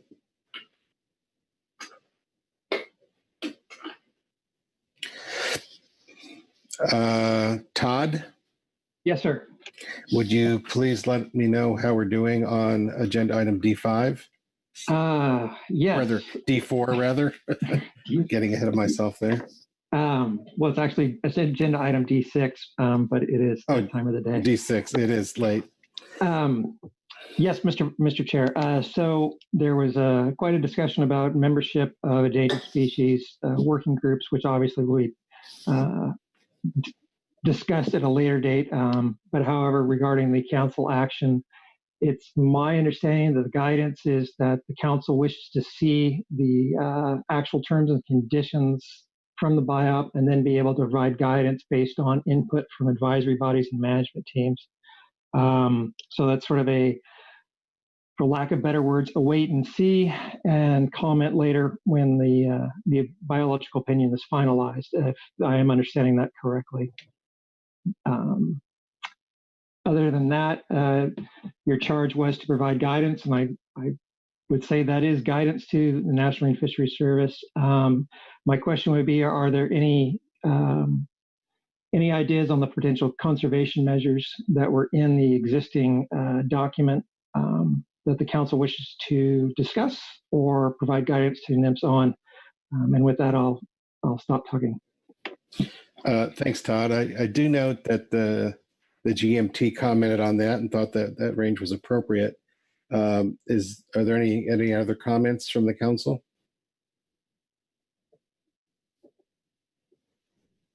I guess we have nothing further from the council on that, Todd. Okay, well, thank you very much, Mr. Chair. With that, then I would say that the council has completed its action and we're good to go with this particular agenda item. Thank you. All right, thank you, Todd. Obviously, it's late and we've been going over 2.5 hours without a break. We are only behind by agenda items D4, assessment methodology, and D5, in-season adjustments. We're not going to fit those in this evening. I just saw on my calendar, I have a 6 p.m. meeting. So while we're quite behind, and we definitely need a break. And there's no sense taking a break and coming back for 15 minutes. So I think we're going to break here for the evening. But I think that looking at tomorrow's agenda, coastal pelagic species will probably go in excess of its 2 hours. So I think we're going to have to plan to be working late Wednesday and Thursday for sure, and hopefully not on Friday. With that, let me turn to Chuck and see if he has any comments or disagrees with this approach. Thank you, Mr. Chair. That's fine. I guess I would note that we've got a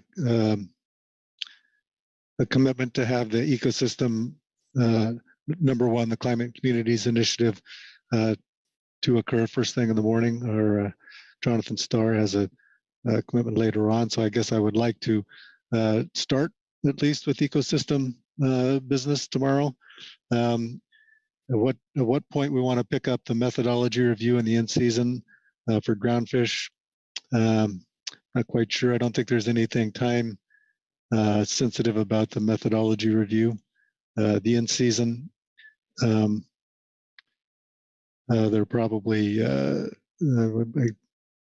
probably do need to get to that sooner or later. I don't know. I guess I'm, and, well, let me just, before we make a decision on that, just say that our 6 o'clock meeting is to talk about when we're going to squeeze in the emergency rule agenda item that we added. I'm not expecting that to be tomorrow, but so that'll probably be Thursday at the earliest. But I would say we should start with, I guess I'm thinking we should start with ecosystem and go through our regular council agenda, at least through coastal pelagic species before we consider picking up groundfish. But I haven't, that's just kind of off the top of my head. I haven't consulted with my staff or anybody on that, but that's my initial thoughts on how we might approach tomorrow. Well, I guess the main thing we need to know is where to start. So as long as we know we're starting on E1, we can go from there. So whether we take these remaining groundfish items and put them after coastal pelagic species or after salmon, we can make that call later, like sometime tomorrow. Let me see if there are any other comments or discussion around the table on this agenda order or anything else before we break for the evening. And I'm not seeing any. So I guess we'll see everyone bright and early, 8 o'clock in the morning for ecosystem. And let's all keep in mind that we're probably only maybe 2.5 hours behind schedule, but we're running out of time to make that up. So everyone have a good evening, and we'll see you in the morning. Thank you, Mr. Chairman.